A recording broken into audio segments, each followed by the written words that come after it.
Volume 20, Chapter 959, First Encounter, Part 1. Jacob appeared right where the soulless palace used to be, but now there was nothing but ruin of this majestic ghost palace. Furthermore, the once dense negative energy in the air was extremely thin. Jacob was slightly surprised as he wasn't expecting the negative energy, the symbol of the ghost domain, to be affected once the seal was destroyed. Furthermore, Jacob spread his soul sense and found no trace of living or dead. With a thought, he vanished from the ruin of the soulless palace and appeared in the sky. Not only the soulless palace but all the ghosts living in it should have perished. Furthermore, from Specimen -1 information and knowing soulless, it thinks this entire soul abyss was probably built to annihilate the whole ghost domain once soulless was freed from its restriction. However, I appeared and ruined everything, and instead of the entire ghost race, only the center point got destroyed and damage stopped at just the soulless palace. Tusk, they should be grateful to me, but again, I'm also planning to kill remaining legendary rank ghosts, so it works out in my favor. Right at this moment, Jacob's static cursed heart suddenly pulsed in alarm. Not only that, but the cursed path glory gem suddenly started emitting fluctuations. But it wasn't all, as something even more absurd happened the very next moment. His infinity pendant, which had never moved away from his neck ever since he wore it unless he moved it on his own, suddenly lifted and pulled towards the east direction. It was as if something was attracting it. The attraction force behind it was weak, but it was enough to create a pull. Jacob's mind went blank for a moment because of this sudden turn of events before only a single name flashed past his mind. What could have caused his cursed heart to beat on its own in excitement? What could have caused the cursed path glory gem to show such a reaction? And what could have made his infinity pendant move on its own and attract it? Longevity path glory gem. After a very long time, Jacob experienced a mind-blowing shock and he was incredulous. At a time like this, he could only think about the longevity path glory gem because he had no idea what else could attract the infinity pendant. Furthermore, Immortality had already hinted at this and told him about the special characteristics of the universal godly scriptures and their relationship with their universal godly artifacts. How is that possible? Wasn't the longevity path glory gem with someone extremely powerful, and even a wish to get it back would cost me hundreds of millions of years of lifespan? Furthermore, Immortality said it can alert me when the longevity path glory gem appears in a certain range, yet it's still silent. Then why is my cursed heart agitated, and both the cursed path glory gem and infinity pendant are drawing in this direction? Jacob was uncertain and afraid, but he wasn't excited because this situation was too suspicious. He didn't even think that the longevity path glory gem would fly to him alone, or that the person who had it would suddenly lose it. The chances of something crazy like this happening were close to none. At this moment, Jacob's vision suddenly went blank again, but not because of shock. A sudden scene played in his head. Out of nowhere, the space where he was hovering suddenly collapsed. Then that collapsed space turned into a jaw with endless suction force, and he, without even any power to resist, was dragged into the endless void. Jacob's vision suddenly returned to normal, but his eyes flickered furiously. He had experienced something like this before, and he knew exactly what had happened. Mortal danger sense. Jacob knew he had just triggered the mortal danger sense. After he became a quasimyth, the mortal danger sense also became powerful, just like his other abilities, and it can now show Jacob's death 3 seconds prior instead of 2 seconds. Although it might seem insignificant, for legendary king state beings, just a fragment of a second could be the difference between life and death. However, what was even more terrifying was that a quasimyth like Jacob, who had 13 law totems with law abilities, powerful aspects, and most importantly the undying giant will, had seen his death or something even worse than death. Other than mythical kings, Jacob knew only a handful of things in the legendary plains could push him to use all of his trump cards, much less kill him without even giving him a chance to react. Then the sudden reactions of his cursed heart and infinity pendant flashed past his mind, and after a very long time a terror rose in his heart. He knew he was in terrible danger. Without any hesitation, Jacob tries to enter the infinite space. At this moment, he realizes he can't because the infinity pendant isn't reacting to his will anymore. It was like the infinity pendant deemed the source of attraction more important than Jacob's command. Jacob trembled, but he knew he only had a second before the future of his death became real. He didn't care anymore and instantly used the phase shift of astral transcendence. The first thing he wanted was to move away from the spot where the ambush started, and with the phase shift, he could easily shift between spaces and lights. Just as Jacob turned into a flash of light and vanished, the space where he was standing instantly collapsed. If he were a little bit slower, he would have experienced the exact same thing shown in his vision of death. Ah, you really have evolved beyond my expectation. Cursed one. An indistinctive suddenly drifted in the void behind the collapsed space as a blurry purple eye formed before vanishing. Jacob successfully avoided the calamity with the space shift, but he wasn't calm at all because his infinity pendant was still in that strange state. He was about to take out the space travesty shuttle when his mind went black again, and another vision of death played. The moment clarity returned to his eyes, Jacob knew he would be too slow to escape with the shuttle. Whatever was hunting him was terrifying, and he had just escaped its attack before it launched another deadly one without wasting any time. Jacob could now think of only two options. One involved using an extremely precious treasure, while the other, infinity blood sacrifice. Chapter 960 First Encounter, Part 2. Infinity blood sacrifice. Jacob instantly activated the infinity blood sacrifice with deep agitation because he was afraid. He was very afraid. He was afraid of cursed immortality failing like the infinity pendant. Only when the cursed book reacted did he feel relief, and he never thought he would be so glad after seeing the darn book in his life. Nonetheless, despite having a plethora of raging questions, he didn't have time for chit-chat. He instantly made a wish while continuing to phase shift since remaining still would only get him killed. Wish. I wish to teleport to a safe place within the legendary plains/middle galaxies. Cost. 100% infinity blood, or 1 million years of lifespan. Lifespan, 824,144 years, all youthful. Are you fucking with me? Jacob was shocked when he saw the cost of carrying through this simple wish. However, Jacob quickly calmed down. His eyes flickered with deadly iciness because he knew how the infinite blood sacrifice worked. The higher the cost of the wish, the more complex the task.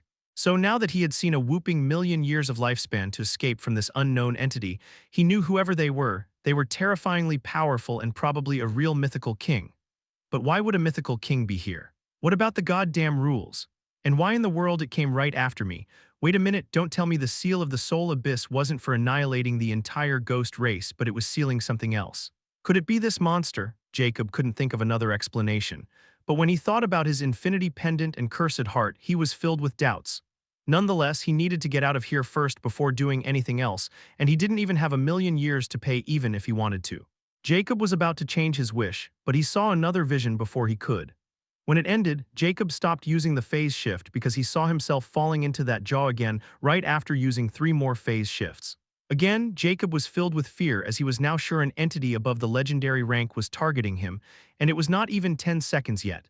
Not only was his universal godly artifact rendered immobilized, but his strongest escaping ability was also seen through. Damn it, why the hell are you silent? Who is chasing me? Jacob felt frustrated and afraid after a long time. After over 2,000 years, he was calm in the face of crisis, but this crisis was way past his limits. His infinity pendant had a problem for the first time, making him even more afraid. Immortality has been suspiciously silent all this time, and despite activating the infinite blood sacrifice, the cursed immortality has not shown itself. Instead, the moment he activated the ability, the black page appeared inside his mind, just like it appeared on the cursed immortality. Jacob didn't even know this ability could be activated like this as well. Nonetheless, he still made a wish despite his curiosity. Just like in cursed immortality, the wish was inscribed on the page and the cost appeared. This was way safer and faster, but this only complicated matters further. Now that Jacob was in a perilous situation, Immortality refused to show up. Immortality wasn't even afraid of the divine artifact, the divine soulless pagoda, and there were very few occasions Immortality had reacted like this, and each one of these situations was worse than the last. Jacob knew he had no time to waste and instantly changed his wish. I wish to teleport into the evil domain in the great cosmic continent of Sagittarius of legendary plains/middle galaxies. Cost. 100% infinity blood, or 25,000 years of lifespan. At least it's not a million, but it's still too much from what I've imagined, whoever you are, if I manage to escape today. Jacob's eyes flickered with raging killing intent as he ordered, carry through. Lifespan, 814,144 years, all youthful. Jacob vanished again, and a moment later, right where he stood, a purplish current flashed past and then turned into extremely tiny runes before they disappeared. You've finally used your godly ability, Tusk, it's too strange. It was like the cursed one could foresee the traps before I even laid them. What kind of divine ability is this? But if the cursed one can continue to use it, then the new territory will be even more troublesome to deal with. Still, it was a good thing I decided to stay here for a while. The cursed one should have been hiding in that wretched pendant. Nonetheless, I still managed to probe the cursed one. But the cursed one didn't use that strange ability to hide that wretched pendant or break free from. Could it be something is helping the cursed one? But who would be fool enough to make an enemy out of the void? Since you used the godly ability, I can't follow you, but I can still feel where you went, and it's not so far away from here. First encounter not so bad, hehe. Crazy laughter filled with terrifying madness and desire reverberated throughout the ruins of the soulless palace. However, the voice abruptly stopped before sneering with derision, reckless worms know your place. The next moment, space starts collapsing at specific points, creating wormholes. When it collapses, debris flashes briefly before being swallowed into the wormholes without leaving any traces. At this moment, Jacob appeared in the evil domain and instantly felt a huge change in temperature and environment. He found himself hovering at the edge of an active volcano's maw. However, Jacob didn't have time to observe further as he knew the crisis wasn't over because the infinity pendant was still immobilized. Although the attraction force was greatly reduced, it was definitely there, making Jacob feel chills in his bones. He knew his location was probably revealed to his enemy again. But right at this moment, a jeering voice rang in his head, and again, he never thought he would find this eerie voice musical in his entire life before this moment. What are you dilly-dallying for? Just use the mask already, or don't tell me you're having a blast just like I do. Ha ha ha ha. Chapter 961, The Hunter. Jacob's eyes flared intensely the moment he heard Immortalty's voice. After a moment of incredulity, he instantly activated the mask without hesitation. Jacob's body instantly morphed into the soulless Ghost King, and something amazing happened thusly. The infinity pendant that was being attracted seemingly lost the attraction force and returned to its previous state as if nothing happened. Not only that, but the cursed heart also returned to its peaceful state. But Jacob didn't stop to celebrate. He instantly started using phase shifts. He didn't care where he was going or in which direction. He used them until he crossed an unknown distance.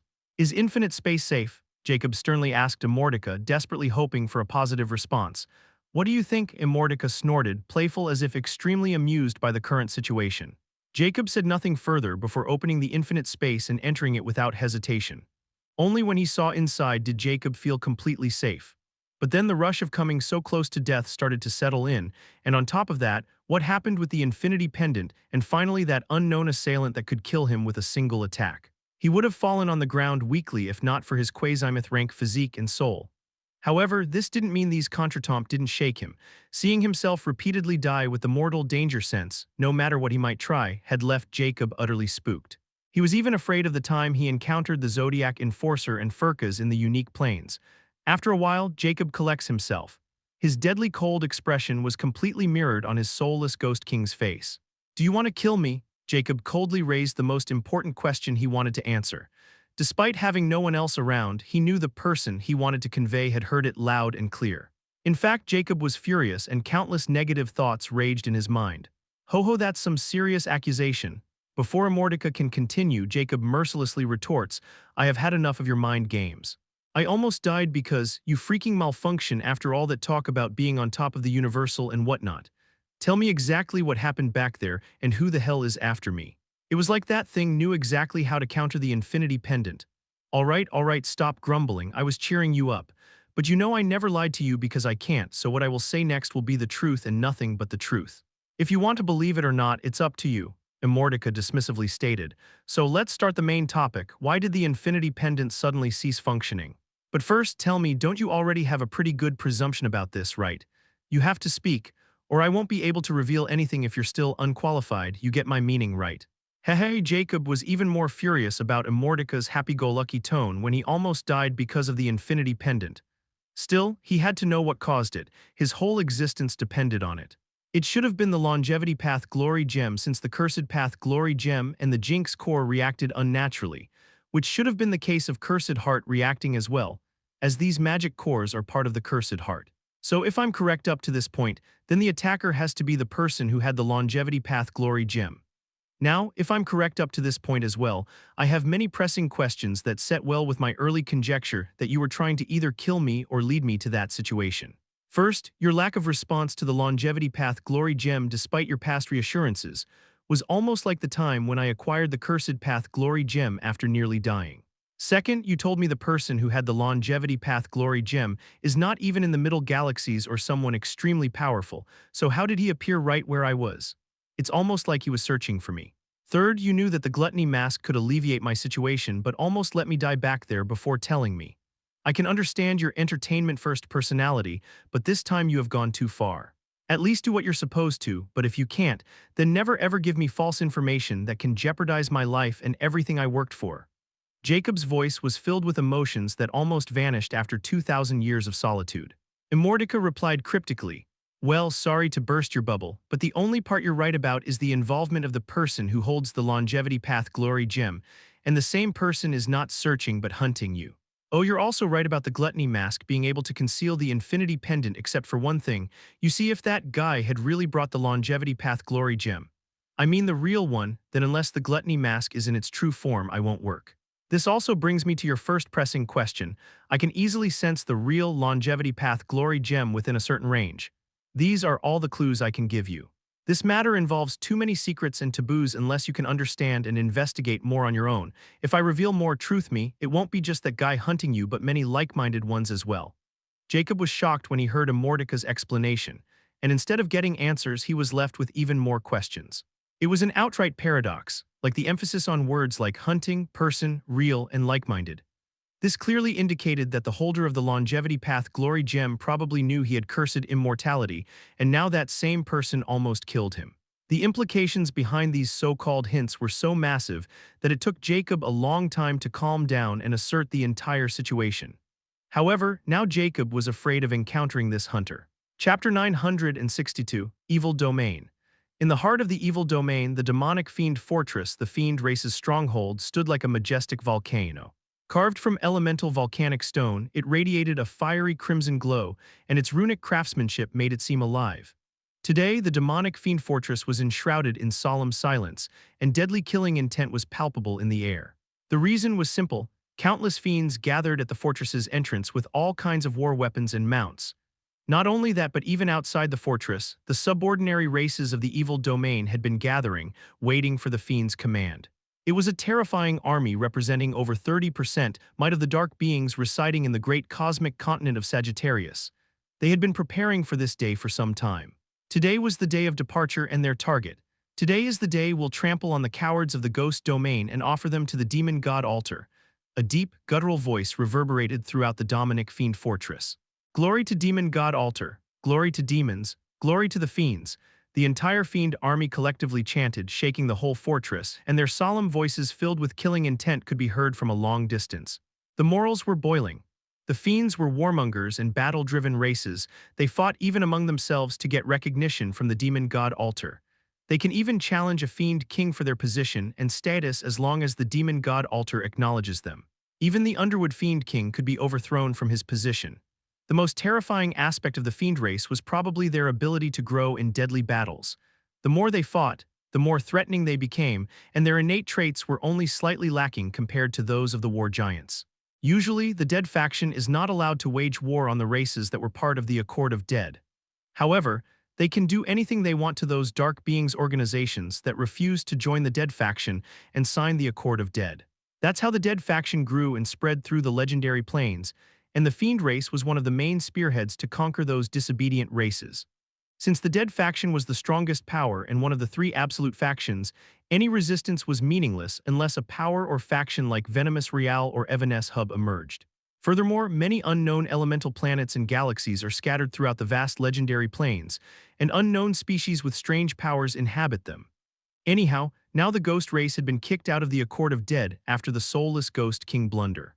Then, the destruction of the soulless palace left the ghost domain deteriorating. The fiends were given the green signal to do as they pleased as long as they left behind enough ghosts. The fiends were naturally the quickest to mobilize their forces, while the vampires were still busy making battle planes. After all, there were still the giant Ghost King and Shadow Ghost King in the ghost domain, and the soulless Ghost King and Soul Ghost Kings weren't confirmed dead. But the fiends can match the forces of the ghost domain. After all, the top three races of the Dead factions were almost equal in power, and now the ghost domain had suddenly weakened with the destruction of the soulless palace, so it gave the fiends a huge advantage, especially if the soulless Ghost King or Soul Ghost King had died in the soulless palace. The Underwood Fiend King even speculated that the soulless palace's destruction was probably the result of a deadly battle between the soulless Ghost King and Soul Ghost King. At this moment, the tall and imposing Underwood Fiend King, draped in his dark, spiked armor that seemed to meld with his fiery red skin, stood at the highest point of the demonic fiend fortress, emitting an oppressive might and killing intent from his body. Besides, the Underwood Fiend King were three more fiends, equally menacingly, and since they could stand together with him, they were also Fiend Kings of the Fiend race. The amber light in the Underwood's eyes flickered with ecstasy as he looked at the highly mortal fiends. He was the one who had just spoken, and he liked the reaction of his army. At this moment, Underwood suddenly turned his head and looked at one of the Fiend Kings clad in full-body pitch-black armor with a skeletal crown on his head. You waste so much time only to return with nothing in the end. Black King, you should have sought me out. After all, we are one big family despite our differences. Underwood sounded like he was very disappointed and hurt, yet his tone lacked any kindness or compassion. If anything, it was apparent mockery, and the other Fiend Kings knew it and even smiled in derision as they glanced at the Black King. They all knew about the recent development of the trackers who were tracking the elusive Throne of Death, and the Black King was one of them. But in the end, the Champion King suddenly came out of nowhere and started to kill and plunder indiscriminately like a mad dog. If it was anything else, they could have banded together, but the Champion King, only the faction leader-level character, can rival him, and even then, they couldn't win in one-on-one fight unless they staked their life on the line. Most importantly, the war giants, who called themselves the strongest race of the legendary plains, fled just after hearing his name. But these trackers still became greedy and ended up overestimating themselves, and as a result, 3 Tier-3 legendary kings, 10 Tier-1 and Tier-1 legendary kings were killed, and almost everyone else suffered grave law injuries. Black King was still lucky, and he instantly fled the moment he realized the terror of the Champion King. Only someone like Underwood could probably match the Champion King while being close to the demon god altar. Underwood had over a 60% chance of losing if he clashed with the Champion King outside the evil domain. Even if he used everything, he could only flee. The most unlucky one was the Spirit Poison King because the Champion King's target from the start was him, and Spirit Poison King was a menace that no faction wanted to deal with, yet the Champion King seemed to have gone mad and used everything to capture him. In the end, these trackers had no choice but to return to their lairs since the Throne of Death had vanished again, and there were no more clues while the Alchemy Guild and the Life faction were hot on their tails, and the Champion King gave them just the opportunity they were waiting for in a silver platter. But Black King had never imagined that the moment he returned, he would be dragged into this war with the Ghost Domain.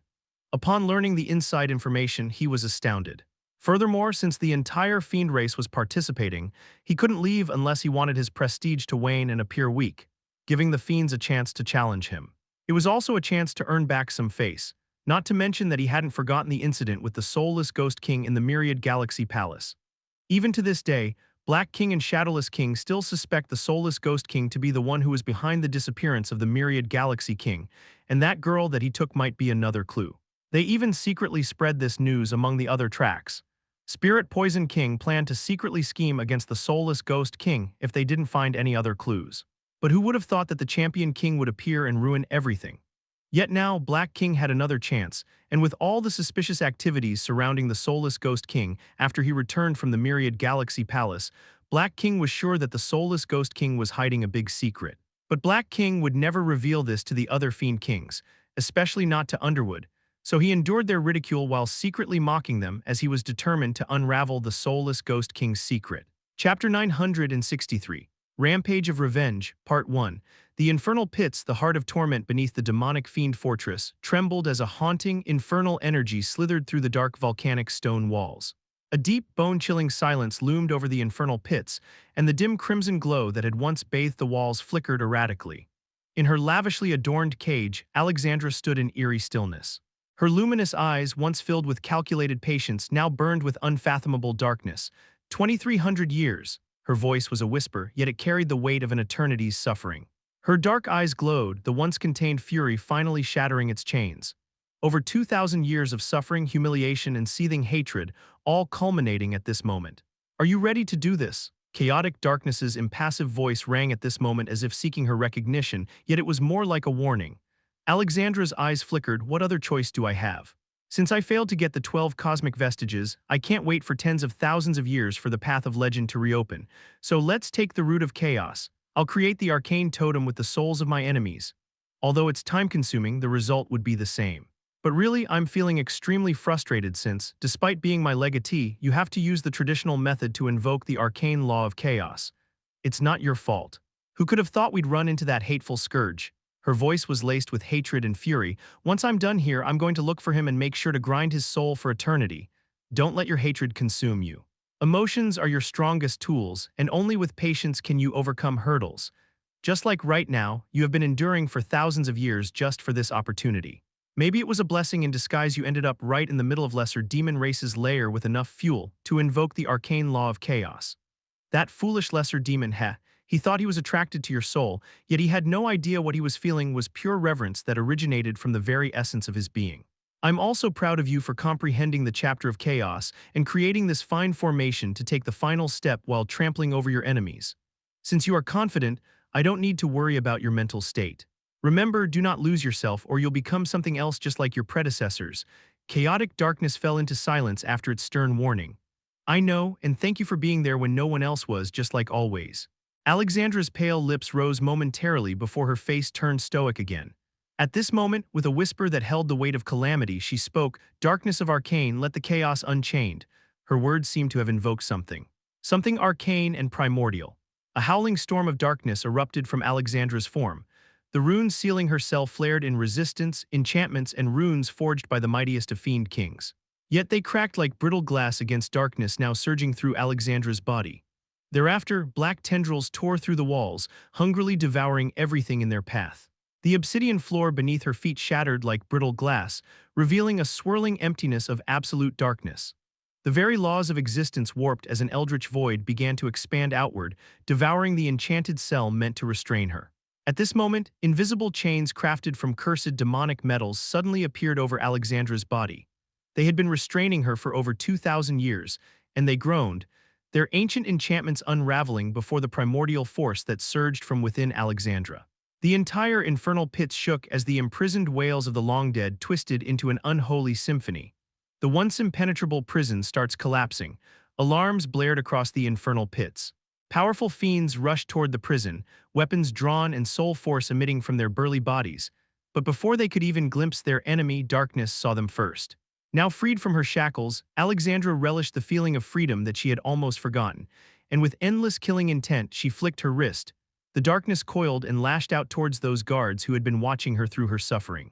But she didn't kill them immediately, but consumed them, dissolving their very essence into the darkness. The fiends screamed, their bodies crumbling into nothingness, their souls twisted into shrieks that joined the growing cacophony of doom. However, this was just the beginning of her revenge against the fiend race.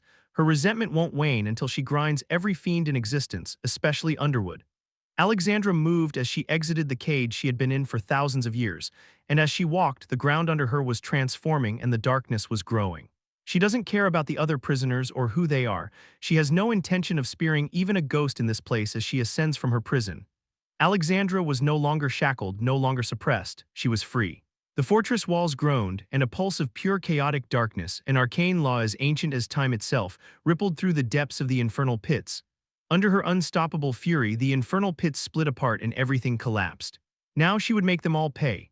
At this moment on the surface, in the midst of the massive fiend army's preparations, a sinister, bone-chilling aura started to seep from below as pitch-black mist, like black water, suddenly erupted.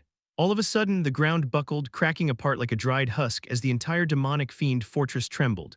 The high-moral fiend army, who were roaring with battle cries, abruptly stopped, and then chaos ensued. A monstrous black vortex burst forth from the depths, swallowing entire sections of the fortress.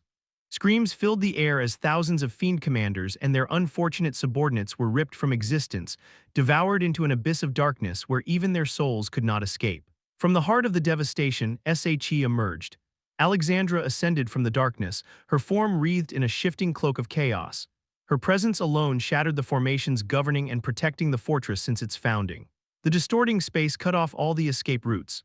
Her once radiant beauty had transformed into an apocalyptic vision of chaos incarnate, her eyes now voids of infinite darkness, her flowing hair an extension of the abyss itself. At this moment she took a step forward and the entire demonic fiend fortress wept. Chapter 964, Rampage of Revenge, Part 2. The ash-filled sky above the demonic fiend fortress darkened even more at this moment as though the sky itself recoiled from Alexandra's wrath. Once an unshakable bastion of terror, the fortress began to rot as chaos and darkness spread like a living plague. From atop the highest peak, the Fiend's kings instantly sense the changes in the laws because of their status as the legendary kings, and they are bewildered as if they witnessed a living nightmare. Underwood Fiend King was dumbfounded by this sudden change of events. One moment ago, he was putting the Black King in his place, and the next moment, the entire fortress suddenly started to tremble before the laws began to change. He watched in horror as his empire seemed to be crumbling before his very eyes. What is this power? Did we enrage the demon god? One of the fiend kings stammered, his voice cracking with disbelief. Right at this moment, the power of retribution. Alexandra's chilling and godlike voice suddenly echoed across the entire demonic fiend fortress. Thereafter, from the depths of the demonic fiend fortress, she hovered above the ruins, her body wreathed in darkness that distorted the surrounding space. The fortress's advanced legendary king-ranked defenses, enchanted barriers woven over millennia, shattered as if they were mere illusions. She was consuming them all. Thousands of fiends perished in seconds. The lower-ranked fell first, their bodies collapsing into ash as the darkness swallowed them whole. The lesser fiends stood no chance. Their bodies melted into shadow, their souls twisted into nothingness. Even the proud fiend warriors who had once feared nothing trembled before the incoming darkness. Their powerful auras flickered, their very souls eroded by her presence. The legendary fiend kings of the evil domain clearly sensed the true horror of the spreading darkness, as they could only watch in helpless horror, while the chaos devoured their armies like a black hole. But it was just the start of the next moment. A sudden tidal wave of chaotic darkness erupted from the center, swallowing entire legions of fiends. Standing atop the fortress, the legendary kings and the Underwood Fiend King finally snapped back to reality as he watched everything turning into nothingness. Rage erupted within the King of Fiends before dread gripped his heart as his kingdom fell apart before his very eyes. His pride, his power, his very existence was being erased by this woman whom he had caged like a pet. Never in his dreams would he have imagined she was capable of something like this. He only thought she was special and wanted to turn her into his queen, yet he had never thought he was just rearing a disaster right in his backyard. Lastly, the unknown power emitting from that spreading darkness made Underwood tremble in fear, and his very being wanted to prostrate itself in front of it, the level of reverence as something he had never felt even towards the demon god altar. The legendary kings, including the Black King, seemed to have already lost their minds as their eyes were empty, and they seemed to be drawn towards the source of darkness like a moth to the flame. However, Underwood managed to keep his sanity by fueling it with his hatred and roared, "Strumpet, you dare destroy everything I built." His infernal might surged as he madly leaped toward the darkness. He had almost lost his mind, his fury outweighing his fear. At this moment, within the sea of endless darkness, Alexandra turned her gaze to him the moment she heard that disgusting voice, and the power surged even more violently. The moment her gaze fell on him, in an instant, Underwood's entire body convulsed in agony. His very soul felt as if it were being skinned alive, devoured by the endless abyss that pulsed around her. A hint of clarity surfaced in his eyes. This was not the woman he had imprisoned. No, this was something far worse, an entity no longer belonged to mortal understanding. But alas, it was already too late. Underwood crashed into the crumbling ground, blood leaking from his 7 orifices. He could not move. Even he, the strongest fiend king of immense power, was but an insect before the might of an arcane law. Underwood's vision blurred as the darkness crept in. For some reason, he could feel the darkness consuming his fortress, his army, and his very dreams of dominion. He knew he had lost everything within seconds, and the most ironic thing was that he had brought it all upon himself. Hatred, unwillingness, and madness overcame his mind. He knew he was finished, but he was not going to die without doing anything. At this moment, desperation twisted Underwood's face into something monstrous. His empire, his kingdom was being erased. There was only one path left. "O demon god of hell, this lowly servant offers you everything, my soul, my blood, my power, and the entire faith and souls of fiends in the legendary plains. Annihilate this blasphemer woman who is about to devour your altar." With a guttural roar, he plunged his claws into his own chest. Dark crimson light erupted from his body as he invoked the ultimate sacrificial rite, offering his very soul to the demon god altar, hidden in a separate space. The sky above the demonic fiend fortress suddenly split open, revealing a scarlet runic altar that was bright like a bloody sun. The moment the hidden demon god altar, the very source of the fiend race's prowess, revealed itself, the entire evil domain shuddered. The next moment, the altar suddenly morphed into a colossal, infernal eye in the heavens, its gaze alone warping space. The sheer presence of the demon god altar changes the land beneath them, and the fiend kings suddenly snap back to reality and fall to their knees in awe and horror. "Kill her, take everything from her," Underwood bellowed, his body disintegrating as his soul merged with the will of the altar, and he wasn't alone. The other fiend kings either willingly or unwillingly started to crumble into dust just like Underwood. The next moment, a titanic ethereal beam descended from the eye like an infernal pillar, the embodiment of unholy power, reaching for Alexandra with a force meant to erase her from existence. For a moment, silence fell. Then, Hidden within the darkness, she smiled and a whisper rang, and the darkness twisted before surging upward like a snake, colliding with the descending godly force. The impact shattered the space, creating a cataclysmic storm that swallowed everything in its path. Underwood's sacrifice had given birth to a nightmare. But it wasn't enough because Alexandra's power twisted around it and then started to devour even the will of the demon god Alter. Underwood's essence, his final desperate gambit, was consumed in an instant. He had again helped her. The demonic fiend fortress, once an unshakable testament to the fiend race's power, was now nothing but a shattered wasteland, its rulers humbled, its soldiers erased, and its very soul consumed by vengeance. What remained was an endless abyss, an empty void. Alexandra had reduced it to nothing. With one last glance at the destruction she had wrought, she whispered, "This is only the beginning." Then, in a flash of black light, she vanished.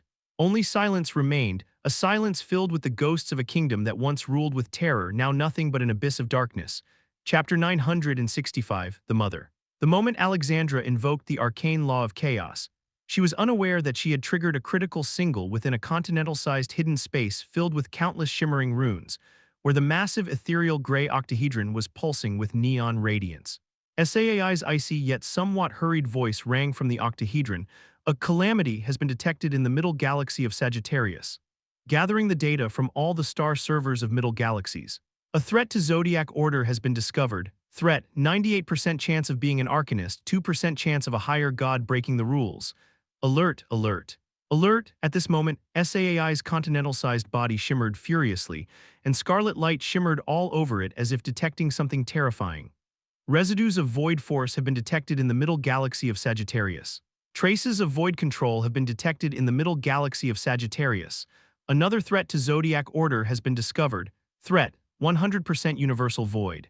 Sending the date and emergency request to the Zodiac. Just after a few seconds, an ethereal humanoid without any features or face appeared right next to the octahedron. This humanoid was courteously shifting like a color spectrum. A gentle voice sounded from this humanoid, "It's been a while, little SAAI."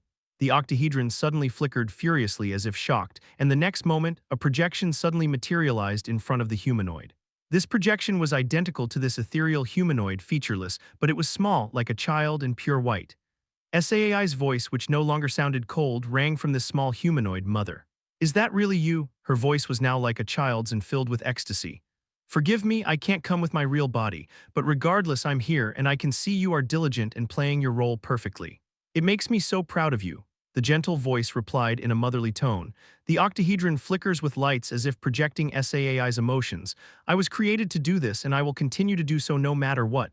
"I'm glad to hear it. Now, regarding your new report about Arcanist and Void control use in the middle galaxies, since you have noticed it, your sister should have noticed it as well, right?"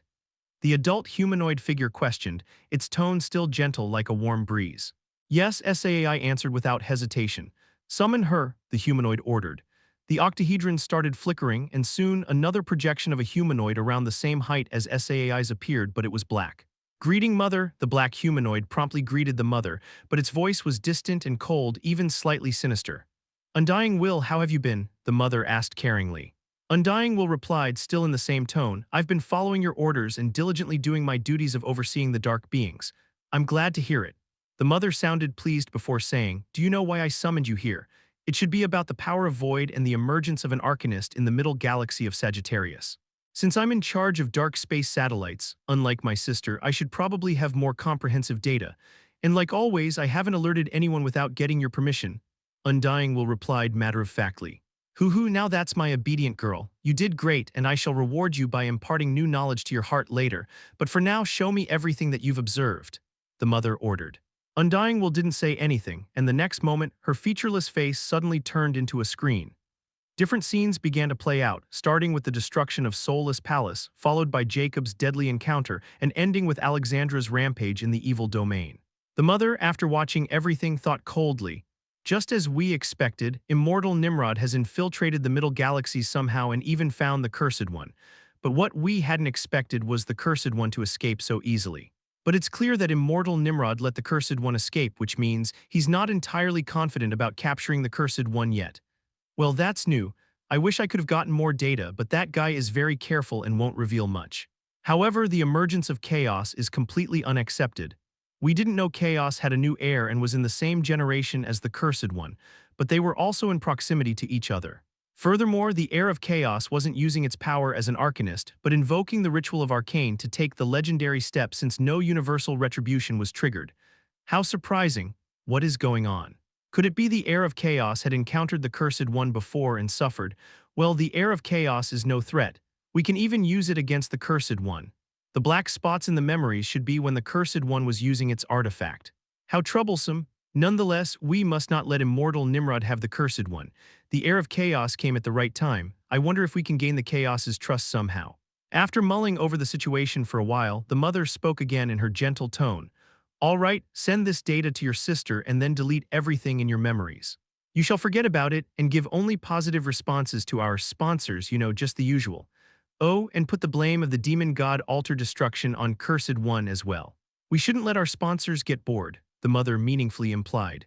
Undying will remain silent for a moment before the octahedron of SAAI shimmered brightly, and Undying will statically said, done. However, the mother didn't respond and looked at SAAI. Knowing the meaning, SAAI said, I've received everything. Very good, now you are free to go back to your duties, little Undying will. Just follow protocols like always and make your mother proud. The mother encouraged. Thank you. I won't disappoint you, mother. Undying will emotionlessly spoke, and her voice sounded even more sinister and cold before she vanished. Once Undying Will was gone, the mother spoke with SAAI, compile all of this information into a wisdom tome and give them to me. Thereafter, alter your memories in a way that all of this appeared Cursed One and Immortal Nimrod's doing and send it to the Zodiac. I was never here. SAAI replied without hesitation, yes, mother.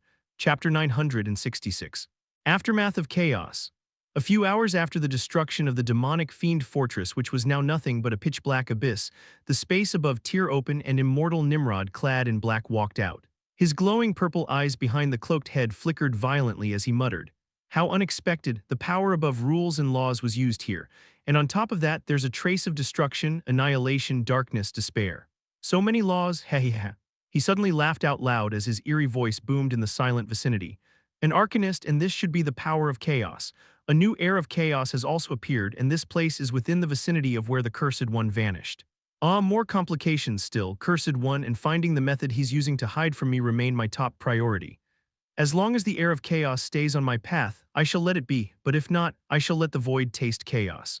By now, Destined Saint and his clique should have already gotten the news, but they had already used the little authority to close the gate of void, and to come here they need to pass my territory hehehehe. Very soon. Laughing, immortal Nimrod vanished. After a few weeks, the terrifying end of the Fiend race headquarters also started to spread all over the legendary plains, shocking all the factions and powers alike. Furthermore, the remnant of the Fiend race on other continents also learned about it, especially when they felt the protection of the demon god altar vanish. The most shocked were, naturally, the Dead faction and Vampire race. The vampires had no idea how this could have happened, just when they were about to swallow the Ghost Domain. On the other hand, this news was nothing but a breath of fresh air for Ghost Domain, especially for the remaining two Ghost Kings and their forces. Although their Soulless Palace and Soul Abyss were also gone, the only ones who suffered losses were the Soulless Ghost Clan and Soul Ghost Clan. Now, the Giant Ghost King and Shadow Ghost King didn't fear them, and started to quickly assimilate those Ghost Clans into their forces while also stabilizing the Ghost Domain. As for vampires, they stopped their crusade temporarily against the Ghost Domain and put their focus on the unclaimed territory of the Evil Domain. Since the mystery of the Fiend race's annihilation was a silent terror and source of deterrence, the Dead faction wasn't interested in internal fighting anymore. Furthermore, after a month, the Undying will unexpectedly pardon the Ghost race. At the same time, the Soulless Ghost King remained a wanted traitor, and the Shadow Ghost King became the new representative of the Ghost race and a faction leader of the Dead faction. The reason for this sudden change was simply that the Life faction suddenly seemed to be pulling its forces together and gathering for a big move.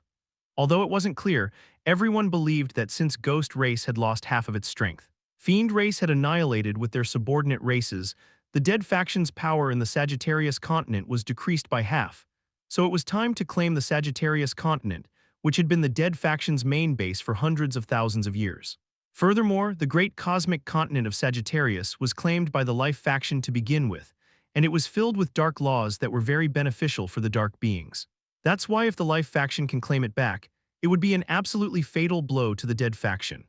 The entire legendary plains were paying attention to this upcoming clash with the Dead faction and the Life faction, and they knew this wasn't going to be a minor skirmish but a proper war between two titans.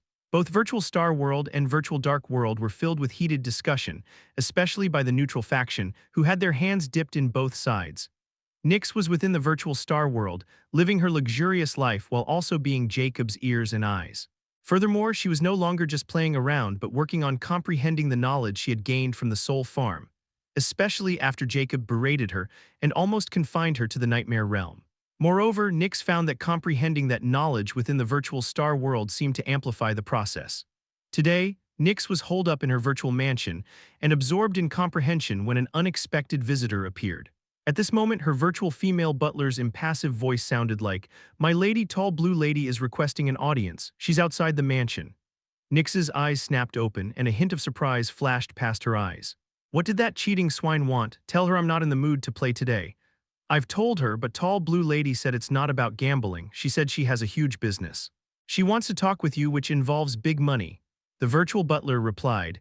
Nyx was astounded and thought for a moment before she replied, "Take her to the guest room." "I'll be there." She then got up while pursing her lips and thought, "What does she want now? That guy has been in a foul mood recently and holed up in his world. I'm afraid that if I don't show some result, he'll really confine me this time."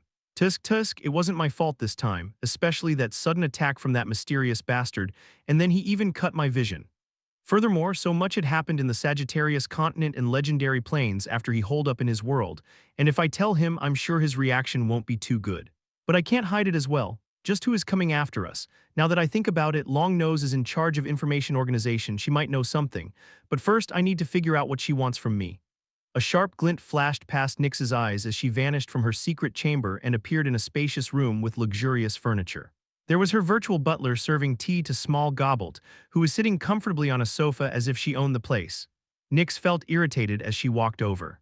Tall blue lady, or as Nyx called her, Longnose, seemed to have noticed Nyx's arrival as she suddenly commented, "I had to admit it's not a bad setup for such a small place." Nyx walked over, sat in front of her and scoffed while crossing her hands around her chest. "At least I didn't resort to cheating to build myself a castle. Now before I kick your rich ass out of this small place, tell me what kind of business you want to do with me." However, Longnose didn't reply. Instead, she glanced at Nyx's virtual butler before meaningfully looking at Nyx. Nyx got her meaning and impassively ordered her butler, "Little Minus One, leave us alone." Once Little Minus One retreated from the room, Longnose finally stated her purpose. "Tell me how much you know about the upcoming war between the Life faction and Dead faction." Nyx's eyes narrowed slightly as she asked with some confusion, "Where's this coming from?" "I know just as much as any other person in the Virtual Star World. I had nothing to do with the Dead faction and Life faction, nor am I interested in fishing in troubled waters." Longnose looked at Nyx deeply, as if she wanted to see something. Then she pulled a mysterious smile and said, "That's good to hear because my organization needed precisely a person like you. Let's just be realistic. You are an excellent information collector, and you certainly know how to hide yourself. You might not have known, but you seem to be on the Star Hackers search list as well." Chapter 967, An Offer. "You might not have known, but you seem to be on the Star Hackers search list as well." Nyx's eyes widened as a dangerous glint flashed past her eyes. "What the hell are you talking about? Why would those criminal bastards be searching for me?" Longnose shook her head. "You don't understand. What I mean is that you are in their search list. But this doesn't mean they are searching for your real body out there. The Star Hackers search list is pretty famous around the legendary circle of the legendary plains, but it seemed you didn't know." Nyx became even more confused when she asked, "What is this search list?" "You see, just like the Star Network had its Star Criminal list, and Dark Network has its list of traitors, the Star Hackers knowingly their boldness and enmity with the Star Network. They had their own search list that they boldly released every decade in the Virtual Star News. However, this search list is different because the people within it are those whom the Star Hackers are interested in, but they failed to find any information on them. Furthermore, this search list is also a recruitment announcement," Longnose exclaimed, showing excitement. But Nyx was really confused now that she had some idea what this search list was, and her expression became grave. "Why would I be on that search list? I have not encountered Star Hackers, nor have I ever done anything to provoke or draw their attention, except for that one-time information trade with you." "And what do you mean by recruitment announcement?" she questioned. "Who knows, if I have to rank the information-gathering network of the legendary plains, then those bastards would rank second, just below the Star Network. Even the Dark Network isn't their match. They have moles everywhere. But I can assure you neither I nor my organization has anything to do with this. The information about our trade is only known to me, and I would get nothing by selling you out, not to mention that no one knows why those bastards took an interest in you." Longnose sincerely promised with a hint of anger. Nyx remained silent as Longnose's words made sense, but the look in her eyes changed peculiarly as she remained silent and let Longnose continue. What I mean by the recruitment announcement is that those within the search list can join the Star Hackers as long as they can find clues hidden within the search list. Longnose revealed. Nyx was startled. Are you being serious? You mean to tell me that those guys are bluntly recruiting people by posting this on the Star Network, their worst enemy, and the network is even allowing it? Hee hee, that's the beauty of Star Network. As long as the announcements or posts are sent through a Star ID that isn't a Star criminal, then even if it's related to Star hackers, the Star Network would completely ignore it unless it directly threatens the Star Network or defames it. You know, freedom of speech. Every decade, the search list is released through countless Star IDs from all over the legendary plains. Now, you tell me, would Star Network have made them all Star criminals just because they posted a list? Hess, you're too naive. Star hackers know many loopholes of the Star Network more than any other organization. That's how they are able to fight the Star Network all this time. Longnose stated with a hint of admiration in her tone. You seem to admire them, Nyx commented. I do, and you should know my name had appeared in the search list 3,600 years ago. Longnose revealed with a proud expression which startled Nyx. But then Longnose's expression twisted as she gloomily said, but I wasn't able to find any clues about them in the end, and so I failed the test. You will only get one chance to join them, and after a decade, if you still don't find them, you will fail forever. A hint of realization flashed past Nyx's eyes as she asked, so this big business you were telling me is about this search list. You want me to try joining the Star Hackers? Longnose instantly smiled as she nodded, indeed. As long as you promise to try, I'll sponsor and help you with everything I have. I'm not the same person I was back when my name appeared. Now I can help you get in, and all I need from you is to help my organization join the Star Hackers. Nyx was speechless as she looked at the overly enthusiastic Longnose and couldn't help but laugh aloud, ha ha ha ha. Longnose, I've always thought you are the third smartest person I've known, but now you've become last. First, why in the name of Zodiac would I be interested in joining the Star Hackers? Second, this search list thing is a huge scam. There are so many loopholes that I don't even want to bother myself by mentioning them individually. Third, let's just assume I joined the Star Hackers. Do you think they will just let you join because I told them so? Tell me honestly, you're here to pull my leg, right? Or is this one of your scams where you'll cheat me out of my money by pitching me those glorious dreams like you did to that idiot barbarian in the game club? Nyx seriously questioned with a faint, mocking smile on her face. Longnose didn't seem flustered by Nyx's mockery. In fact, she pulled a vague smile as if she was expecting this kind of response. Indeed, you have no reason to believe me or join the Star Hackers on my behalf. It's also just as you said, why would the Star Hackers let me join them just because you requested? But I think you might be willing after hearing what you'll get if you agree to my request. So want to hear my offer? Longnose impassively probed. Nyx didn't react and her expression remained unchanged as she asked, well, now I really want to know the sources of your confidence. Longnose's expression suddenly turned solemn as she revealed, if you agree to my request, I can preserve your life. Chapter 968. Spirit Ripper Formation, Part 1. If you agree to my request, I can preserve your life. Strangely, the moment Nyx heard those words, she did not show surprise or perturbation. If anything, she seemed indifferent. A hint of astonishment flashed past Longnose's eyes as she wasn't expecting Nyx not to react at all. Nonetheless, she thought it was all under her control. What happened, Dreamy? If you want to laugh or ridicule, now is the time for it, she dismissively stated. However, Nyx responded unexpectedly, why would I waste my breath? Aren't you just buying time for that formation to complete? Well, you don't have to worry on my end, I'll wait. In fact, you don't even need to hide its traces, you may increase the pace if you can. For the first time, Longnose's expression warped, and she jumped to her feet as she looked at emotionless Nyx with utter disbelief. What did you just say? Nyx blinked, looking extremely innocent as she replied, what, didn't you hear the first time? I said you don't need to worry about me. You can increase the activation speed of this fascinating formation. Longnose almost lost her composure as she was spooked, but she was a powerful entity and quickly calmed down. She's bluffing. She might be shooting in the dark to scare me into stopping the Spirit Ripper formation. Although I admit her perception is quite strange to even discover the Spirit Ripper formation, she had no idea that once this formation is set and activated, the Star Network can't sense it and it's unstoppable. After reassuring herself, Longnose sat down on her seat again, but she no longer seemed to be pretending anymore, and her eyes were filled with sinister intent. I'm very curious, when did you notice it? Longnose questioned in an impassive tone. Does it matter? I've told you I'm not interested in wasting my breath. You should increase the speed. It's taking too long. Nyx seriously advises with a hint of impatience. Longnose had never expected someone to get on her nerves as much as Nyx, and because of Nyx's strange yet creepy behavior, Longnose was having difficulty keeping calm. If this were the real world, and she wasn't worried about falling into Nyx's trap, Long Nose would have long attacked or dealt with Nyx. Keeping her cool, Long Nose called Nyx's bluff. Do you even know what kind of formation this is? Aren't you the least bit curious about how a runic formation could even appear, much less work in the virtual star world? Most importantly, why are you being specifically targeted? Nyx suddenly showed a disdainful expression as if she was extremely annoyed by Long Nose's words and scoffed. You know, someone I know believed that. No, scratch that, it's almost like a creed. Do you want to know what it is?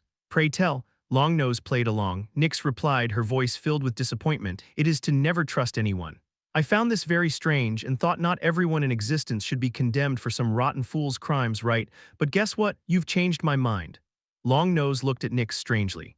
She wasn't expecting to hear this kind of response, and for some reason it irked her to end the conversation. Well, happy to clear your doubts. Long Nose sneered. Well, since you reveal such an interesting thing, let me return the favor.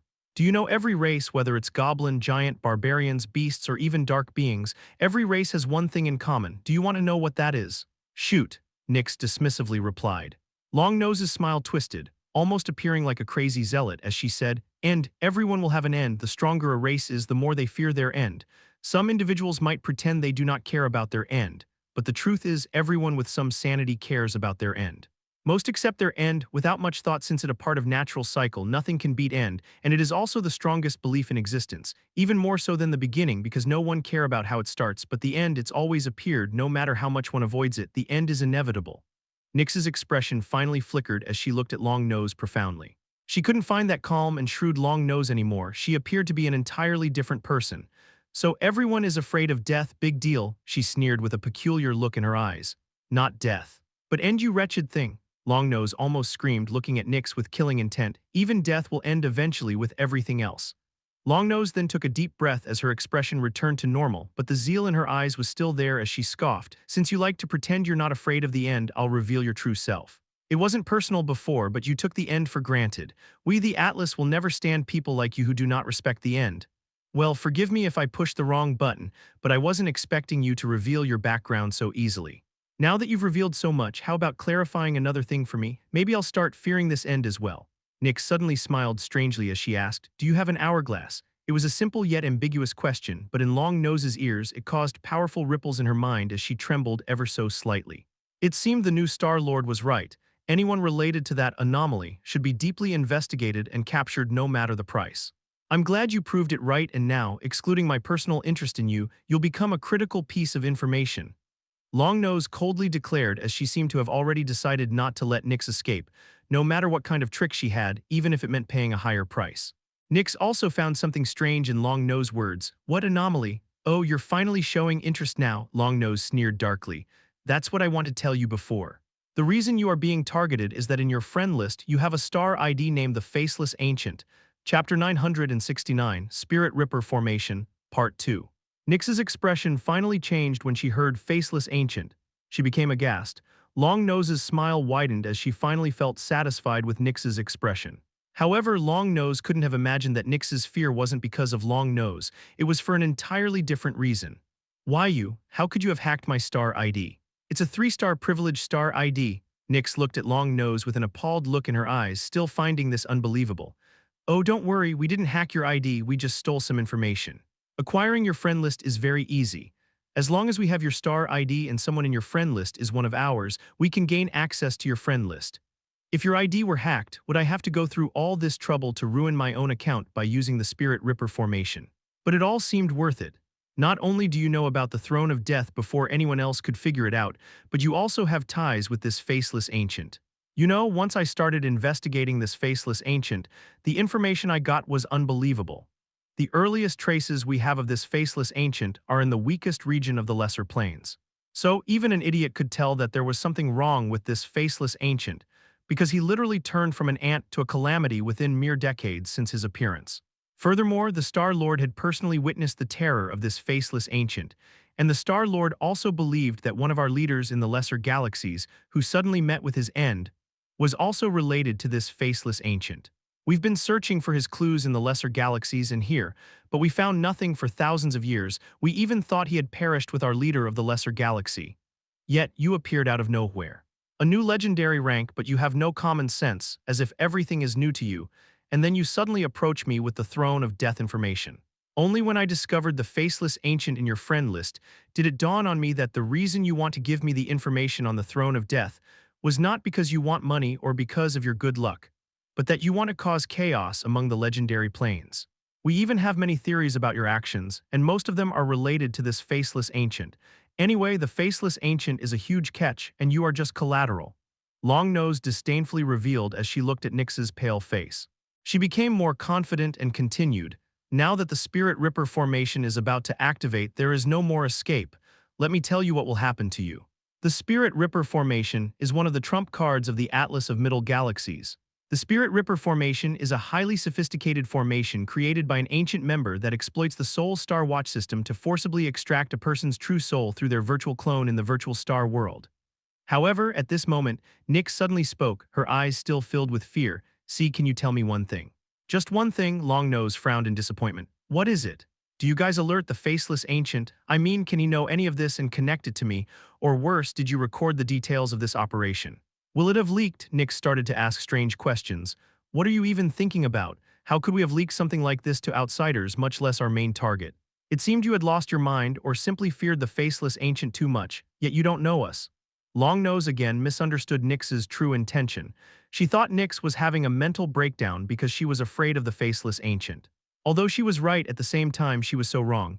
"But don't worry, as long as you can lead us to this faceless ancient, I promise to let your true soul be free and enter the star hackers.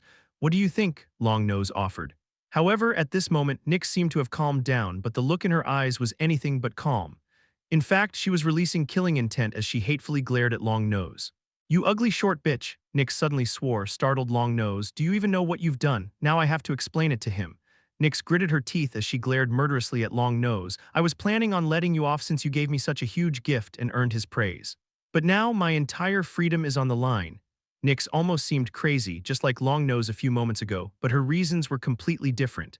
"Since you dare to seek trouble with him and put my social life on the line, you can forget about having another life as well. You ugly short goblin bitch, see crazy bod." Longnose also swore back at this moment, and she was filled with killing intent because Nyx directly poked at her taboo by calling her short. Longnose had had enough. Her lips twisted in scorn as she muttered an incantation, her voice merging with an eerie resonance as if countless voices were whispering alongside her. Then it surfaced. An ethereal black hourglass pulsed on Longnose's forehead, its dark grains of sand twisting like writhing shadows. The world trembled, reality convulsed. The ground flickered between solid and translucent as if the laws of existence themselves were unraveling. Then the collapse began. The virtual world pixelated into jagged shards, its colors bleeding into glitched streaks of white and abyssal black. Space looped in on itself, buildings stretching into infinity before snapping out of existence, voices stuttering between static and silence. Then came the final pull, a silent vacuum swallowed the world whole. A single, vanishing point consumed everything. The Spirit Ripper formation had been completely established. Chapter 970, The Nightmare and Dream. The moment the Spirit Ripper formation was established, Nyx felt something prying into her, reaching past her clone, pulling at something far deeper, her very soul. Her true body, however, her true body was within the infinite space at this moment. Forget about pulling it into this space, this formation can't even lock on its exact location. But Nyx wasn't thinking about this at all.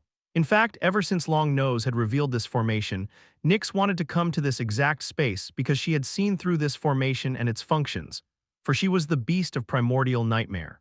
Nyx had been researching the Star Watch and then the Soul Star Watch for a long time now. And then with the help of Immortality, she devoured the whole soul farm of the lesser galaxies and got the memoirs of how it was created. Furthermore, after becoming a legendary king with Jacob, she awakened her dream law, and her soul totem was Jacob's dreamscape realm, which made her anything but ordinary.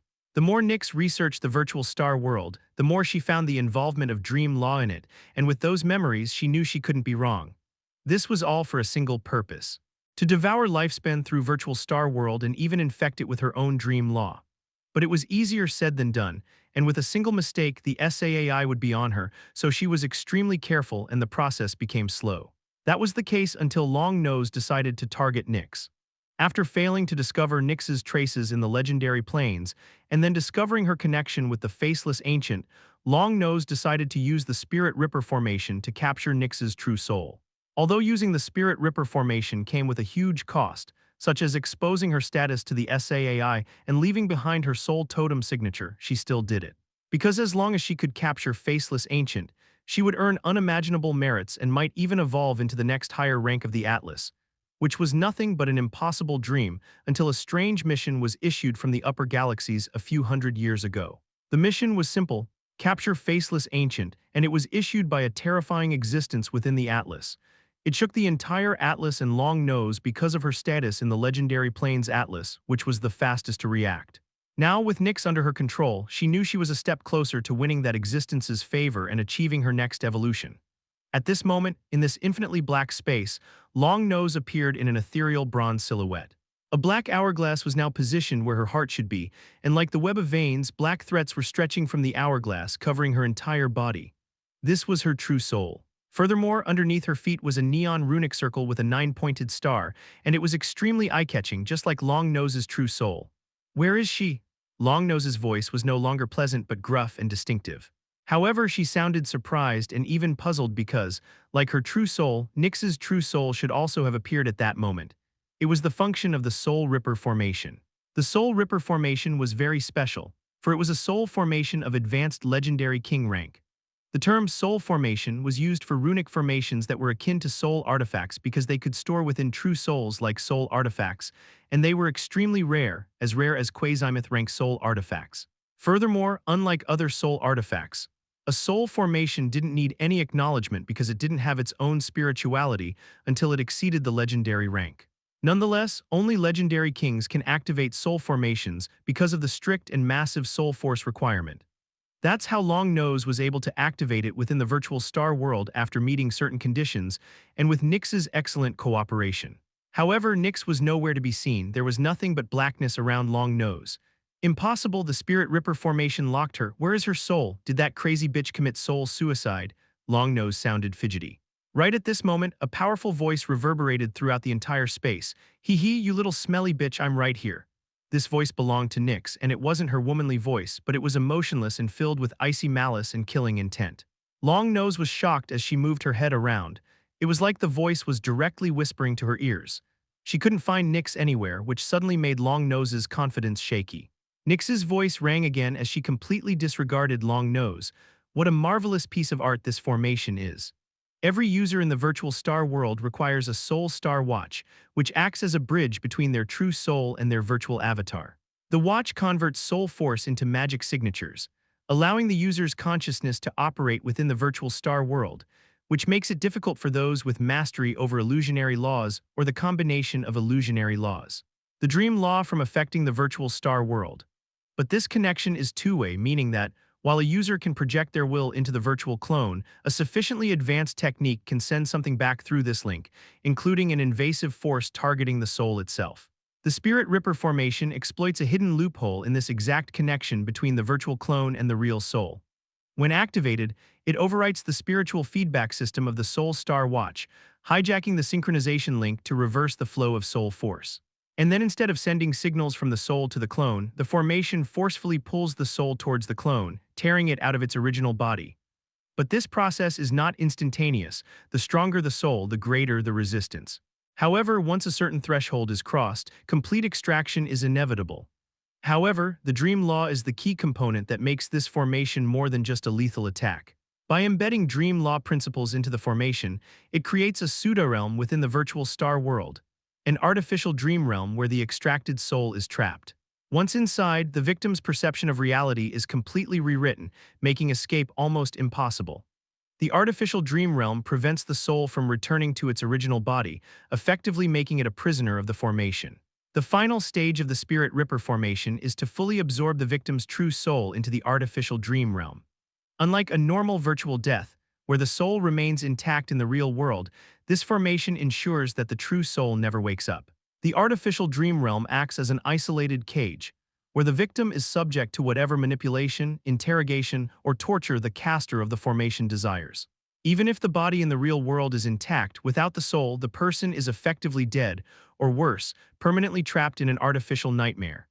This formation is terrifying because it turns the convenience of virtual existence into the ultimate vulnerability. Once caught, even the strongest legendary king can be reduced to a helpless prisoner in an artificial dream. It's clear all my doubts in an instant." Nyx's voice was filled with praise as if she were an artist admiring the work of another artist. But Long Nose had long lost her composure, as her entire body was trembling after hearing Nyx's appraisal. Even Long Nose didn't know so much about the Spirit Ripper formation. It was almost like Nyx was the creator of this formation. A terrifying realization struck Long Nose at this moment, and Nyx's strange behavior flashed past her mind. At this moment, Nyx's eerie voice rang again. "I guess you haven't tried this formation on a nightmare before, have you? Well, it's my honor to be your first, and you happen to ruin my mood as well, hehe." Chapter 971. Living in Fear. Jacob has been within the infinite space for over months now, ever since he had encountered the immortal Nimrod. He didn't dare to leave because his opponent was out of his leg. On top of that, his biggest reliance, the Infinity Pendant, was rendered completely useless against this enemy. Furthermore, Jacob had been immersed in analyzing Immortality's cryptic words all this time, almost to the point of obsession, because this time he knew his life was in real danger. The only solace Jacob had was the Gluttony Mask, which could provide him with some safety. But Immortality had clearly told him that if Immortal Nimrod really brought out the Longevity Path Glory Gem, even the Gluttony Mask will be rendered useless. Jacob didn't feel safe going outside against such an enemy who could find and attack him at any time and whenever they wanted. His biggest fear was Immortal Nimrod might not attack him alone this time. Furthermore, if he wanted to use the wish to get some information on this enemy, the lowest price was 1,000,000 years, while the highest was in tens of millions, which consolidated his enemy's unreal strength and terror. That's why Jacob fell into a strange trance. He wanted to survive and didn't want to relive the same event that happened in the unique plains. This time, even if Immortality helped him, he wouldn't be able to pay the price. Lastly, the Longevity Path Glory Gem was an absolute requirement if he wanted to progress further into the cursed immortality. Now that he knew the person who had been specifically hunting him, he had lost the element of surprise. In fact, while mulling over this problem, Jacob had a terrible realization. He might not be the first one being hunted by the person who has the Longevity Path Glory Gem. This dilemma was like an endless pit, and the more Jacob thought about it, the deeper he fell. Nyx, within the nightmare realm, was flurried at this moment because Jacob had completely cut her vision after he entered the infinite space. She knew his mental state as someone who was directly connected with a part of his soul. Furthermore, she finds herself in the mess of virtual star world at this time, and she is very afraid of telling Jacob about it, given his current mindset. But right now, she needs Jacob to exit the infinite space so she can complete the final step, and after gathering her courage, she decided to do it. It's good news, the process doesn't matter. With determination, Nyx tried to call Jacob. Can you hear me? I have something important to report. It's about the virtual star world and using my ability to farm lifespan, the things we discussed before. I might have found the key to sneakily plant nightmare seeds and reap lifespan through the virtual star world. After revealing it, Nyx anxiously waited for Jacob's response. She also discovered ripples in Jacob's stagnant mind when she gave him the good news. Thereupon, Jacob appeared within the nightmare realm, this time in his skeletal form. His flaming eyes flared violently, making Nyx shudder as she could feel a hint of madness in them. "Is it true?" Jacob asked in a voice that was emotionless yet icy. If it were any other time, Nyx would have jeered at him, but now she didn't dare to say anything to tick him off. "Yes, I've stumbled upon a very powerful formation that can work within the virtual star world. With my knowledge and comprehension, I can alter it and then use it to instill the nightmare seeds through the virtual star world into strong victims." Jacob remained silent as his eyes flickered violently. "What do you need from me?" He's not asking how I stumbled upon a formation in the virtual star world. Or he didn't care. Nyx was astounded but didn't probe. She replied, "I can receive that formation while we are in your world. Furthermore, I've captured a very powerful Atlas higher up through this formation, or to be exact, her true soul. As long as we can bring her into your world, even if she has some trick, she won't be able to escape, and we can get more information about Atlas through her. She's an hourglass bearer. You were targeted by Atlas and an hourglass one at that." "How?" Jacob impassively questioned. Nyx shuddered, afraid of answering this exact question, especially now. Furthermore, she knew Jacob's eyes could see through lies, and if she dared lie, she'd be digging her own grave and she might lose Jacob's trust forever. Ultimately, Nyx decided to be honest and tell him about Long Nose. She had already told him about her the last time he tasked her with releasing the information, and this was the exact thing that put her under Long Nose's radar. Jacob heard everything without interrupting Nyx. He spoke only until she finished, and his response was again unexpected. "How long do we need to stay outside? A few minutes would be sufficient. You just need to connect me with a soul star watch," Nyx replied with a faint frown. "All right, Jacob impassively agreed before he exited the nightmare realm just as he had come like a ghost. I can't even tell what he's thinking anymore. Nix was extremely nervous, but soon Nix's vision returned and as Jacob said, he wore a soul star watch and exited the infinite space, letting Nix connect with her star ID. Nix didn't dare delay and quickly started to get to work. Jacob stood on the blackened ground of the evil domain, appearing in his real body because the soulless Ghost King's body couldn't connect with the virtual star world. He flickered as he used the eyes of Judge at full capacity, and his soul senses were on high alert. He had even written a wish beforehand in his mind just in case he needed to flee. At this moment, Jacob's soul star watch suddenly became hot, runes began to surface, and a small vortex formed above his wrist. The next moment, a tiny marble ball shot out from the vortex. Chapter 972, Newfound Hope. Jacob was surprised when the marble ball from the Soul Star Watch appeared, but he kept the questions for later and quickly entered the infinite space without wasting a single moment. Only when he was within the infinite space did Jacob feel safe again, and without hesitation he entered the nightmare realm. Looking at Nix, who seemed in high spirits yet aggravated at the same time, he coldly asked, "Explain to me how the Soul Star Watch can use teleportation." Nix took a deep breath and replied, "What's there to explain? The Soul Star Watch has this teleportation function hidden in it. I only discovered it recently myself, but since you were, busy, I didn't report it to you then. Anyway, I don't think others know about it either, except for Atlas. It is very well hidden in the Soul Star Watch's core mechanics, and the magic technology and runes used in it are unknown and probably above the legendary rank. I only gained temporary access to it with the help of the same formation I've told you about. That formation can bypass the virtual star world's rules and authority for a certain period of time, until the SAAI will notice it if we use it for a lengthy period of time and get our star IDs blacklisted. But we don't need to worry about it because that Atlas Scion activated it with her star ID. I've told you, didn't I, that I was not enjoying myself back in the virtual star world," Nix stated with a hint of pride in her voice. Also feeling somewhat courageous, she softly said to Jacob while averting her eyes, "Look, I know you're not feeling confident and aren't yourself lately, but doing nothing is not a way to go about it. You might fear death, but what you've been doing is probably what the enemy wants you to do, fall into despair and lose your mind in fear. I've known you for a long time now, and I know you always manage to find your way out of these tricky situations. You are the most capable and smartest person I know, and you are both my mentor and master, someone whom I admire in this whole messed up world. So just stop wallowing in fear and fight back. Make your enemies fear you so they can think twice before moving against you. If nothing else, nuke the hell out of that sneaky bastard." When Jacob heard Nix's words, the violent flames in his hollow sockets jumped and their agitation started to dissipate. "Nuke," Jacob muttered as his eyes became brighter. He looked at Nix with peculiar emotion and nodded, "You're right. Staying here and sucking my thumb won't help in any way. I need to fight back and increase my strength even further." Nix's eyes brightened, and she was astounded when Jacob seemed to have taken her advice. "So you're going to fight back?" Jacob shook his head, "Not now. But I think I found a way to develop myself further and escape this predicament until I found a way to put my fear into that guy's heart." At this moment, he seemed to have slightly regained his composure and no longer considered running away or finding a shortcut. "Now, according to you, that marble should be the Spirit Ripper formation that can create an artificial dreamscape realm, and that goblin's soul from Atlas is trapped in there?" Jacob calmly asked, as he had already gathered all the information about what had transpired in the virtual star world. Nix nodded without hesitation. She seemed slightly more cheerful than before. "Indeed, that short bitch's true soul is still in that formation, which is now under my control because of my mastery over the dreamscape law and my absolute control over anything related to dreams. Furthermore, I discovered something extremely strange. When I wanted to use the nightmare sepsis on her, it failed because of the hourglass assimilated with her true soul. Not only that, but even the nightmare conqueror seed couldn't take root in her soul because of that hourglass. The only reason I could think of is that hourglass, whatever it is above legendary rank, my current rank." Nix showed frustration. Jacob was also surprised, but then something suddenly came to him as his eyes flickered. "How could I've ignored the fact that when I was in the unique plains, Immortality told me that each golden hourglass was akin to 40,000 dark beings and 1,000 years of lifespan. So if these hourglasses also have ranks and the hourglass in legendary plains are different, didn't this mean I don't even need to go after dark beings and all I need to do is hunt these bastards down?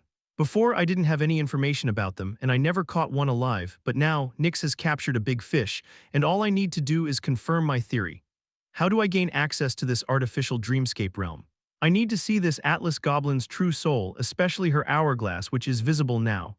Jacob quickly asked Nyx. Nyx felt Jacob's anticipation as if he had grasped a ray of hope.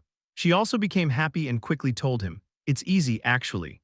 Spirit Ripper formation is like a soul artifact, but strange enough, it didn't seem to have any spirituality, so anyone with a powerful soul force or who understands its core rules like me can take control of it from another. As long as you let it enter your soul, I can take control of it and let it enter the nightmare realm because of the dreamscape law in it. Once it entered here, that bitch is as good as trapped in her worst nightmare, because in a sense that formation is a cheap imitation of my ability, the dreamscape nightmare realm." Jacob deeply looked at Nyx before he nodded and left the dreamscape nightmare realm with newfound hope and schemes. If what he wanted to conform really turned out the way he was thinking, he didn't know about others, but the Atlas of the legendary plains would be his target of slaughter. And this time, he was going to use every means possible to raise his Jinx Core's rank and lifespan. Chapter 973, It's Simple. In the darkness of the Spirit Ripper formation, Long Nose in her ethereal soul form was trying to escape the formation that Nyx had hijacked with unknown means. Truth be told, Long Nose hadn't felt fear and was so helpless for a very long time, and being done in by her own target was utterly humiliating for someone like her. Not to mention she was even captured with her true soul. Still, Long Nose was now truly afraid of Nyx and curious about her origin, because of her unexpected prowess and knowledge about the Spirit Ripper formation. If she didn't know better, she would think Nyx was a high-ranking Atlas member. However, there was a saving grace. As long as Nyx can kill her here, she can always come back and seek revenge with everything she has. She can't even commit suicide because the Spirit Ripper formation was designed to prevent that. Now, all she could do was resist until Nyx killed her in frustration or make Nyx lose control of the Spirit Ripper formation so she could establish contact with the Timeless City, which was even more impossible. But Nyx seemed to have vanished, and no matter what she said or provoked Nyx, no reply was given, making Long Nose even more frustrated.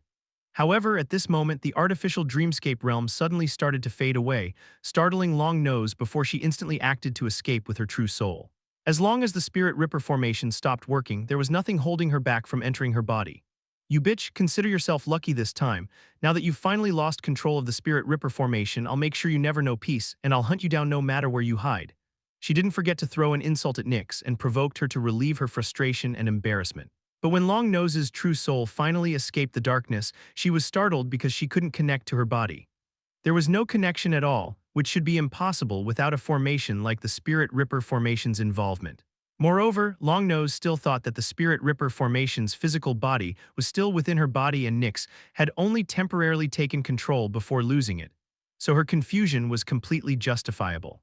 However, this was just the start of her shock because the moment the darkness vanished, she appeared in an unimaginable starry space with starry rivers, a colossal cosmic tree, and a magnificent palace floating right in the center. Long Nose had never seen anything like this before, and not even the virtual star world could create something like this, and it was even more realistic.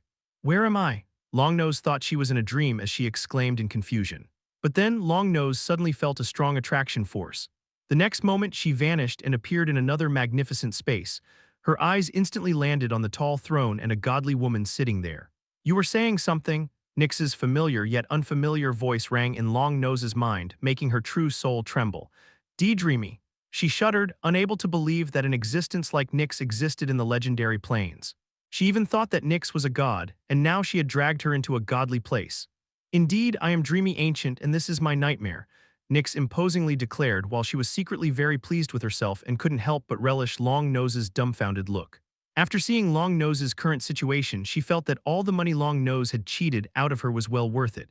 "Who are you, Your Excellency?" Long Nose tried her best not to fall into utter despair.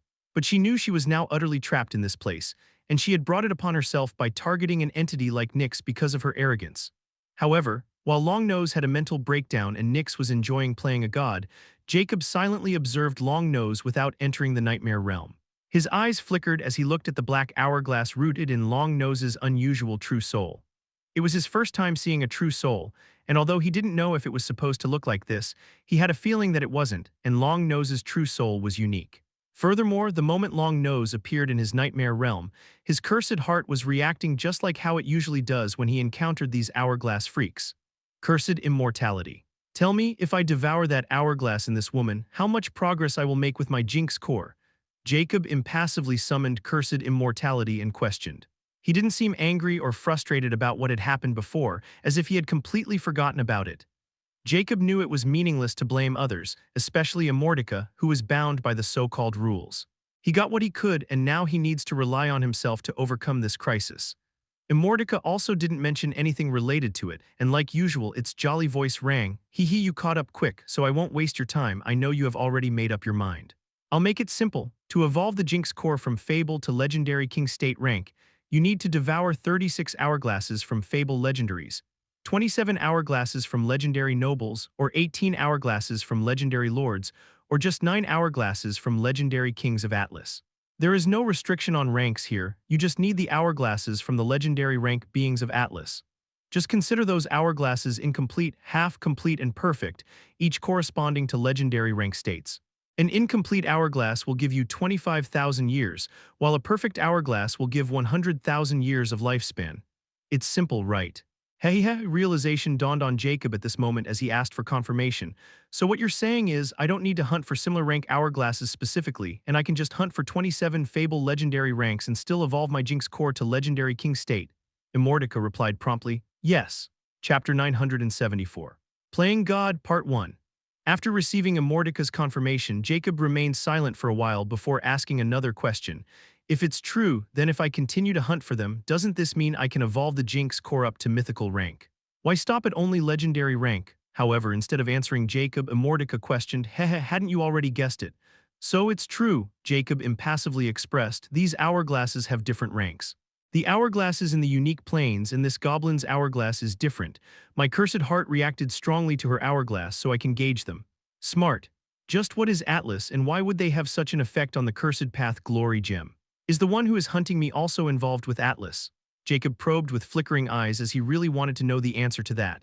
But Immortality, like always, replied cynically, that's on you to figure it out. Jacob shook his head in disappointment, but no longer probed any further and wasted his time. He unsummoned Immortality and mused. That true soul is legendary king rank, which means if I follow my instincts and let the cursed heart absorb her hourglass, I'll get 100,000 years of lifespan, and only need to hunt 2 more legendary kings from Atlas to evolve the Jinx core to legendary noble state. But did they even have so many legendary kings? Furthermore, I'm still unsure if she can survive after I absorb her hourglass, and Nyx's abilities wouldn't work on her. Should I use soul search on her, but it's also risky. What do these guys fear the most? A sharp glint flashed past Jacob's eyes as he suddenly thought of something. He quickly reached out to Nyx to instruct her about something and then silently observed while waiting for Nyx to set the stage before he entered the dreamscape realm.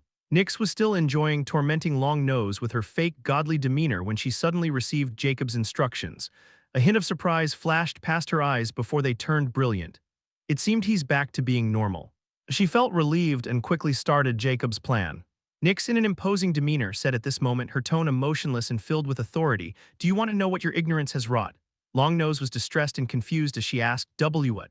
You have interfered in our Lord's connive and almost ruined it by revealing it to our enemies." Nyx coldly stated, making Longnose tremble, but the confusion in Longnose only grew stronger. "Our Lord, ignorant thrall, you still haven't realized who I'm referring to," Nyx disdainfully lambasted. "My Lord is too merciful. Despite your blasphemy, my Lord knows your efforts and your true intent. Thereby, my Lord has decided to summon you to the holy domain to enlighten you." Longnose was gobsmacked by Nyx's words. She had absolutely no idea what Nyx was talking about at this moment. But for some reason, Longnose saw hope in this situation, as she thought Nyx had taken her for someone else. Yet all of a sudden, the surrounding temperature dropped, and white brilliance descended in the hall. As the white brilliance faded, another being revealed itself in the hall. He was 3 meters tall, with a slender humanoid form, and he was wearing a black robe. A peculiar white symbol glowing between his glabella, corporeal long white hair and long beard covered his hoary head, which seemed like white flames. His skin was an unnatural shade of sickly green stretched taut over bony protrusions. Eyes, devoid of pupils and completely white, burn with an infernal glow. Long, sharp claws replace nails, and a jagged maw filled with venomous fangs. A stench of sulfur and decay clings around. Furkaz, the king of Hell Knights, had descended. The moment Furkaz or Jacob in Furkaz' guise appeared, an oppressive might filled the entire hall, and when Long Nose glanced at that hellish figure, her soul shuddered uncontrollably. She didn't even react like this when she met with Nyx. Nyx quickly left her throne and approached Jacob like a zealous believer, while she was secretly enjoying this play very much. Jacob ignored Nyx and looked at Long Nose, who seemed to have received the biggest shock of her entire existence. "It's working even better than I've imagined. Although I can't imitate his exact aura, this much is enough to fool her as long as she has seen this guy before." Jacob was elated as he knew his plan had worked. But it was only the start, and he imitated Furka's voice. "Do you know who I am, child?" Longnose snapped out of her shock, but she still quivered, not in fear but in pure exhilaration and reverence. Just like that, she instantly prostrated in front of Jacob. "O noble one, known as the King of Hell Knights, and one of the pioneers of the end, this constant Baranzro had the privilege to glance at your timeless visage when I became a constant noble. So this timeless wanderer indeed knows who the noble one is. I humbly seek your acknowledgement and mercy if I've misspoke." Long Nose, or Constant Baranzro's voice, was filled with terror and veneration as she exclaimed without daring to look at Jacob. For the first time, Jacob finally learns about Atlas rankings, especially how these hourglass bearers refer to themselves. Finally, that terrifying entity summoned by that Atlas member in the unique plane was called the King of Hell Knights. But what does she mean by one of the pioneers of the end? How many are there, and what kind of power and authority they hold? Jacob was extremely curious and wanted to ask, but he knew his cover would blow up if he raised more suspicion. Jacob merely grunted in acknowledgement, but this little action seemed to have greatly riled up Constant Baranzro. He ambiguously said, "Since you've recognized me, I want your absolute honesty. Tell me the source of the conflict between you and my poise follower." Chapter 975, Playing God, Part 2. Constant Baranzro finally realized at this moment about what Nyx was trying to imply before and couldn't help but sneak a glance at that godly woman who was also prostrating herself in front of her lord, and shuddered just thinking about how she had foolishly targeted her. "It's all that Star-Lord's fault for steering me on the wrong path and almost making me lose my life. It's good that the noble one is merciful towards a zero."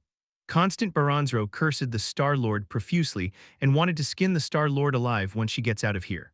Without hiding anything, Constant Baranzro revealed, replying to the noble one, it was all but a misunderstanding. The truth is that over 2,000 years ago, an iron constant ascended from the lesser planes. It was the first time in the history of Atlas that an iron constant who hadn't even completed half of the first timeless cycle was ascended to the legendary planes instead of a golden constant with fourth timeless cycles. But according to that iron constant, he seemed to have earned the favor of a constant viscount from the upper planes, and because of the unexpected end of golden constants, which also includes a timeless city overseer of the lesser galaxy of Taurus, new constant spots were opened. The constant viscount somehow noticed it and instantly used the constant noble privilege to descend into the lesser planes. The viscount took subordinates from the lesser galaxy of Taurus who had extremely high talents and rare bloodlines. Even we, the constant barons, weren't able to get this news until everyone was over, and it was probably the constant viscount behind it as well. Constant Baranzro's voice was filled with grievance. She was holding a grudge against that constant viscount for sweeping all the benefits from the lesser galaxies, while it should be the constant baron who receives them. But because she was only a constant Baranzro who was only a step closer to becoming a constant viscount, she could only swallow her grievance. However, now that Furkas has personally descended in front of her, she became brave and revealed everything without hiding anything. She knew that even those above constant viscount had no choice but to prostrate in front of Furkas. Much less a cunning constant viscount, but what she didn't know was that the Furkas in front of her was not the real one. Jacob heard everything for the first time, and he was really fascinated by Atlas. Their roots are simply too deep. They're like the ultimate version of the Killer Skull Society.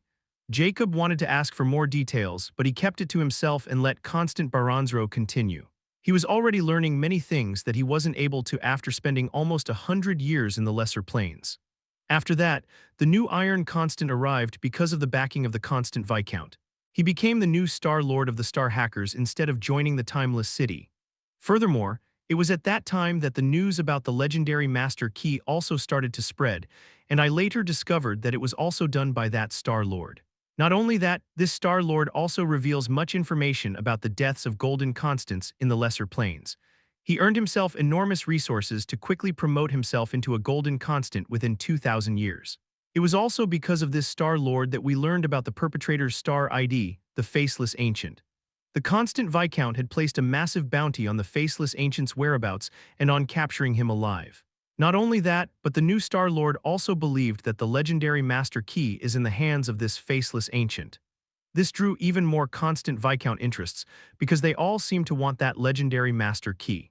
All the big organizations in the legendary planes are still searching for the legendary Master Key, because they had also received the same instructions from their backers in the upper planes. Only we have a specific target. Constant Baranzro explained with a hint of apprehension. Jacob was shocked. He wasn't expecting this kind of twist at all, and a terrifying killing intent rose in his heart. So whoever this iron constant or now the golden constant is, he knows me quite well. Not only that, but he's now the Star Lord of Star Hackers. But what is this timeless city? Could it be the true head of the Atlas? Nonetheless, the shock caused by the legendary Master Key had been significantly subdued by the sudden appearance of Zodiac Beast Calamity. However, this Star Lord had truly guessed right about who had this key, and he had even drawn the attention of those constant viscounts from the upper planes to me. But now that I know the constant barons should be effective for my legendary rank magic core, which makes the constant viscounts effective for the mythical rank. Jacob looked at Constant Baronzro, who still wanted to continue, but he cut her off. That's enough. I can easily deduce what happened after that. You all thought my follower was connected to Faceless Ancient. It is indeed true. Constant Baronzro was shocked when Furkas confirmed it, but didn't dare to speak since this matter was too huge. But at this moment, Jacob's voice turned eerie as he declared, "However, you have all taken this too far, and I had no choice but to send a wisp of myself to enlighten the fools.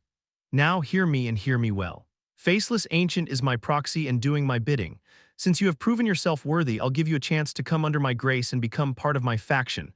Are you willing, Constant Baronzro?" Jacob inquired. Nyx almost laughed out loud. She wasn't expecting Jacob to take this thing so far, and he even declared himself his own proxy. Nonetheless, she could guess what Jacob wanted. The Atlas has offended him, schemed against him, targeted him, and almost killed him. Now he has caught their tail, and he is clearly not going to let it go. Nyx even felt a tingle of pity for those poor bastards as she looked at Constant Baronzro's trembling figure after Jacob's offer. She knew they were going to meet a terrible tragedy. Chapter 976. The Shadows of Abyssal Rift. After playing the role of Furkas, Jacob didn't stay any longer and vanished just as he appeared after instructing Constant Baronzro. Although he knew this might be risky, he was willing to take the risk for long-term benefits instead of short-term ones. Furthermore, with the eyes of Judge, he knew Constant Baronzro wasn't lying or faking her devotion at all. She was really convinced about getting Furka's favor and would follow his instructions diligently because she saw nothing but benefits in doing so. Do you really want to release her? What if she figured out we had been playing her and revealed everything? Nyx inquired since she had her concerns about Constant Baronzro and didn't want to let her go just like that.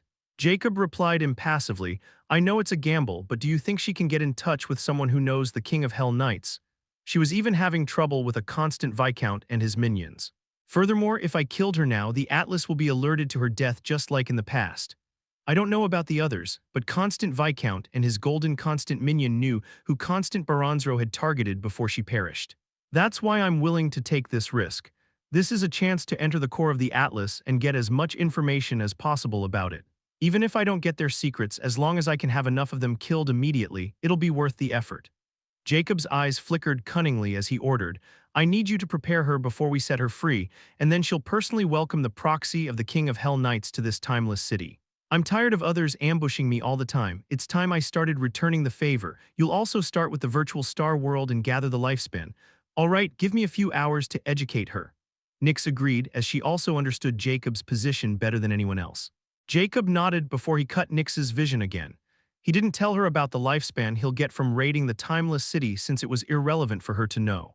At this moment, he summoned Specimen -1 Alma, and she seemed to have regained her previous form after Jacob stopped his research on her.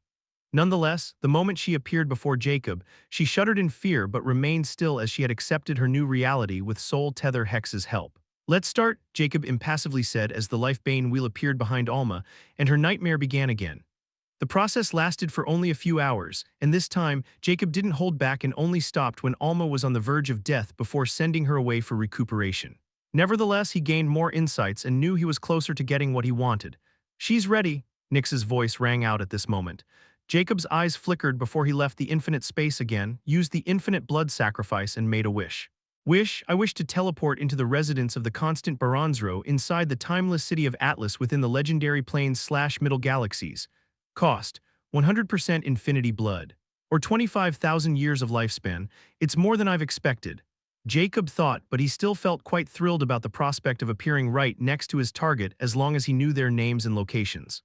Carry through, lifespan. 789,144 years, all youthful. The next moment, Jacob vanished from the evil domain and he instantly activated the gluttony mask as well. After all, he knew that person would probably sense his location here because he had appeared there previously. Stretching across the far reaches of the legendary plains was a monstrous crack torn into space itself, a pitch-black rift. There were no stars around this rift, only a sky smeared with streaks of corrupted aurora, flickering like dying embers trapped in a vacuum. Jagged cliffs jutted from the ground at impossible angles, shrouded in a perpetual twilight haze. Gravity shifted unpredictably here, stones floated, rivers bled upward, and shadows twisted in directions that defied logic. But the most unnerving part was the silence, not the peaceful kind, but the kind that screamed of unseen eyes, of things slithering beneath the fractured crust, watching. This was one of the most dangerous forbidden regions of the legendary plains, the shadows of the abyssal rift. Everyone avoided this place. Some brave ones who dared to enter were found decades later, aged beyond recognition, their minds lost in endless loops of trauma. Others simply vanished, swallowed by the shadows of the abyssal rift. The reason for these phenomena was that there were zones within the rift where space bent like liquid, and time unraveled in fits and starts. Entering was easy, but leaving was as difficult as ascending to the upper planes. Furthermore, this place also makes it impossible for prying eyes to probe because the space-time distortion and anything related to magic won't work here. However, despite that, deep within the rift's innermost distortion zone, where time blurred and light itself slowed to a crawl, floated a city that shouldn't exist. The timeless city was neither ancient nor new. Its architecture shifted subtly with each breath, sometimes a spiraling palace of black jade and silver, sometimes a broken ruin of charred ruins, and sometimes a vibrant sprawl glowing with neon arrays of terrifying formations. It was shielded by a massive hourglass-shaped barrier suspended upside down in the sky. Its sands flowed upward, each grain a fragment of time itself. No outsider stumbled upon the timeless city by accident. It existed on a fragment of spacetime carved out by the most heinous origination, the Atlas sealed away from cause and consequence. Only those recognized by the city's core formation, the temporal sigil, could find their path, and even then they would find themselves caught in a trial of memory and illusion before being granted entry. However, today someone suddenly appeared in this place after bypassing all the terrifying protection measures. It was Jacob. Chapter 977, Timeless City of Legendary Plains. Inside the protective barrier of the timeless city, the city's streets pulsed with strange veins, glowing runes flickering beneath transparent black stone roads like heartbeat rhythms in a living organism. Buildings were never the same shape twice. Some floated upside down, others folded like pages of a forgotten book, and lanterns hanging from invisible threads cast light with no warmth. The city buzzed with forbidden activity. Strange cloaked shadows walked like phantoms, masked merchants, and silent assassins in dream cloaks passed through smoke-filled alleys like ghosts. A crooked bazaar stretched through the central market where one could purchase anything. This spooky haven was for the members of Atlas. In the distance loomed the most stable structure of all, a monolithic black tower that never changed shape, no matter how the rest of the city twisted around it. The timeless tower was both anchor and throne, piercing through the chaotic ley lines of the rift like a temporal needle. Formed from obsidian-time glass and etched with runes no mortal could decipher, the tower stood motionless amid chaos. Inside, silence reigned. The interior walls gleamed like polished mirrors, but no reflection ever showed true. Each floor contained a different scene and design, one ancient, one futuristic, one dreamlike, one apocalyptic. At the pinnacle of the tower, past countless illusionary floors, was a surreal library, where countless wisdom tomes like stars hovered around a tall antique hourglass filled with neon black sand that flowed backward. A small figure in black robes and a head covered in a long hood stood in front of this hourglass and seemed frozen at the moment. But suddenly, another figure appeared right beside this frozen figure like a ghost. It was Jacob. Jacob was astounded when he saw the surreal library and the tall hourglass. But at that moment, he suddenly felt an oppressive force emitting from the hourglass, and runes began to emerge on the floor. A formation. Jacob knew he had triggered some protective formation and quickly transferred Constant Baranzro's soul out of his mind. Under the eyes of Judge, he could clearly see the truth and how it instantly pulled the frozen small figure in front of the hourglass. The moment the true soul returned to the Constant Baranzro's body, a static yet powerful voice rang, "Intruder detected." Constant Baranzro, who had finally regained her body, was elated, but she didn't have the chance to celebrate before that unexpected warning was heard. She also felt the protective formation had been activated. She instantly turned around and saw a ghost standing there. He was currently the target of the formation, yet he appeared very calm. The first thought came to her mind. Someone had broken through all the timeless city's protective measures and successfully infiltrated the heart of the city, which was impossible for even a quasi-myth. But then that ghost said something that made her shudder. "I'm the Lord's proxy directly sent to you. The Lord told me you'll be my helper." Instantly, everyone started to make sense when Constant Baranzro thought about the Lord's power, and only the Lord was capable of bypassing these trivial formations. Furthermore, with Nyx's education, She had already known this would happen, but she wasn't expecting it to happen so fast. Nonetheless, she instantly responds before the formation obliterates the proxy and draws the wrath of the Lord into the entire timeless city. An hourglass appeared on her forehead and she coldly ordered, "I'm the timeless overlord of the legendary plains, Constant Baranzro. I use my authority to grant this person iron constant level access to the timeless city." The moment she spoke, the formation suddenly came to a halt and the static voice rang. "Identity confirmed. Please give your final confirmation. Warning, this person does not have the timeless hourglass and shouldn't be anywhere closer to the timeless city. Warning. If you gave your final confirmation, any damage or exposure to the timeless city will be your responsibility and will have severe consequences. Warning, to ensure the welfare of the timeless city, it is strongly advised to plant a timeless parasite into this person's soul." Warning, Jacob was astounded when he heard those warnings. And he was also impressed by how meticulous this timeless city was and how powerful its defensive system was. Furthermore, all those precautions against a non-member or someone without a timeless hourglass were unimaginable. He finally understands why Timeless City was never exposed to the outside world and people only knew about Atlas. Even then, they thought that Atlas was the name of Star Hacker's ground, while the truth was that it was a mere branch of True Atlas. After hearing around 20 warnings, Constant Baranzro replied without hesitation, "I give my confirmation." Once she gave her final confirmation, the oppressive pressure on Jacob finally vanished and the static voice rang the next moment. "The unknown personnel has been registered under Constant Baranzro's authority and will be temporarily given an iron constant level access to the timeless city." Thereafter, a black mass suddenly appeared in front of the hourglass, solidifying into a palm-sized hourglass-shaped token and hovering in front of Constant Baranzro.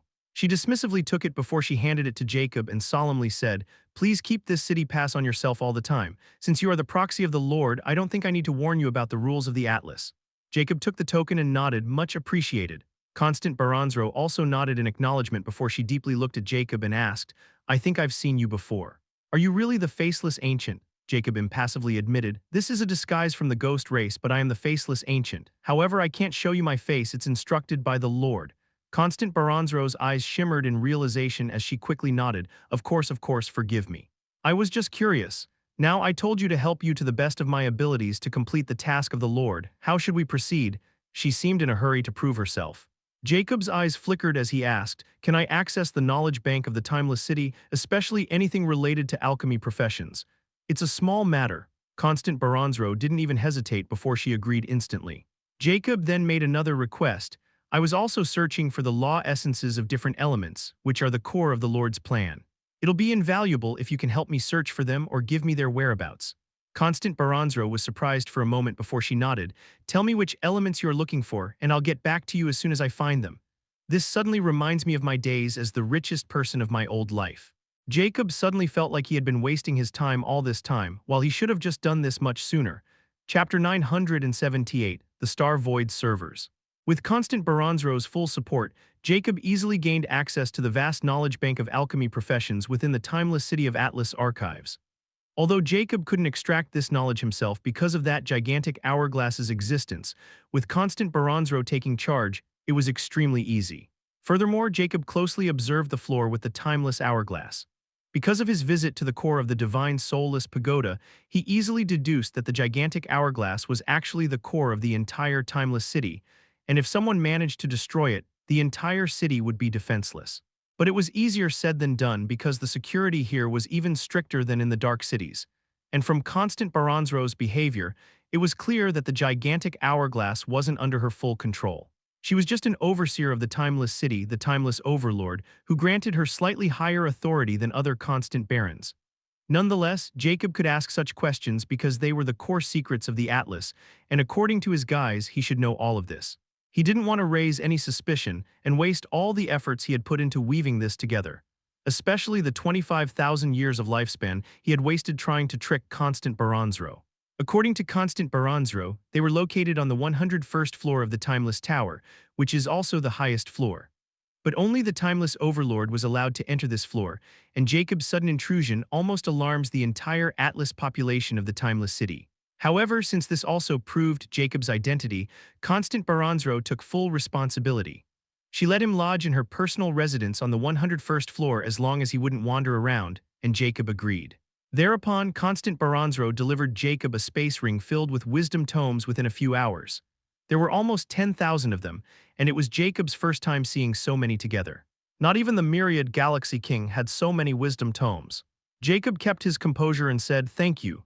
At this moment, something came to his mind, and he subtly asked, "Oh, I was wondering if you knew about the location of the Star Void servers of the Star Network." Constant Baranzro was startled before she inquired in a deep tone, "Does the Lord want to target the Star Void servers?" Jacob suddenly noticed something strange in her tone and changed his response, "No, it's a personal matter.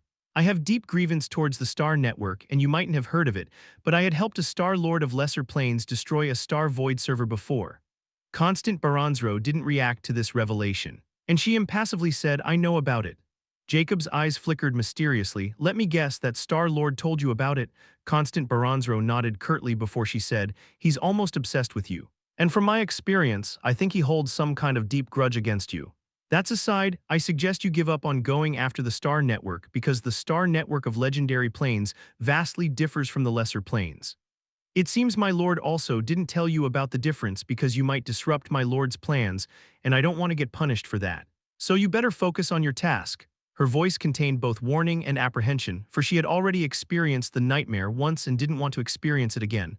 "I almost blew my cover." Jacob was glad that he changed his answer after he felt the peculiar fluctuations in Constant Baranzro's emotion when he said, "Star Void server." From her response, it was clear that there was some kind of difference here and in the Lesser Plains. Still, Jacob wanted to know the exact difference. He also wanted to meet this Star Lord to personally see who this guy was and get rid of him. "Don't worry, I know my mission. But can you at least tell me what is different here and in the Lesser Plains? It helps me avoid some dangerous situations. After all, you guys are fighting against the Star Network for a long time, and it is also my enemy, so I want to learn as much as I can about them so I won't be at a disadvantage in the future." Jacob sounded desperate and sincere. Constant Baranzro remained silent for a moment before she said, "If you want to know the difference, you need to understand what a Star Void server actually is, and from your tone, you clearly didn't know that the Star Void server doesn't exist in the Legendary or Middle Planes. As the name suggests, the Star Void server is a mere system that provides resources, data, services, and programs to clients over a void network, operating under a client-server model.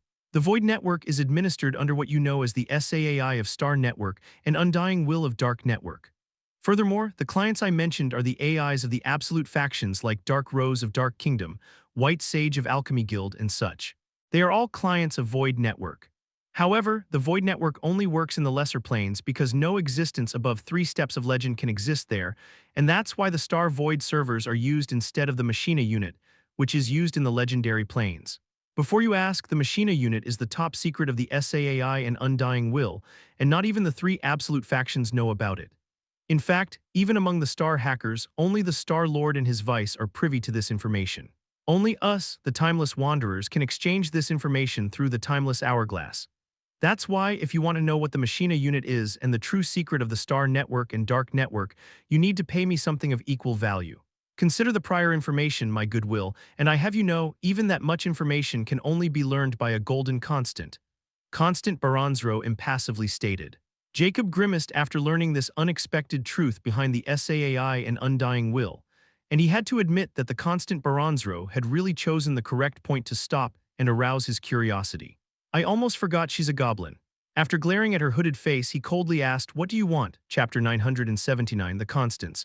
Constant Baranzro looked at Jacob deeply before she calmly asked, "I've heard you can end or simply put kill a constant." Jacob looked at Constant Baranzro meaningfully and nodded, "Indeed. I was given this power by the Lord to punish those who interfere in the Lord's plans," he calmly admitted. "But can you kill a noble constant because there can't be room for error in this, and this might be helpful to the Lord?" Constant Baranzro inquired again with a hint of agitation. "Before answering that, I need to know the difference between a constant and a noble constant. Forgive my lack of information, but I wasn't allowed to interact with a constant before, and you are the first one whom the Lord appointed as my aide." Jacob responded ambiguously as he found this the right opportunity to learn about these constants and why others can't kill them. After encountering and killing them, even he could tell they weren't afraid of death until he devoured the hourglasses after their death. So it was pretty clear that they might have a way to revive somehow, and that's what he wanted to know the most. Furthermore, Jacob had his own method for reviving after awakening the second universal godly ability of cursed immortality. Still, he was curious about the secret of these constants' fearlessness of death. Constant Baranzro didn't find Jacob's response strange since this information was only known to the Constants. But she needed to know if Jacob could truly end a noble constant because she was a noble constant as well. Most importantly, she wanted to confirm if Jacob can kill on his own free will without Furka's permission. He's too curious and clearly didn't know how to behave. He is the Lord's tool. A tool should never ask questions, nor should it have a conscience. But what if a tool starts asking questions and grows a conscience? Maybe the whole reason I was selected to help him was to monitor him and judge whether he's useful or not. After all, he had been growing stronger with the Lord's grace and might have become arrogant. Now, he's already a legendary king. Although he achieved this terrifying progressive speed only with the Lord's grace, he seems distracted. Constant Baranzro was a shrewd and ambitious person, or without such qualifications, she wouldn't be where she is today. However, someone overthinking can be fatal, and she was exactly doing that. Furthermore, she had no idea that slowly, she was revealing everything to Jacob with the prejudice of testing him, while the truth was far more profound and out of her imagination.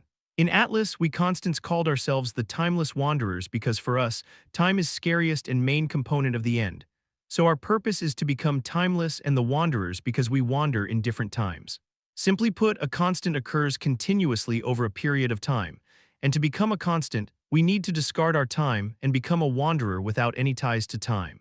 The constants you have encountered in the lesser planes have ranks. The lowest is iron constant, then bronze constant, silver constant, and finally the golden constant, which is the rank below the noble constant. To be called an iron constant, we need to sacrifice our time to the timeless hourglass and then become a part of it. From then on, we'll be reborn as iron constants and start to refine our time with the help of our timeless hourglass. The refinement of time means our lives. We need to experience life. The more we experience, and based on the rank of experience, our timeless hourglasses will be filled. Once an iron timeless hourglass is filled, we'll repeat the same process and forfeit the timeless hourglass, which is now filled with timeless sand, to the Atlas and then reborn as bronze constant. However, this time we have an extra life. This means that if we die during the bronze constant life experience before filling the bronze hourglass with timeless sand, we'll be reborn as iron constant and repeat the whole process. But if we died as an iron constant, we'll meet with our true end. Now you should understand that a golden constant will have 3 extra lives. Yet the constants below the rank of noble constant can meet their end if they encountered a legendary king, because the sole sense of a legendary king can detect the timeless hourglass within those who are not noble constant, and then they will be destroyed with a law attack. That's why the Atlas only allowed those who are qualified to promote to a noble constant into the legendary planes, so their end won't be in vain. Furthermore, the slots of a constant, especially a noble constant, are minimal. There can never be an ultimate number of constants. In Atlas, at a time, there are 1 million iron constants, 500,000 bronze constants, 250,000 silver constants, and 100,000 golden constants scattered throughout the lesser planes. While in legendary planes, there are 10,000 constant nobles with 4 lives and 5,000 constant barons with 5 lives. A new slot will only open when a constant promotes or demotes, and our identity numbers change through this process. However, noble constants have noble timeless hourglasses that only a lesser god can detect. Even then, the lesser god can't end them. A higher god might have such a power. Furthermore, the higher you are in the hierarchy of Atlas, the more impossible it is for you to meet your end. Like a constant viscount can't be ended by even a higher god. The only danger to ourselves is the Zodiac Plains enforcers. This is the gist of it, and that's why I'm asking you if you can really end a noble constant, which should be difficult even for a lesser god. Constant Baranzro gave Jacob a general overview of the Atlas. Jacob was astounded to finally learn the secret of the Atlas and constants today, despite Constant Baranzro omitting many deeper details. Like how this rebirth works. What will happen to the last number within the ranks if a higher rank constant suddenly drops in the lower rankings of the constant? How long will it take them to revive again? Would they have the same race and gender after rebirth? Why can the Zodiac Plains enforcer easily kill them? What is the purpose of star hackers? How did they replenish their numbers? So many details were missing, and this was even after Jacob had taken precautions against Constant Baranzro's vigilance against him. Nonetheless, now he at least knows the difference between the constants and why it was so hard to kill them even for the gods. Chapter 980, Timeless Sand. After getting an overview of the Atlas constants, Jacob replied to Constant Baranzro's question, "Yes, I can end a constant noble." Constant Baranzro seemed both astounded and fearful as she asked, "How about a constant baron?" "I can." "But why are you asking me this?" Jacob glanced at her reproachfully. Unless you want me to kill a constant noble or constant baron. Constant Baronzro became silent, but she didn't refute Jacob's assertion and revealed, since you want to know about the secret of SAAI and undying will, as long as you can help me take care of a problematic variable, I'll give you that information. However, the Lord's task came first, period. If it's impossible, forget I ever said anything and you better forget about your personal vendetta. Jacob wanted to scoff, but he remained impassive. Furthermore, what Constant Baronzro asked him to do was completely aligned with his primary goal of coming to the Timeless City. However, after witnessing the security and the formations in this place, Jacob knew that if he wanted to kill the Constants in this place, he could only do it with his true body, or if he used the soulless Ghost King's identity, he would be caught. But now, Constant Baronzro's selfishness has opened a way for him to bypass this problem, and he didn't even need to waste time searching for it. It is not a problem, Jacob impassively stated, but can I even move against a constant noble within the Timeless City without raising an alarm? If there is a way to remain incognito, I can take care of anyone constant noble or constant baron. Constant Baronzro was astounded by Jacob's confidence, but a shrewd light flashed past her eyes. He didn't even hesitate to take on this task without the Lord's permission. He's definitely started to go awry. Despite her dark thoughts, Constant Baronzro remained calm and replied, "Don't worry, I can help you with that." If that's the case, then who needed to be taken care of? Jacob ambiguously inquired. Currently, I'm a 0-number constant baron, which means I will be guaranteed a constant viscount the moment a slot opens in the upper planes. However, the problem is that a constant viscount has a vastly different existence from a constant baron because they are mythical kings, ranked above the legendary king. The world of a mythical king is entirely different from a legendary king, and they need vast resources to improve their ranks in the upper planes further. Moreover, a few prerequisites are required to become a mythical king, which are all thoroughly controlled by the big factions. That's why, without the backing of a powerful organization, it is impossible to become a mythical king. It is even more impossible for people of legendary planes who require an ascension permit first to ascend into the upper planes. For this reason, no one wants to miss a chance to become a mythical king and touch the realm of the gods. Since I'm the closest to it, this also made a target of not only the constant viscounts of the upper planes, but also the other constant barons with single-digit numbers. Constant Baronzro gravely stated. At this moment, it finally dawned on Jacob as he looked at Constant Baronzro, and he asked, "So, what you're saying is those constant viscounts won't let just anyone become a mythical king, because this would mean sharing their own resources. Furthermore, they had their own followers, so they naturally favored them over you. But don't you have your backing? After all, you are closest to becoming a constant viscount, which means roping you in should be far easier than promoting their own followers who might be far back in line. I can already understand that you might not be killable, but if you died now, you'll be demoted to a constant noble, which means those ranks behind you will be automatically promoted. But can they really kill all the constant barons until their own candidate takes the spot? Won't it simply cause chaos among the Atlas? And what guarantee did they have to succeed even if their own candidate became a 0, the others can do the same thing to them? Jacob raised these questions because he wanted to know more about the Constants, why they were fighting against each other, and whether the Atlas secretly allowed this. Although there were many loopholes in this system, Jacob knew he had yet to truly understand everything about Atlas, so he didn't immediately create a conjecture. Constant Baronzro was also startled by Jacob's intellectual ability, and she started to become wary of him and vowed to alert the Lord about this. It wasn't like I didn't have a backing. It's just that my backer has been missing for hundreds of years. I wasn't able to contact her. Furthermore, I was also approached by others with offers, but I can't accept them because of my backer, which is a secret I can't casually reveal to you. You are also right about the easiest way to raise a constant ranking is to kill the one ahead of them. But the thing is, a constant can't kill a constant even if they want to, no matter how high their rank is, unless they are like the Lord. Jacob was astounded by the last part and asked, "Then what's the problem? If they can't kill you, you can simply ignore them." Heh, it was only that simple. I only said a constant can't kill a constant, but I never said there is no other way to increase their rankings. Constant Baronzro scoffed. What is this way exactly? Constant Baronzro sternly explained. If constants want to increase their rankings within the limitation of their title groups, they can do it by completing constant missions or providing important information. This will earn them grains of timeless sand, which is a currency among constants in the currency of timeless hourglass. This timeless sand is different from the timeless sand I've told you about before because it is unrefined, which makes it ownerless, while the timeless sand in our individual hourglass is refined, which means it has an owner. But whether the timeless sand is unrefined or refined, it can be traded with other constants. with the only difference being that the unrefined timeless sand cannot be refined and turn into our own.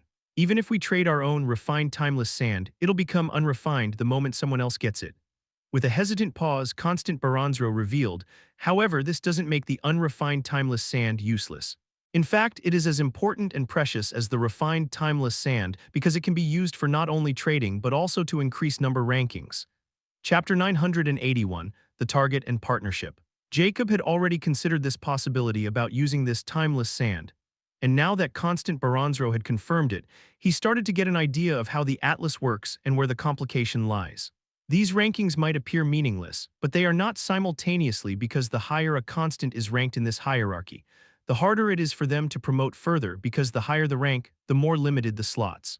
Like there are 1 million iron constant, but when it comes to constant noble, there are only 10,000, and constant barons are only 5,000. The constant viscount would be even more limited, probably in 1 or 2,000. So even a constant baron completed their unique life experience. As long as a constant viscount won't promote or demote, they can do nothing but wait. This means that constant baron in single-digit rankings and those in the higher rankings would also catch up with the complete baron rank hourglasses. That's why it'll become a fierce competition to get the 0 number so they could be the first to promote when a slot opens. This way, Atlas can make them do these missions with diligence and everything they have to promote themselves. The true viciousness of this system is that they can't kill each other, forcing them to use their wits instead. They might be able to scheme against one another, but everyone's main target would always be the person standing at the very top, which in this case is Constant Baranzro. Now that she knew I could truly kill those constants, she naturally wanted to use it to her advantage, while she might have thought that she was doing it for the Lord. Furthermore, her trust is becoming more powerful as she believes in the Lord. He mused with a sharp glint in his eyes. Jacob nodded. All right, I'll help you with your problem as long as you can ensure it won't be traced back to me. Furthermore, since this is a private deal between us, I would appreciate it if you keep it that way. He hinted meaningfully. Constant Baranzro didn't find it strange. In fact, this makes Jacob's performance even more believable and convinces her that he was doing this independently and was afraid of the Lord. That goes without saying. Constant Baranzro quickly agreed and then said, the problem I want you to get rid of is another constant baron who lived on the 100th floor of the Timeless Tower, which means right below this floor. His constant baron number is 1. Any constant baron ranking from 0 to 100th will give a floor in the Timeless Tower, the highest 101st floor for the 0, while the lowest floor is the 100. When Jacob heard it, he was slightly startled because he wasn't expecting there would be 100 constant barons right below his feet, and a killing intent rose in his heart for a moment. After all, he was almost sure the constant baron level timeless hourglass should be complete or perfect hourglasses. Immortality had hinted it, and once he killed just 9 or 18 of these constant barons, he would instantly achieve his purpose. But now that he was learning so much from Constant Baranzro and taking advantage of his enemy, the Atlas, he wasn't in a hurry because he might never get another chance like this in the future. There were still those disc assassins he wanted to know about, and probably more core secrets of the Atlas. Lastly, he needed to meet that golden constant who had painted a target on his head. Constant Baranzro would have imagined what Jacob was thinking right now as she continued, but despite that, not all the constant barons stay in the timeless city, since those who have incomplete timeless hourglasses like to wander outside where they can gain richer life experience. Jacob didn't find it strange since this made more sense. If that's the case, then this constant baron -1 should also be outside the timeless city. Constant Baranzro shook her head. No, he's within the timeless tower because including me, constant baron 1 5 6 9 13. 18, 21, 28, 33, 34, 45, 59, 60, 63, 72, 81, 88, 89, 90, 94. And 100 have all completed our barren timeless hourglasses, which made us all qualified to go to the upper planes. Like her, huh? Which means they are all legendary kings. Not even the dead faction has so many legendary kings. If all these guys decided to attack any faction, they could absolutely sweep them. But they're afraid of alarming the Zodiac Plains enforcers. So you want to get rid of Constant Baron -1 because he's the closest to your rank, while the next one is Constant Baron -5, right? Indeed. Although I'm not sure, I have reason to believe that the Constant Baron -1 is very close to gathering enough timeless sand to claim the 0 rank. That's why he needed to be gone. Constant Baranzro coldly stated.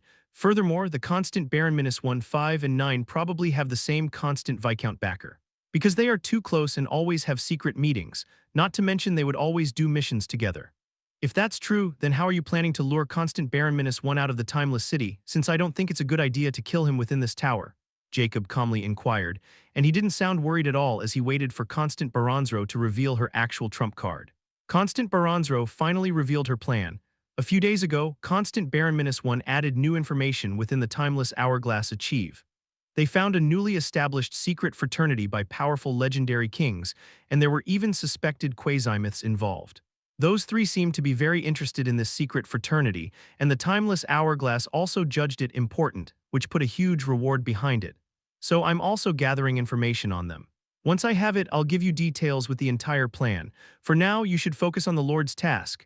Jacob looked at Constant Baronzro meaningfully before nodding. As you wish. This was the start of Jacob's partnership with Constant Baronzro. Chapter 982, Golden Constant 100,000. After Constant Baronzro finalized her deal with Jacob, she left his residence and headed towards another location in the Timeless Tower. It was Constant Baronzro's private workshop, filled with all sorts of tools and even living specimens enclosed in liquid pods. Each floor of the Timeless Tower had such workshops. Constant Baronzro moved towards the far end of the workshop where there was nothing but a wall. But once she stood in front of it, she tapped her sharp finger on different spots of the wall, and as her finger tapped on those spots, runes appeared one after another. After tapping for over 50 times, a runic array appeared on the wall before the wall's color changed, and a black arc door appeared and slowly opened. Constant Baronzro entered without hesitation before she performed a hand sign, and the door suddenly started to close. This secret room was spacious. It contained a small garden under a translucent dome, a display of different weapons, a small pond filled with purple liquid, and a strange tree in the center. This tree had no leaves and appeared wilted, but strange runes were on its emerald body, and below it was a futon. Without hesitation, Constant Baronzro sat on the futon below the tree.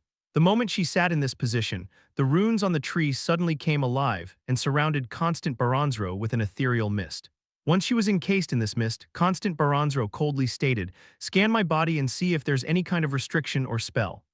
Strangely, no one else was within the mist, yet the moment she ordered, the mist churned and started to shift between different colors as it entered Constant Baronzro's body. Constant Baronzro wasn't surprised by this strange process. In fact, she seemed very familiar with it and waited for it to be completed. After an hour, the surrounding mist stopped churning before it started to fade away, revealing Constant Baronzro's figure again, but nothing was out of the ordinary. However, the runes on the tree seemed to have faded a little, and at this moment, a tiny white leaf appeared on the tree branch and instantly fell. Constant Baronzro impassively caught the white leaf and scrutinized it. White leaf.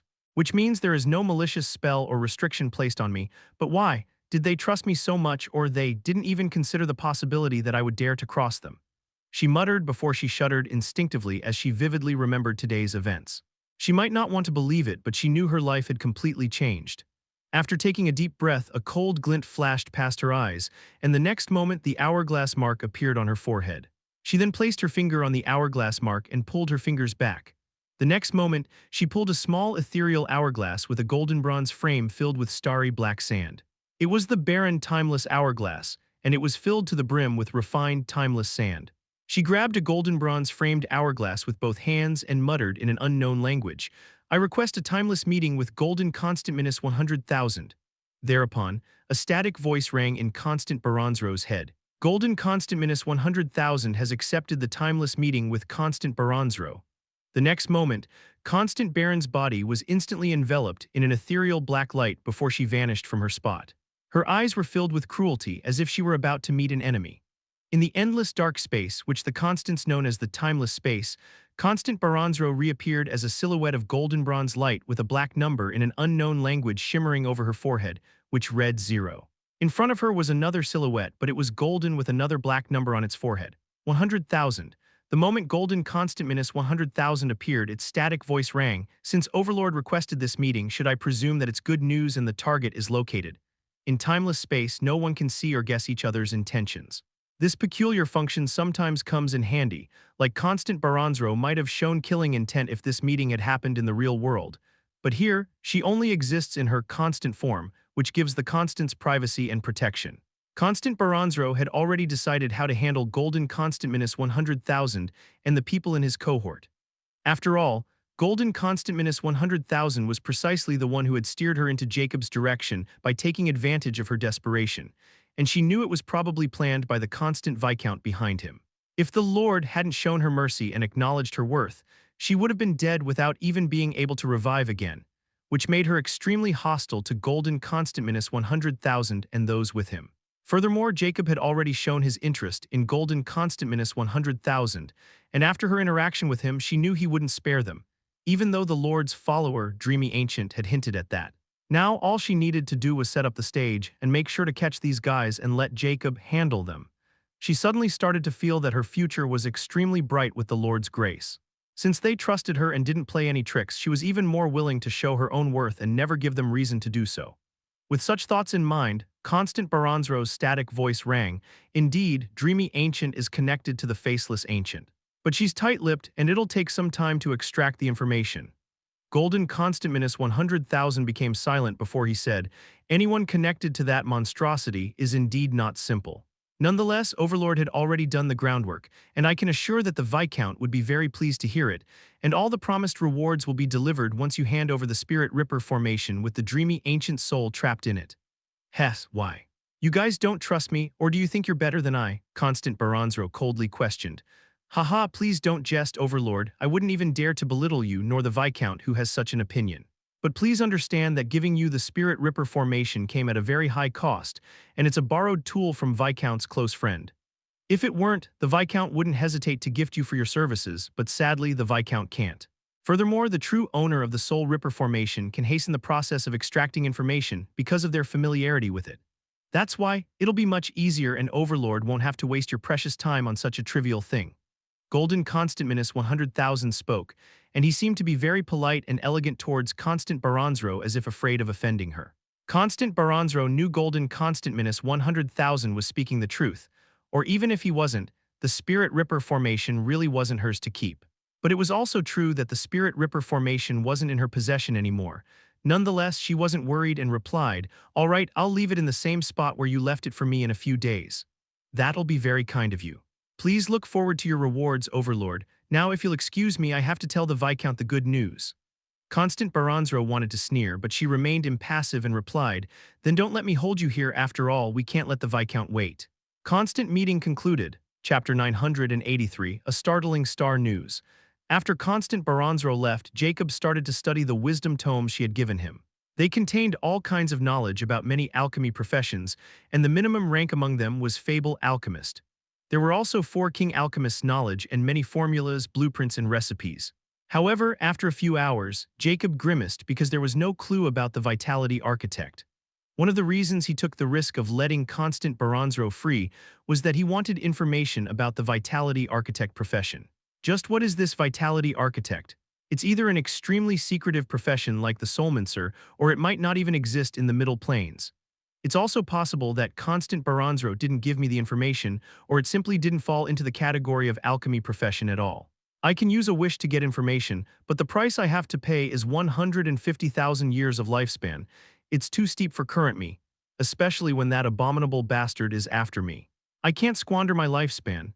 Jacob felt frustrated. Despite his calm appearance and sudden windfall in the face of Atlas, he didn't forget about the sword of Damocles looming over his head. Furthermore, he had already thought of a way to deal with his pursuer, at least until he was ready. But that method, he thought, had too many variables and risks, and the chance of failure was extremely high. He wasn't even sure if he could succeed in it. However, since he was forced into a corner, he knew he had to take this risk, and for that, he needed all the power he could gather. That's why hunting Constance was now his only choice. He also wanted information on those Upper Plains gods because they were after the legendary Master Key, and he was as well. Jacob wasn't expecting to find himself in this sort of situation despite becoming a quasi-myth, and everything was going sideways ever since he had encountered the hunter. Now, all he wanted was to take advantage of the Atlas as much as possible before that hunter found him. At this moment, Jacob suddenly enveloped his body with dense purple mist flickering with lightning. It was lightning mana, and he activated his soul sense to make sure nothing could peer through it. Once assured of the concealment, a palm-sized gray mannequin with runes carved on its body appeared in his palm. It was a soul puppet of advanced legendary lord rank. Jacob acquired this soul puppet from the soulless Ghost King's space treasure, but since it was only a legendary lord rank, he never used it. It can't even display 1% of a true legendary king's prowess. Nonetheless, in his current situation, this perfectly suits his needs. Without hesitation, Jacob activated the soul puppet with his soul force before branding his soul totem sigil.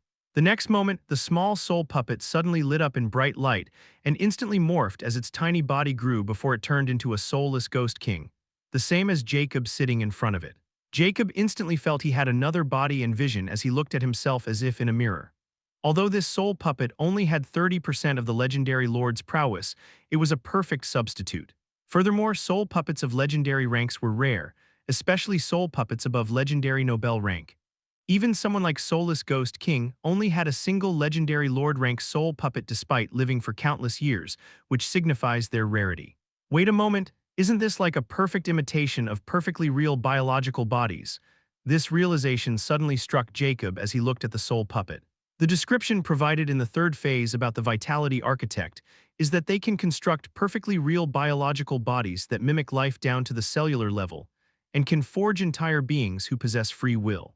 Although this soul puppet might not mimic life down to the cellular level and doesn't have free will, the concept is the same. What if soul puppets are a downgrade version of Vitality Architect's bioproducts? After all, this Vitality Architect almost sounded like a god who can create living beings with free will. According to my knowledge, the soul puppets are created by alchemists with deep knowledge of rune artificers and apothecary professions. Even magic smiths are involved. Thinking to this point, Jacob's eyes turned brilliant. The two requirements before the Vitality Architect in Cursed Immortality are becoming a mythical rune artificer and magic smith. Is that a coincidence? No, nothing involving Curse Immortality is a coincidence. This means that rune artificer and magic smith might be the keys to opening the path for a Vitality Architect. It's just that I need to figure it out. Jacob wasn't expecting this sudden inspiration after activating the soul puppet. Nonetheless, he now suddenly had a direction to figure out what a Vitality Architect is, and with the knowledge in his hands, he knew he might get something. After glancing at the soul puppet, Jacob threw the hourglass token to it and then vanished into the infinite space before the concealment mist faded away. The soulless Ghost King was revealed again in the same position, holding a wisdom tome with his eyes closed as if deeply immersed in its knowledge. Now, even if he were under scrutiny, it would be very hard to tell the difference between a soul puppet and his body, which was also a disguise.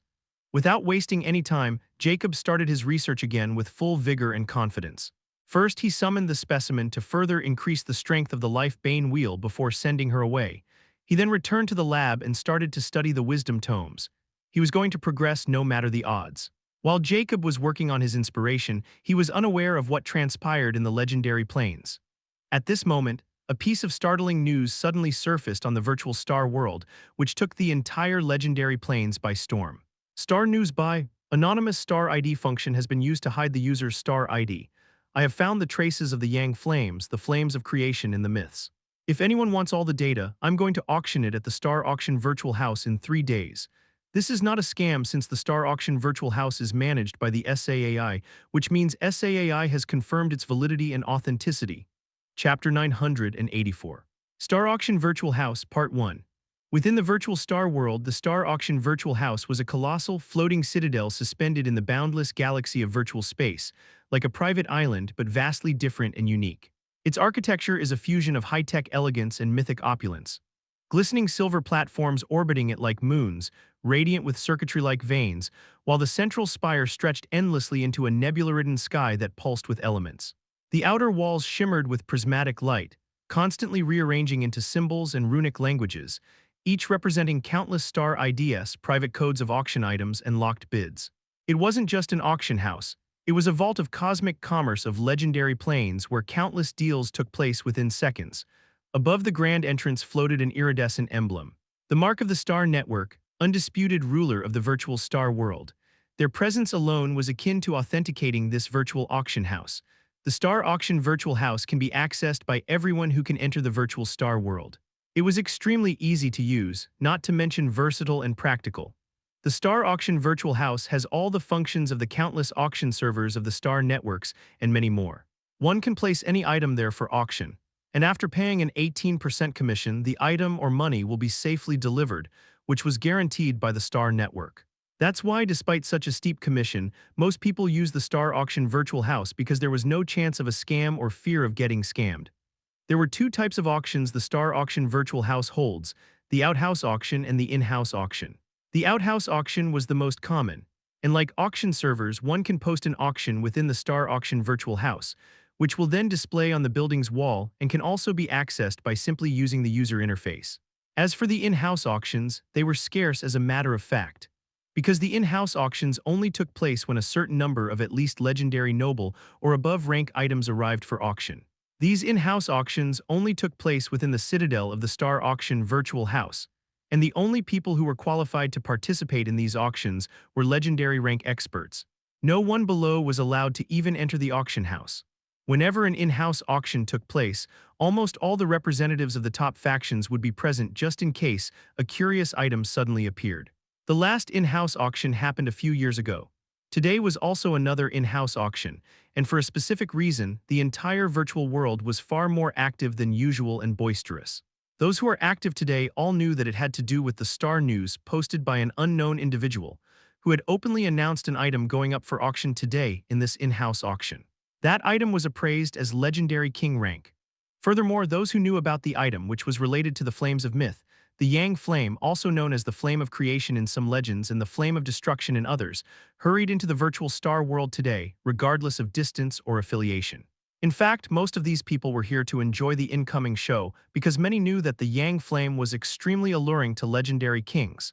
And right after the star news related to the Yang Flame was posted, people started to dig for information on it. Within a few hours, another anonymous star news quickly gained popularity, which sent another shockwave through the legendary plains, and this even included the dark network of the dark beings. This news revealed an ancient text about Yang Flame, which apparently indicates that by integrating the Yang Flame with a legendary king's soul totem, one can become divine. Although the divine word has different meanings, those in the legendary king knew more than others, especially those with a connection with the upper planes. They instantly connected divine with godhood or the next realm of myth. This is how today's auction suddenly became extremely popular, and the people who are going to participate in it have reached an unimaginable number, not to mention that influential figures were hidden among them. From the moment the massive countdown on top of the entrance of the Star Auction Virtual House Island hit 0 and 0 seconds, 59:59. 60 minutes to go, a storm of activity surged through the virtual star world as those who had purchased auction tickets all received a notification. The in-house auction will start in an hour. Please use this link to enter your designated seat in the Star Auction Virtual House. Rules and regulations. Those who were already familiar with the process used the link to teleport directly into the Citadel and appeared on their designated seats. Those who were new carefully read the rules, as any violation could put them on the blacklist. As the final minute approached, it became a spectacle. Countless seats were lined up in many rows in an orderly fashion, concealed within an obscure dome that could be made translucent if the owner of the seat wanted to show their face to the public, which 99% of the people present didn't want for obvious reasons. Furthermore, these seats were all arranged around a towering platform in the far center of the Citadel, which could be easily seen through the projection screen within those special seats. As millions of seats flickered like stars, signifying the arrival of the verified guests, the atmosphere became rowdy. Other than those common dome sets, some rich and powerful figures entered through VIP tickets and took the closest seats to the towering platform, and these seats were floating a few hundred meters away from the platform. At the same time, obscure in golden domes like stars, many called the star seats, and people knew only legendary kings or representatives of top powers were qualified to purchase those seats. As the final minute approached, the central platform, the auction stage, suddenly filled with a thick layer of mist, and the access of the auction house finally came to a close. Everyone knew that the in-house auction was about to start. Chapter 985, Star Auction Virtual House, Part 2. As the final second of the countdown struck 0, the thick mist cloaking the central auction platform stirred, rippling like liquid starlight. A low, harmonic chime echoed across the entire citadel, deep and majestic, reverberating through the countless dome seats and even causing flickers of starlight to dance across the silver platforms orbiting the citadel. Then from within the mist, a silhouette emerged. It was a tall, androgynous figure clad in a robe woven from starry threads. Its body glimmered faintly like a constellation come to life. Its face held no features, only a smooth, blank canvas upon which different expressions would ripple in shifting patterns of light. This was no real person. This was the auction spirit, a sophisticated virtual being created by the virtual star world itself. The moment it stepped fully onto the stage, its voice rang out crystal clear without emotion yet filled with power. Welcome, honored guests, to the in-house auction of the Star Auction Virtual House. Today's auction consists of 30 items, each appraised at the minimum of legendary noble rank and above. The order of appearance has been determined and sealed by the Vault Protocol of the Star Network. Please keep in mind that the currency of in-house auction is star crystals of equivalent rank to the auction items. And to bid for items, you need to let your Soul Star Watch scan all the star crystals in your possession to make sure there won't be any foul play. Your privacy and all the information are protected by SAAI, and we keep all the rights to use it in case of any malefactor or malicious intent. As the auction spirit raised its hand, a luminous screen appeared high above the stage, visible from every seat in the Citadel. A glowing list of 30 encrypted item names scrolled in elegant starlight script, their ranks temporarily hidden except for their number. But 3 items at the bottom shimmered slightly brighter than the rest, items Note 28, Note 29, and Note 30. The entire Citadel stirred with silent anticipation. Seats have been locked. All verified participants may now engage in the auction interface using the command window within your domes, the auction spirit declared, and a soft pulse triggered the emergence of a holographic panel in front of every attendee. It displayed the following features: live item feed, bid input and autobid options, item history and spec sheets, anonymity control, personal funds tracker. The interface was quite easy to use, and almost everyone knew how to use it since most of these features were regular features of the outhouse auction as well. Many auction servers also used them. The auction spirit continued. Each item will be introduced and displayed with a 10-second review window, followed by a 300-second live bidding session. Please try not overbidding without sufficient backing, or it will result in immediate disqualification and blacklist from the Star Auction Virtual House. A ripple passed through the dome seats as some cautious bidders quietly readjusted their initial auto-bid limits through bid input and auto-bid options. Now, let the auction begin. The mist on the stage rippled again, and the first item materialized within a crystalline display, a serpentine black dagger flickering with runic craftsmanship. Its name appeared above it in starlight letter. Item number 1, Deathcul Venom Fang Advanced Legendary Noble Rank Weapon. Item details: discovered in the forbidden serpent lands of great cosmic continent of Leo, capable of bypassing certain spiritual defenses and with an active spell imbued in it, Fatal Venom Strick. Capable of poisoning legendary noble with a fatal poison, and even tier -1 legendary lords will be affected by this position. Starting bid, 10,000 legendary noble rank star crystals. The moment the first item was revealed, bids began flying in instantly. Although it was only a legendary Nobel rank weapon, it could also affect a legendary lord, which was a scarce property. Furthermore, more of the attendees were either Fable Legendary State or Legendary Noble State experts, and they wouldn't miss this chance to acquire such a weapon. The price spiked, plateaued, then rose again in a fierce tug-of-war between a few rich Fable Legendary and Legendary Noble bidders whose dome seats flickered subtly with activity. Eventually, the time reached the end and the final bid was locked in with a deep chime. The item vanished. Sold for 500,000 500-star crystals, legendary noble rank, the auction spirit announced emotionlessly. The next moment, the second item was revealed just like the first one. Item number 2, Noble Revival Elixir Advanced Legendary Noble Rank Potion. Quantity, 3 vials, 100 ml vial. Item details: an excellent alchemy product created by the first disciple of the Elixir King, Lord Alchemist Clayfin. It can literally revive any Fable Legendary and Legendary Noble from the verge of death from any injuries and make them 100% healed. It is also an antidote for any poison below Legendary Lord rank. It can also heal Legendary Lords up to 15% depending on their injuries. Starting bid: 50,000 Legendary Noble rank star crystals. This second item was even more compelling than the weapon because it was a rare elixir, and it was the Revival Elixir at that, which had been invented by the Elixir King. Although this Revival Elixir was only a noble rank version, the King Revival Elixir can achieve the same effect, but on the Legendary Kings. That's why all Legendary Kings coveted the Revival Elixir with infinite demand but no product. To this day, the Elixir King had only sold 4 King Revival Elixirs publicly, and rumor had it that they were sold for a mind-blowing price. Some rumors even state that a King Revival Elixir was sold for 10 elemental planets. Now that a noble Revival Elixir has appeared in this auction, and it was created by the Elixir King's first disciple, who was also quite famous, no less, so there wasn't even a need to consider its authority. There were even 3 vials, not just one on top of that.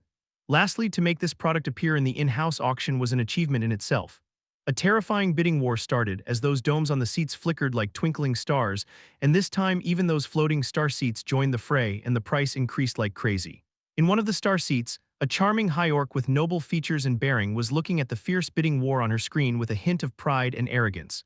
She was precisely the creator of those noble revival elixirs, Lord Alchemist Clayfin.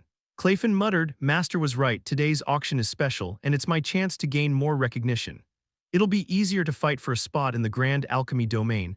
I wonder what her thoughts are right now." The time finally reached the end, and the final bid was locked in with another deep chime. The item vanished and was claimed as the auction spirit announced. Sold for 5.95 million star crystals, legendary noble rank. Chapter 986. Star Auction Virtual House Part 3. Within thousands of star seats, a woman was looking at the interface in front of her, which displayed an announcement she had just received. "Congratulations, you have won the bid for Item No 2 Noble Revival Elixir Advanced Legendary Noble Rank. Winning bid, 5.95 million star crystals, legendary noble rank, bidder ID. Dreamy Ancient / Anonymous for 183,934,029 anonymous ID function has been activated. Delivery mode. Star Watch Teleport Soulbound Transfer Protocol initiated. Estimated transfer time 0 and 30 seconds. The next moment, the auction spirit's voice rang within the dome seat. "Your seat has been sealed for verification.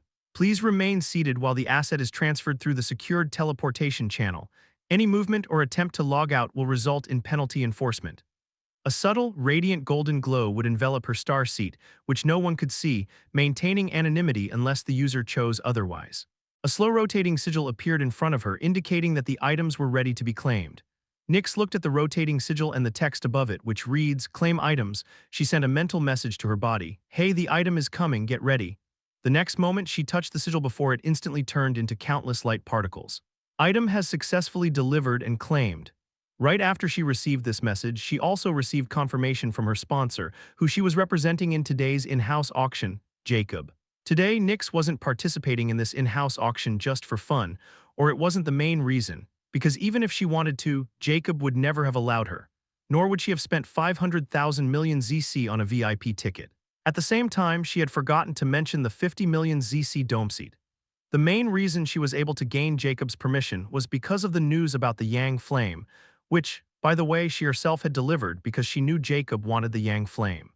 Just as she thought, his interest instantly piqued, and without wasting time, he allowed her to participate in this auction instead of using his own star ID.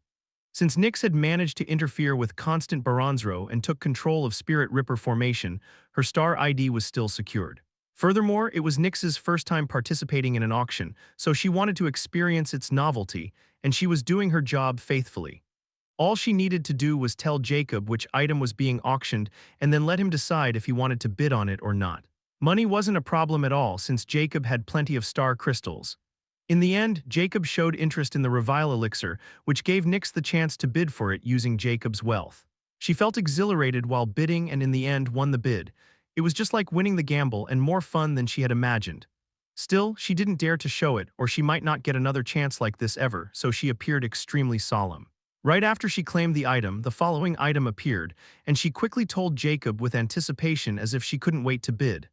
But since it was another legendary noble rank weapon, Jacob didn't show any interest at all. However, it didn't just stop with this item, for Jacob didn't show any reaction to any item that came after item number 2, making Nyx secretly frustrated as she silently cursed the Star Auction Virtual House for being so poor and bland.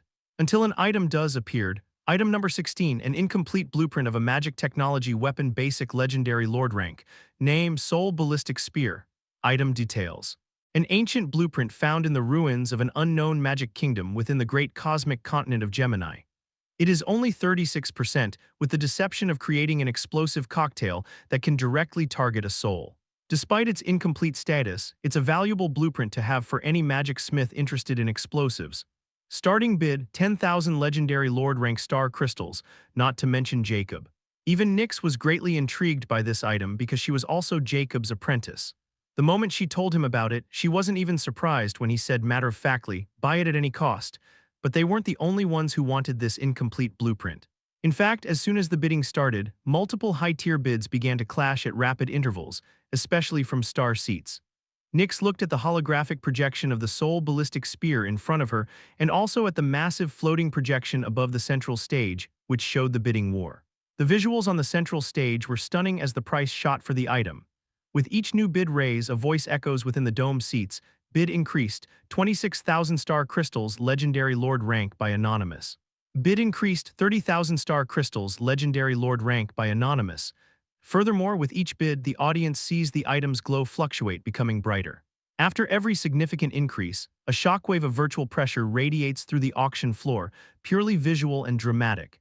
If a bid were especially aggressive, it would appear with a special animation of a fiery blade slicing through previous numbers or a comet striking the stage. It was like watching a tense fight rather than simple bidding. Nyx didn't hesitate as the time was quickly passing, and she added a bid by simply ordering 50,000 star crystals. The next moment, her bid instantly turned into a fiery blade and cut the previous bid, making Nyx feel profound mirth and elation. However, at this moment, another fiery blade rose and cut apart her bid. Bid increased 100,000 star crystals, legendary lord rank by blunt alchemy hammer. Not only did this bidder directly increase the bid by 50,000 star crystals, but they didn't even bother to hide their star ID. However, for some reason, the moment this star ID appeared, the bidding seemed to stop as if afraid of offending this blunt alchemy hammer.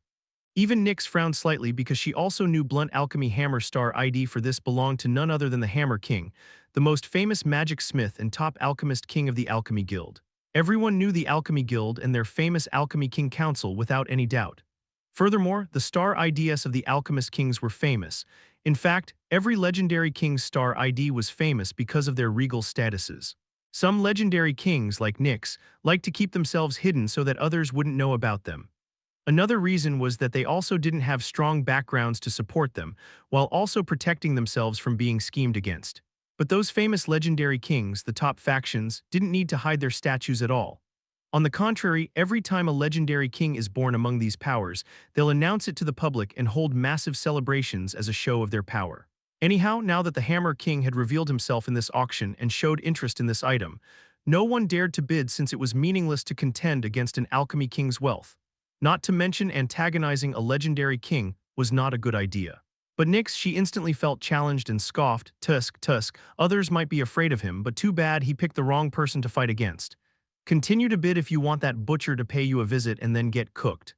Increase the bid by 50,000 star crystals. Bid increased 150,000 star crystals, legendary lord rank by anonymous for 183,934,029. Chapter 987. Star Auction Virtual House Part 4. Jacob was back in the Timeless City, but he wasn't in the infinite space anymore for obvious reasons. After Nyx alerted him about the Star Auction Virtual House and the Yang Flame, he had to come out. The reason for his reaction wasn't that he wanted the data. After all, he already had the map of the blazing constellation. He wanted it to make sure others wouldn't get in his way or ruin his plans. After all, if that data turned out to be really leading towards the Yang Flame, Jacob would be forced to take action. Although he was sure that the map of the blazing constellation might be some kind of key or the only way towards the Yang Flame, he couldn't take a risk or overlook this. In fact, he almost did, but Nyx alerted him in time. Now, Nyx was participating in what was presumably the most significant auction of the legendary plains, and Jacob had to admit there was some merit to it since the Yang Flame hadn't even appeared yet. Some items had already piqued his interest, especially the second item that extensively drew Jacob's interest, the incomplete blueprint of the Soul Ballistic Spear. While waiting for Nyx to win the item, he was studying the starry liquid in the vial, which was the noble revival elixir that he had only bought to research because it somewhat reminded him of the Titan tears. Yet at this moment, Nyx's hesitant and somewhat frustrated voice sounded, I lost the Soul Ballistic Spear." A hint of surprise flashed past Jacob's eyes and he coldly questioned, "What? There are 84.3 million legendary lord rank star crystals in my ring. Don't tell me that 10,000 worth of blueprints have crossed that threshold.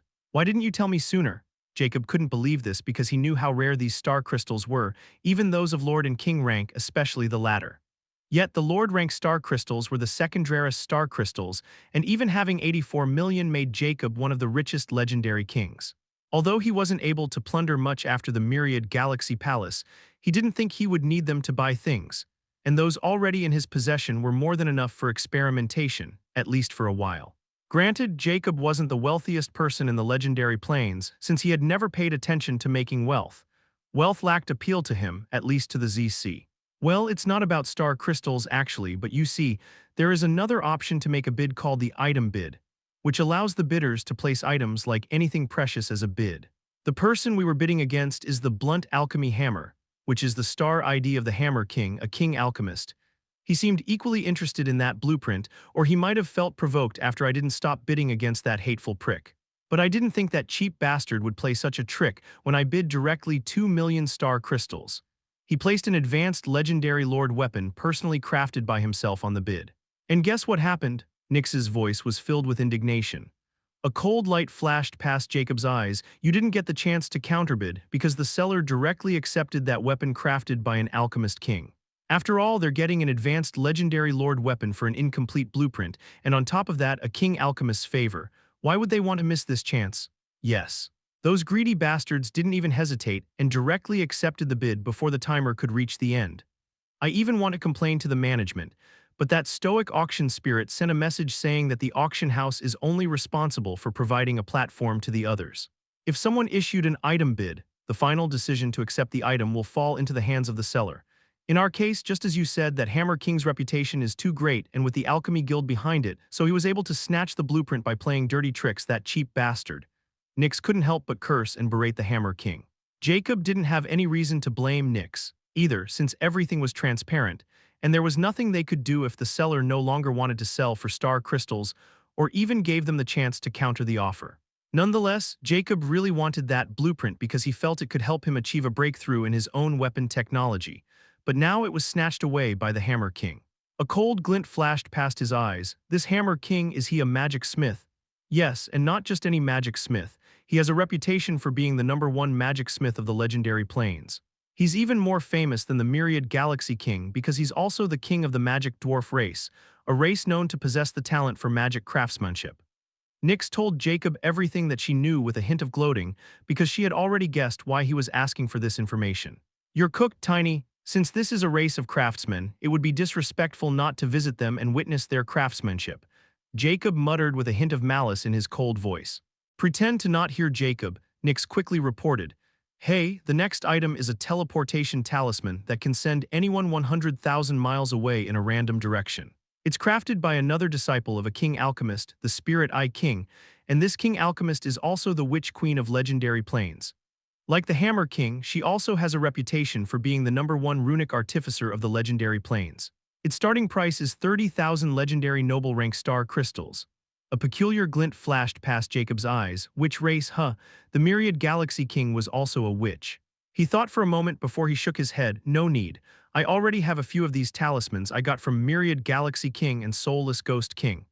Then suddenly he commented meaningfully, you seem to know a lot about these legendary kings. It seemed that gambling and squandering money wasn't your only hobby in the virtual star world. What? I may have spent a little money, but I never squandered it. I'm very frugal. It was all Long Nose's fault for bewitching me. Nix instantly retorted with a hint of panic while she blamed Constant Baranzro with all her might. Jacob merely shook his head, clearly didn't want to deal with her, and sneered, just pay attention to the auction. Now that we know we can directly affect the seller with the item bid, let's take advantage of this function before others can. Chapter 988, Star Auction Virtual House, Part 5. The Star Auction Virtual House's in-house auction was still continuing. After the small interlude with the Soul Ballistic Spear, nothing out of the ordinary happened, at least not a famous legendary king with their star ID exposed, who joined the bid again.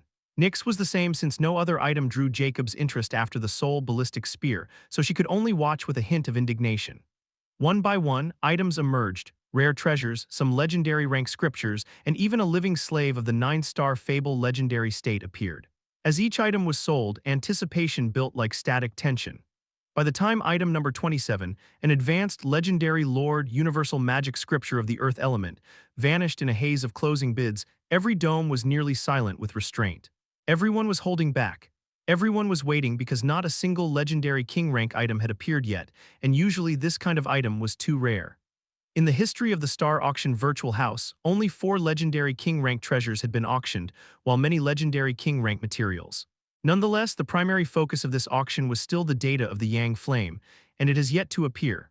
But now that only 3 items were left, everyone knew that the primary focus of this auction would be these 3 items, and those who were holding back would unleash everything once they spotted their prey.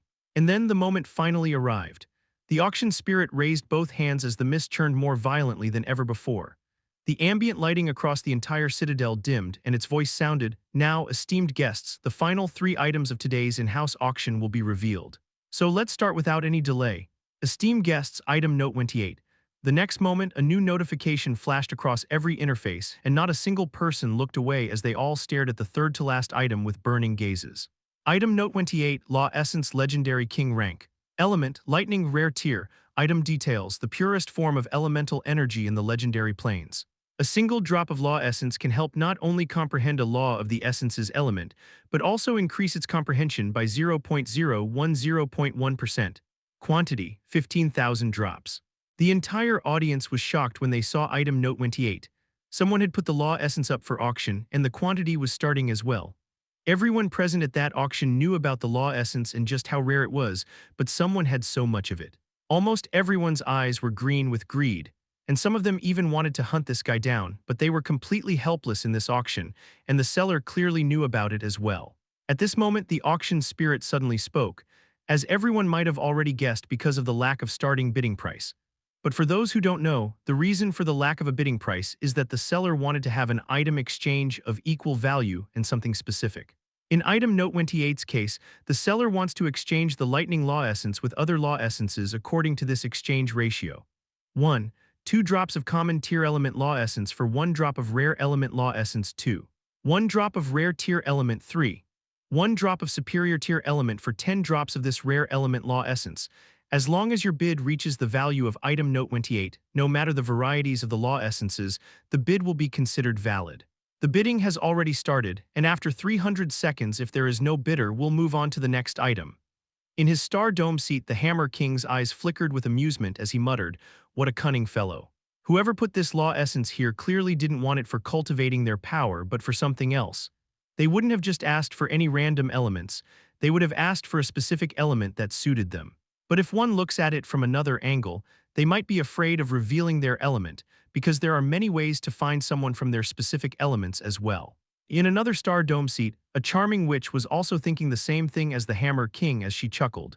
Whoever it is, they clearly not know by showing so much Law Essence in public. They have already placed a massive target on their backs because this quantity of Law Essence is even rare among the 3 absolute factions. In another spot, a towering giant with emerald skin and white runic markings on his body sneered darkly. "This guy, he's either foolish or fearless. After all, even if someone wanted to exchange, they won't be able to exchange with such a huge quantity." Or did he know this, and he gave those 3 options because he wants others to give him a variety of essence even in a small quantity? The only people capable of doing this are the absolute factions. A devilishly handsome elf pulled a charming smile with a hint of mischievousness. "Now that question is who is desperate enough for lightning essence within our absolute factions and has the capital to buy this much Law Essence?" At this moment, Nyx's eyes shimmered with surprise because she knew Jacob was searching for these Law Essences. He even gave Constant Baranzro a command to look for them, and the Lightning Essence is one among those he was looking for. She quickly told Jacob about the Lightning Essence, and within a few seconds, her eyes flickered with a hint of elation. At that moment, she looked at her personal interface in front of her, focusing on the personal funds tracker, which was connected to all the items in Jacob's space ring that he was wearing with his Soul Star watch.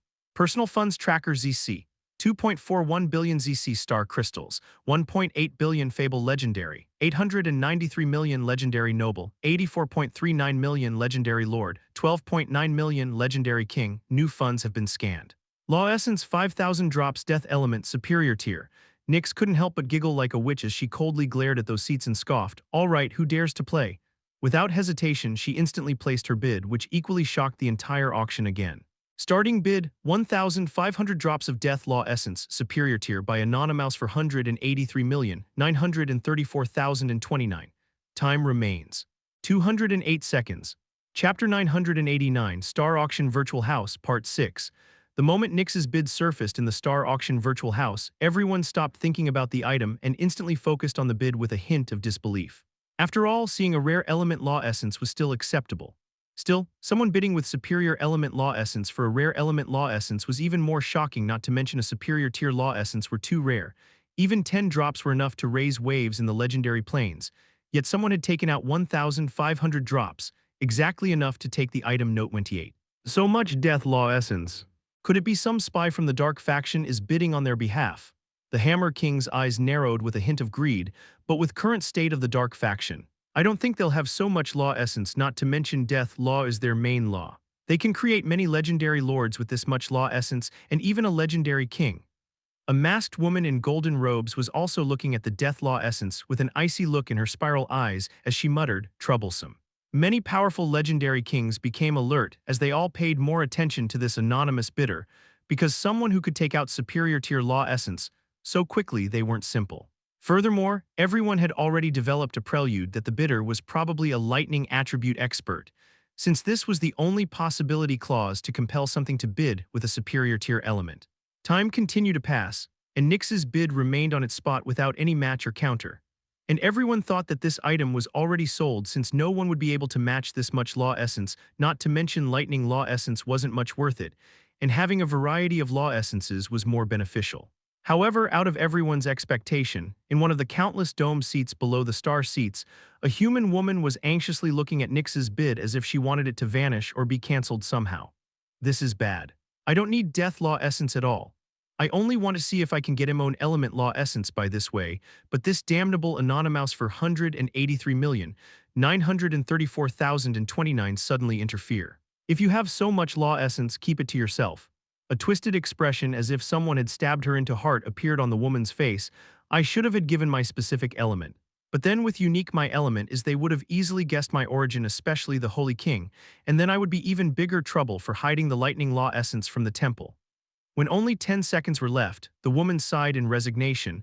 I overestimated those legendary kings. They are too stingy.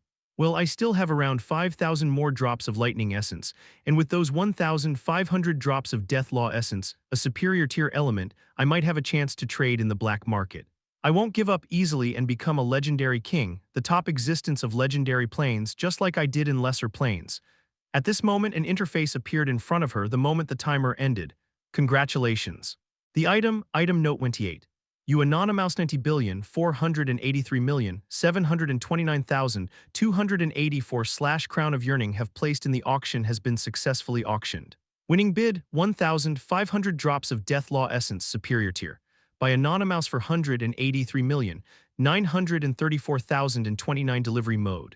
Star Watch Teleport Soulbound Transfer Protocol initiated estimated transfer time 0 and 30 seconds on another spot. Nyx was grinning with a victorious glimmer in her eyes as she looked at the notification and muttered, "Now this is how it should be." She seemed very pleased with herself as she reported the success to Jacob and then told him that the item was coming in his way. After the successful bid for item number 28, the others were no longer eager for the final two items, since even a law essence was placed in the third to last spot. The auction spirit didn't waste any time and announced, "Esteemed guests, I present to your item note 29, the second last item of this auction." The next moment, a new notification flashed across every interface and everyone looked at it eagerly. Item note 29, a map of a hidden cosmic gateway. Item details, an explorer has found this strange cosmic gateway in a hazardous location of the legendary plains. This cosmic gateway isn't claimed, but for some reason one couldn't enter no matter the method. Furthermore, around the cosmic gateway are found the traces of an ancient shrine, and after extensive research it is confirmed to be a worship place of the Yang Flame. The gateway beside the shrine is most likely an ancient space where the Yang Flame should be located, or at least more clues about it, and the civilization that worships it. SAAI has completed the investigation, and everything provided by the seller has been verified. Furthermore, the seller has already signed a strict contract, and it is confirmed that they haven't given this information to others and won't be able to if this item is successfully auctioned. So the buyer will be in complete control of this information. Starting bid, 10,000 legendary King rank star crystals. Everyone became alert once this item appeared on the auction because it was the main reason so much attention was drawn to the auction, and many higher-ups wanted to get this exact information. Furthermore, with SAAI's authority, they knew whoever got this information would have absolute control over it, and that absolute faction would absolutely not allow someone else to get it. Moreover, only those big factions have the capital to protect this information. Just as everyone was imagining the outcome of this bidding war, a bid appeared instantly, accompanied by a fiery visual effect. Bid increased. 50,000 star crystals, legendary king rank by Witch of Songs. Those legendary lords and below took a deep breath when they saw the star ID because this Witch of Songs was the Spirit Eye King, a king alchemist, and she was probably bidding on behalf of the Alchemy Guild. She had instantly increased the bid by 40,000 legendary king rank star crystals, which were an unimaginable amount of wealth for even a well-established legendary king. However, they had no idea how important the Yang Flame was for these legendary kings. Bid increased, 100,000 star crystals, legendary king rank by giant warrior of war. Another huge player had revealed himself, and this wasn't just anyone. It was the chairman of the Zodiac Warrior Alliance and the proclaimed king of giants, the giant war king himself. Bid increased, 200,000 star crystals, legendary king rank by Golden Weissman. This time, the president of the Universal Bank Mercenary Association, which represents the Zodiac Universal Bank, the strongest power of the Life Face, Wise King, has also revealed himself. With his addition, the entire Life faction has shown its deep interest in item note 29. Chapter 990, Star Auction Virtual House, Part 6 continued. The masked woman in golden robes with spiral eyes impassively stared at the bidding between the Life faction. She muttered with a hint of resolve. I must have this map, even if it turns out to be a disappointment. But if there is even a sliver of chance that the Yang Flame do exist, then I can directly sacrifice it to my lord, and it'll be sufficient to let me cross to the upper plains. A hint of zeal surfaced in her eyes as she commanded. The next moment, her bid instantly surfaced in front of everyone. Bid increased. 500,000 star crystals, legendary king rank by Pontiff of Holy Justice. Heh, that mad woman deserved her reputation.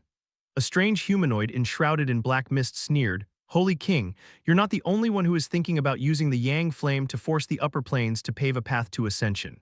At least no one will be willing to give up on this chance since the incident of the Path of Legend. He also added his bid. Bid increased, 1,000,000 star crystals, legendary king rank by Blackened Prince. In another star seat, a woman with marine features and bewitching beauty scoffed, so even the Prince of Dark Kingdom has shown himself. I guess the Federation can't stay hidden, or everyone starts to belittle us as the weakest link to the neutral faction. Bid increased, 1,500,000 star crystals, legendary king rank by Queen of Starry Ocean. At this moment, 2 out of 3 absolute factions' top leaders have shown themselves in their own unique way. But one thing was clear. No one was willing to come between them because they didn't have the capital to go against those factions. Everyone knew that the primary focus of today's auction was item note 29, despite it not being the final item of this auction. Furthermore, whoever acquired this map will have absolute control over it, and once an absolute faction has it, they can demand any price to share that information with others. Hiding and keeping this information to themselves wasn't an option because the allure of the Yang Flame was simply too high for a peak legendary king.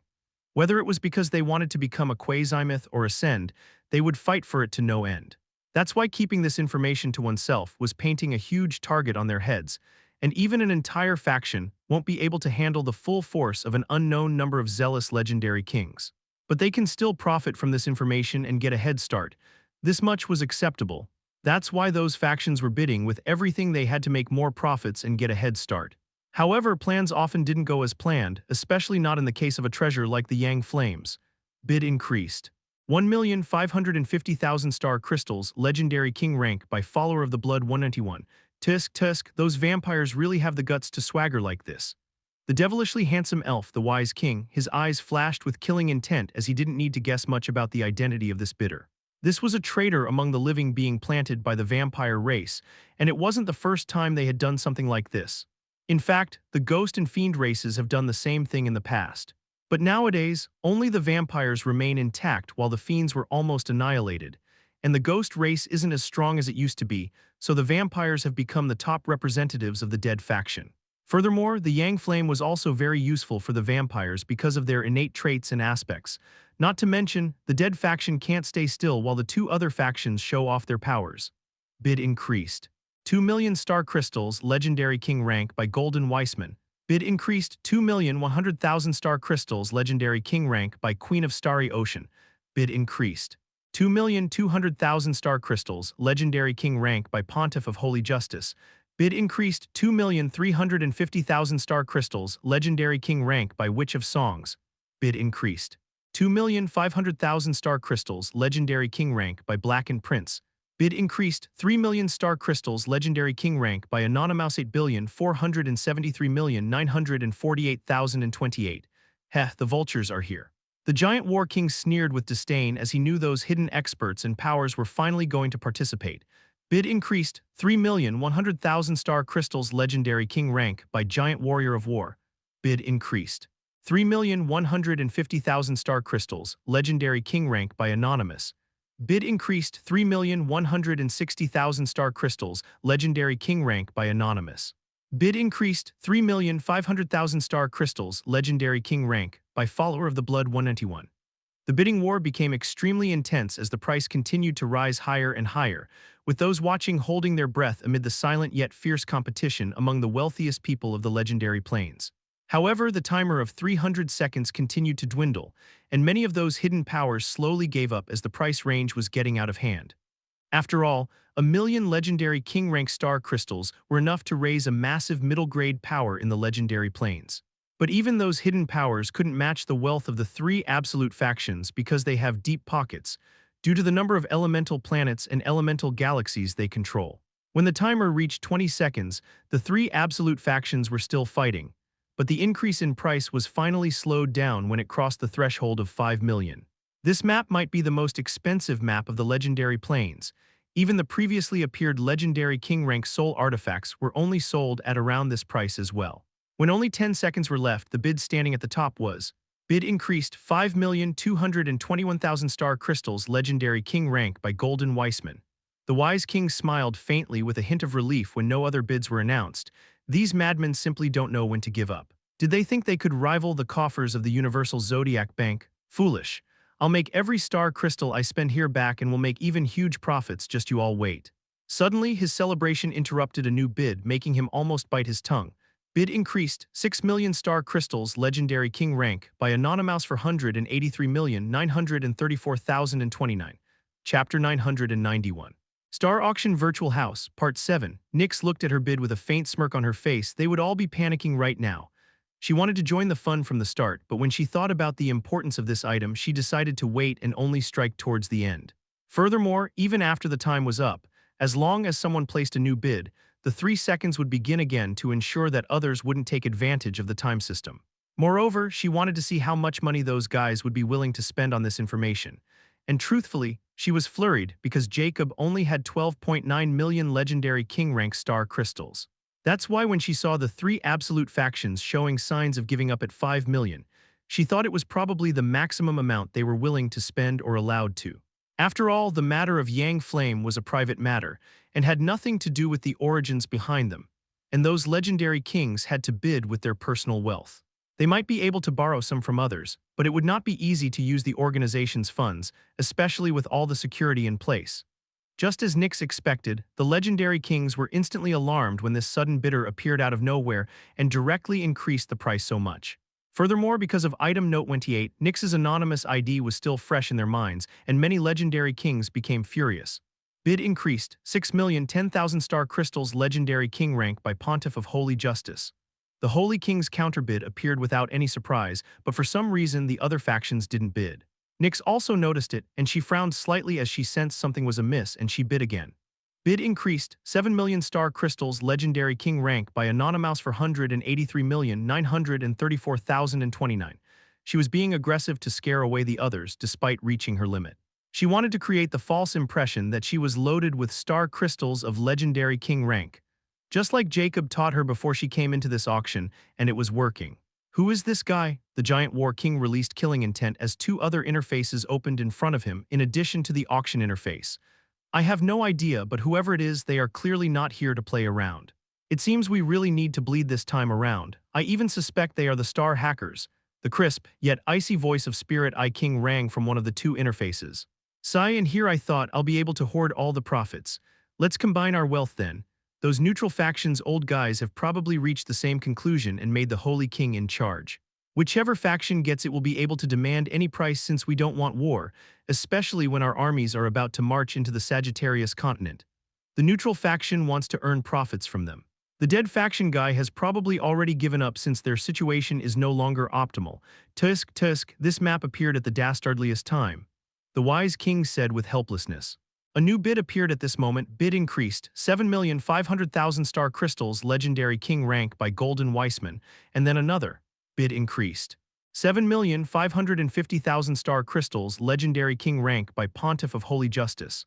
A hint of panic surfaced in Nyx's eyes and she cursed, "Those cheating rats are teaming up on me." Furious, she decided to become even more aggressive and bid.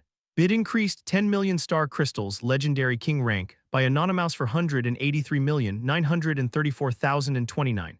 Don't let me catch you. Even the Holy King's composed voice was twisted at this moment, as she never expected someone other than an absolute faction would give them such a hard time.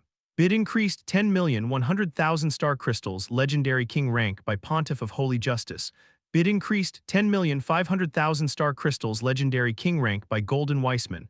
Bid increased 11 million star crystals, legendary king rank by Anonymous for 183,934,029. Just give up. Nyx was feeling agitated as she glared at her screen with fury. I've decided you all will be my first life banks. Just you wait. Just when everyone was holding their breaths and relishing the bidding war between an unknown bidder and the two absolute factions, a newcomer joined the fray and blew everyone away. Bid increased 20 million star crystals, legendary king rank by Mortal Champion.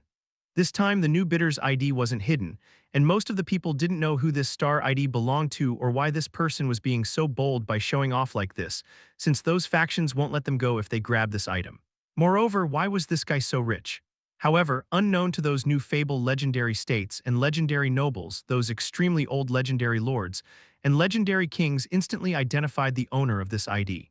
How could they not? After all, the owner of this ID was a terrifying existence, who was proclaimed retired and even dead for thousands of years. Champion King, the giant war king's appalled, shrilled scream rang filled with disbelief and fear. If he feared anyone, it was the Champion King, who is now the overlord of the Star Pirates and was recently active. Impossible. He's a 4-star criminal. How could the Star Network allow him to log into the virtual Star world without taking action? In fact, just wearing the Soul Star Watch is enough to reveal his whereabouts and the location of the Evanescence hub. The Wise King was also in disbelief and appalled. We'll think about it later, but right now we need to bid. The Spirit Eye King was more worried about the map. What bid? That pirate bastard is probably the richest guy in the legendary plains. Don't forget how many organizations and powers those pirates have raided, especially the Champion King. He didn't earn a 4-star criminal badge by robbing those low lives. The Giant War King retorted with flurried. I'm contacting the other side. We can let anyone but him have that map. The Wise King quickly said, but alas, the timer had already run out. In fact, the Life faction wasn't the only one entirely thrown off guard by the appearance of the Champion King. The neutral faction was the same. Nyx was also dumbfounded as she absent-mindedly looked at the 20 million bid, and she knew it had already surpassed her limit by a huge margin. The timing of the Champion King was extremely impeccable, and he bid at the right time with the right amount, which didn't give anyone a chance to reach fast enough. At this moment, a thunderous voice rang. Item Note 29 sold for 20 million star crystals, legendary king rank to the Mortal Champion. The auction spirit announced emotionlessly, and the map vanished from the list. Chapter 992, Star Auction Virtual House, Part 8. The unexpected turn of events for Item Note 29 shocked everyone present at the auction, and quickly, the name Champion King started to surface again after many years of his absence. The Absolute factions were confused by how the Champion King managed to redeem himself from the star criminal status, while the Zodiac Warrior Alliance would be thrown into chaos. However, the most regrettable thing was still losing the map of the Yang Flame to the Champion King. Those who knew about his past activities knew it would be extremely challenging, if not impossible. Nyx also reported this news of failure to Jacob, and he was also surprised when he heard about Champion King's sudden appearance in the auction. Stealing from a thief is more profitable than stealing from an honest man. Jacob muttered with a hint of regret. Now what? Nyx inquired with a hint of apprehension. She was clearly afraid that Jacob would blame her for losing the map. However, Jacob wasn't unreasonable. He had already predicted a scenario like this. After all, from the start, he had been focusing on increasing his own power, not on gathering wealth, so he naturally couldn't match the wealth of those old powers, especially if they decided to team up against him. Nonetheless, the Champion King getting that map was equally annoying or even more so than those factions. After he had met the Champion King for the first time, Jacob knew that without his true form, he couldn't defeat the giant. Not to mention that after he tricked him, if he appeared as the soulless Ghost King again, he would fight him to the death. Now, nothing. From the description of that map, it's quite clear that even if they knew where this cosmic gateway was located, they couldn't enter it without a key or something similar. And I'm more than sure that this key is still in my control, or at least what I have should be an utmost requirement to get the Yang Flame. His eyes flickered with killing intent. As for the Champion King, if he gets in my way, I'll make him truly vanish from the face of the legendary plains this time around and ransack his den. I knew this won't affect your plans much. Nyx quickly agreed with a hint of relief. Jacob didn't expose her and move on.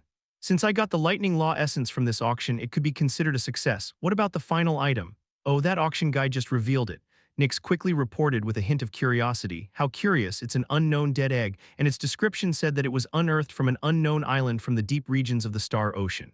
Since it is a dead egg, the SAAI couldn't apprise its origin completely. But the reason for it being the final item is, despite being dead for an unknown period, the egg isn't rotten and filled with traces of profound laws and not just one law. So it's being sold as a natural law tonic, which can allow any legendary king to gain enlightenment in their own law, deepen their own comprehension, or there is even a possibility to gain enlightenment in a law concept. Jacobs was astounded. A dead egg of an unknown being that, despite being dead, isn't rotten, but it can also help a legendary king gain enlightenment into their laws. No wonder it's the last item of this auction, but why would someone be willing to auction it instead of using it themselves? After all, if someone can comprehend the first concept of their laws, they can become a legendary king. What's the starting bid? Jacob inquired since his interest was piqued. After all, he has 12 laws and has already grasped their first concepts, but to understand the second concepts, he needed a deeper understanding of these laws. He also needed to master the first concepts to their fullest extent to gain enlightenment into their second concepts.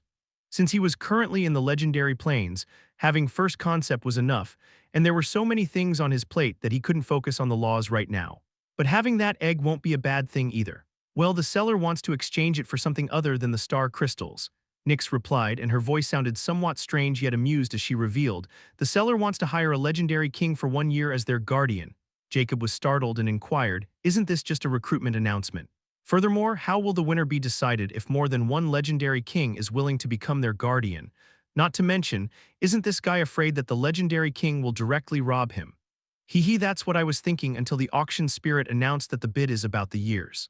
Meaning, if more than one legendary king is interested, they can increase the years of their services, and not only that, but to protect the seller, a strict soul contract will be added, directly overseen by SAAI, which the seller has already paid for. There are no loopholes in this, Nyx replied. However, in Jacob's mind, this wasn't actually a bad thing. In fact, he found this a huge boon as a cold smile formed on his face. If that's the case, participate and bid for this egg. No matter how many years, I'll personally sign this contract. Nyx seemed to have understood his hidden meaning and quickly agreed happily, I was waiting for you to say it. Don't worry, I'm sure those arrogant legendary kings won't be willing to become someone's guardian for a long duration. Especially with the war brewing between the living and the dead factions on the horizon. The highest bidder currently only bids for 4 years and no one is following. Do as you see fit. Jacob was satisfied with Nyx's performance before he added another thing. After this auction, I want you to start working on your plan. I want as much lifespan as we can get from the legendary plains. Nyx became silent before she hesitantly inquired, do you really want to do this, going after Star Network like this? I still think it's safer if we follow my initial plan. Jacob replied without hesitation in a resolute tone, it's too slow, the second one is much faster and suits my need perfectly. If you want, use the first plan as a trial run and refine the original method. Remember, we are being hunted by a possible god who can lock on my location as he wishes. Since Star Network can't even impose its so-called rules on him, there is a need for me to be polite too. Chapter 993, The Dead Egg. The Star Auction Virtual House's in-house auction ended with many strange events and raised a lot of rumors. In the end, the almost forgotten champion king suddenly appeared in the public view again, and because of this legendary existence, Nyx was completely ignored. Nyx successfully managed to win the final item, but to get that item, she needed to sign a Zodiac Soul Oath contract or have a legendary king sign it. Which was quite simple. She got a physical Zodiac Soul Oath contract through the Soul Star Watch's teleportation function, with all the conditions already written by SAAI. But Jacob was the one who signed it before the Soul Star Watch retrieved the contract, and a few moments later, another item was sent in his way with a letter. Jacob glanced at the letter, and the seller actually sent it with a polite yet straightforward command. They want him to report to his duty within 30 days at some location in the cosmic continent of Leo, and also a star ID, probably belonging to the seller who has successfully hired him. He merely snickered, and the next moment the letter turned into ashes. Only then did Jacob look at the 18-inch ash-gray egg in his hand, and its shell had a texture like a gem, smooth yet sturdy. It was the dead egg he had received for providing his services. Without hesitation, Jacob again changed his position with his soul puppet and returned to the infinite space. After all, he had been outside in his true body ever since the auction had started, so he was afraid that the hunter might appear here. Although he had already gained a deeper understanding of the location where the timeless city was, he wasn't going to believe it was completely safe. Even his universal godly artifact can be rendered useless with the correct method, so he doesn't believe for a second that a chaotic space can't be dealt with. Once he returned, Jacob appeared within a concealed location protected by thick iron walls. Within this location, a pond with pitch liquid was located, which was the Death Law essence. Furthermore, not far away from the pound was a large glass container filled with a pale, ethereal golden liquid. It was the Light Law essence which he had swindled from the Champion King. The next moment, Jacob flipped his hand, and a new container filled with sky blue liquid appeared in his hand. It was the Lightning Law essence he had gotten from today's auction. 9 more to go, Jacob muttered as he placed the new Law essence beside the others. He was about to teleport back to his lab when suddenly the gray egg in his hand trembled slightly, instantly drawing Jacob's attention. Is it alive? Astounded, Jacob looked at the gray egg and his eyes of judge burned fiercely, but he wasn't able to see through this egg. But at this moment the egg trembled again, and this time it suddenly showed signs of being pulled, and the direction it was getting attracted to was none other than the open pond of the Death Law essence. Interesting, Jacob was intrigued as he flicked his finger, and a drop of Death Law essence suddenly appeared above the egg and landed on its smooth surface. Under Jacob's scrutiny, the drop of Death Law essence instantly absorbed into the gray egg, and the next moment the attraction force became stronger. Don't tell me this is some dark beast, Jacob assumed, but nevertheless he had quite a lot of death essence, and this egg seemed to have even tricked SAAI. It was clearly alive, yet it had been declared dead. Even he himself couldn't detect any vitality from it, and if he hadn't taken it in this place by pure coincidence, he wouldn't have discovered this reaction as well. Moreover, anything that can absorb the drop of a superior tier law essence is anything but ordinary. Jacob then continued to feed the egg with death essence, since he had much to spare. In the entire legendary plains, only Jacob might have so much law essence to waste it like this just to quench his curiosity. As each drop dripped on the egg one by one, the egg's surface would instantly absorb it, and after 100 drops, a change happened on the egg's surface. The top of the gray egg suddenly started to become black, which made Jacob even more determined to continue. When the 1000th drop fell on the egg's surface, 2 inches out of 18 inches of the egg's top were completely pitch black, just like the Death Law essence. However, an even more strange thing happened when the 1001st drop fell on the surface. It suddenly slipped off the shell without leaving a single trace. Jacob was surprised and quickly caught the drop before it fell, only to have it drop again on the egg's surface. The result was the same. Even after dropping more than 10 times, the same thing repeated itself. Furthermore, the attraction force was completely gone and there was only one possibility. You're full. However, at this moment, Jacob was given another surprise, which was even more unexpected because the egg again showed an attraction force. Still, this time, this attraction was not from the death essence, but from the light essence. Jacob's eyes flickered profoundly. Let's see, you showed a strong reaction towards the death essence first because it wasn't contained in a container, and after you consumed 1000 drops of death essence, you've already got enough of death essence. Then you showed a strong reaction to the light essence, which means you now need 1000 drops of light essence. Or is this some unique pattern?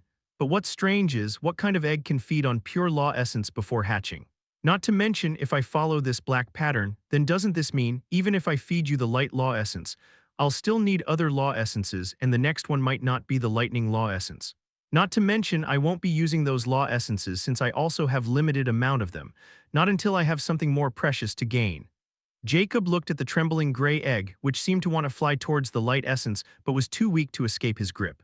Still, Jacob was very curious about what this egg was and its origin, and after thinking for a moment he thought, Infinity Blood Sacrifice. Chapter 994, Assassins of Atlas. Jacob's soul puppet suddenly shifted its attention from his meditative state, and the next moment, Constant Baronzro appeared in front of him. I hope you are bearing good news, Jacob impassively stated while looking at the cloaked figure of the Constant Baronzro. Constant Baronzro remained silent, but Jacob could feel her scrutinizing gaze on him. She might have sensed the change since this wasn't his actual body. Nonetheless, Jacob didn't care even if she could see through the soul puppet because it would change nothing. I have gathered the information on the law essences. The fire, earth, wind, and water are the most common law essences. Almost all the elemental galaxies can produce these 4 common tier law essences. Organizations like the 3 absolute factions should have them, even our timeless city has them. How much do you need? I can have them retrieve it. Constant Baronzro revealed curtly, and she clearly didn't figure out the identity of the soul puppet in front of her. Jacob was slightly surprised but wasn't by much. Why didn't you tell me earlier? I need 15,000 drops for each element's law essence. What about others? 15,000 drops. Even the rarest superior tier elements like space and time. Are you joking? Even in the history of the legendary plains, I've only heard there were about 1,000 drops of space law essence found, and even then it raised a storm. As for the essence of the time law, there are no records related to it, because anything related to time is very mysterious, and even if someone found something they won't be foolish enough to publish it. Constant Baranzro exclaimed with incredulity as she wasn't expecting Jacob to require so much law essence, and on top of that, he wants law essence of 10 different elements, which include space and time. If you have questions, take it to Dreamy. I need them to complete the Lord's task, and I was told you can help me. If you have doubts, complain somewhere else. Jacob coldly retorted. Constant Baranzro trembled slightly when Jacob mentioned Dreamy. She almost forgot who Jacob represented and quickly changed her tone. Apologies, I was out of line. I can arrange for fire, earth, wind, and water law essences for you. Since you need such a large quantity, then the law essence of life is in the hand of which race? They are in the possession of an elemental galaxy which is rich with life elements scarce, and they won't allow any outsider to enter because it's their headquarters, just like the war giant's Enigma elemental galaxy. The law essence of dark is under the Dark Kingdom's control, another elemental galaxy, but this galaxy is open to Dark Count and above Dark Nobles. Lightning essence is rare, but I have recently found a source and I'm currently working on figuring it out. It won't be long. Which again left us with the law essence of space, time, and void. Truth be told, I never heard about the void element before, and the only void I'm familiar with is the universal void between the boundary of lesser, middle, and upper planes. So this void essence might be there, but that place is nothing but the territory of death. If someone goes too deep, they are forever lost. Lastly, just as I mentioned, the space law essence is too rare, and there wasn't any information on it to go around. However, I do hear that a fiend king of the fiend race had it, but we both know what happened to the fiend race, and even if they were around, I don't think he would have enough to meet your demand. But I do uncover a piece of information after digging into this fiend king. It seems he had also acquired it by chance from the depths of a chaotic space. However, it was just a rumor. No one can confirm it, since venturing into the depths of chaotic space and coming out alive is no different from venturing into the universal void. He was probably spreading these rumors to trick others into killing themselves. As for time, even after all this, I found no clues, not even a rumor to go around. Constant Baranzro truthfully explained what she was able to find.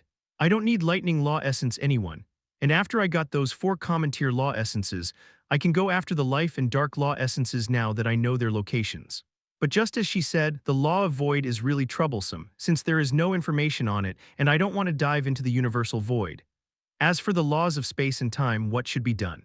Do I have to use wish to find these 3 law essences? Let's gather the ones I can before worrying about the last 3. Jacob thought. All right. Jacob nodded in understanding. Constant Baranzro felt relief before she ambiguously said, about our deal the other day, speak freely. Constant Baron -1 is about to make his move. Although I don't know the details, Constant Baron -5 and Constant Baron -9 have summoned a few noble assassins, and they wouldn't have summoned them unless they're planning to make a big move personally. Constant Baranzro revealed. Jacob's eyes flickered when he heard noble assassin and couldn't help but think about those disc freaks he had encountered in the past. What noble assassins? Jacob has to confirm his guess since he got the chance to know more about them. Just like the Star Hackers, who are a branch of Atlas and their role is to be the face of Atlas, and the assassins are Atlas' hidden fighting force and are fully armed. They do all the killing, and they can also be hired by Constance with timeless sand. But unlike us, the assassins have no free will, they can't think for themselves, and their only role is to obey the command of Timeless Hourglass or the constants allowed by the Timeless Hourglass. You can even think of them as living puppets, but they are not like undead or a necromancer's summons because they are made with. Suddenly, Constant Baranzro abruptly paused. Why am I telling you this? Jacob kept silent, but a hint of frustration flashed across his eyes as he pretended to be clueless. I have no idea. Despite Constant Baranzro's doubts, she brushed it off as if a slip of tongue and finished what she wanted to say. Anyway, all you needed to know is like Constance. Assassins are ranked the same way. Iron assassins have the lowest strength, while a noble assassin is a legendary rank existence. The highest assassins present in the Timeless City are Baron assassins. They are legendary king state experts and they are costly to hire. So since those guys are hiring noble assassins, this could only mean they are going to do something outside the city and I want you to take care of them. Can you do it? Jacob pulled a toothy smile on his ghost face as he answered, when do we start? Chapter 995. Constant Baron. In floor No 95 of the Timeless Tower, a few figures hidden behind cloaks stood on top of a large teleportation circle. At this moment, one of the figures in the center, who was around 4 meters tall and burly built, started to mutter a chant, and the next moment an hourglass mark suddenly shimmered under his hood. A hoarse voice rang, Constant Baron -5 is requesting permission to enter floor 100th of the Timeless Tower with Constant Baron -9 and 8 noble assassins. There were teleportation halls on each floor, which were connected to different locations of the Timeless City. Because of its peculiar location, a constant could only enter or exit the timeless city through the teleportation hall. This way, every entry or exit was closely monitored by the timeless hourglass, the central system of the timeless city.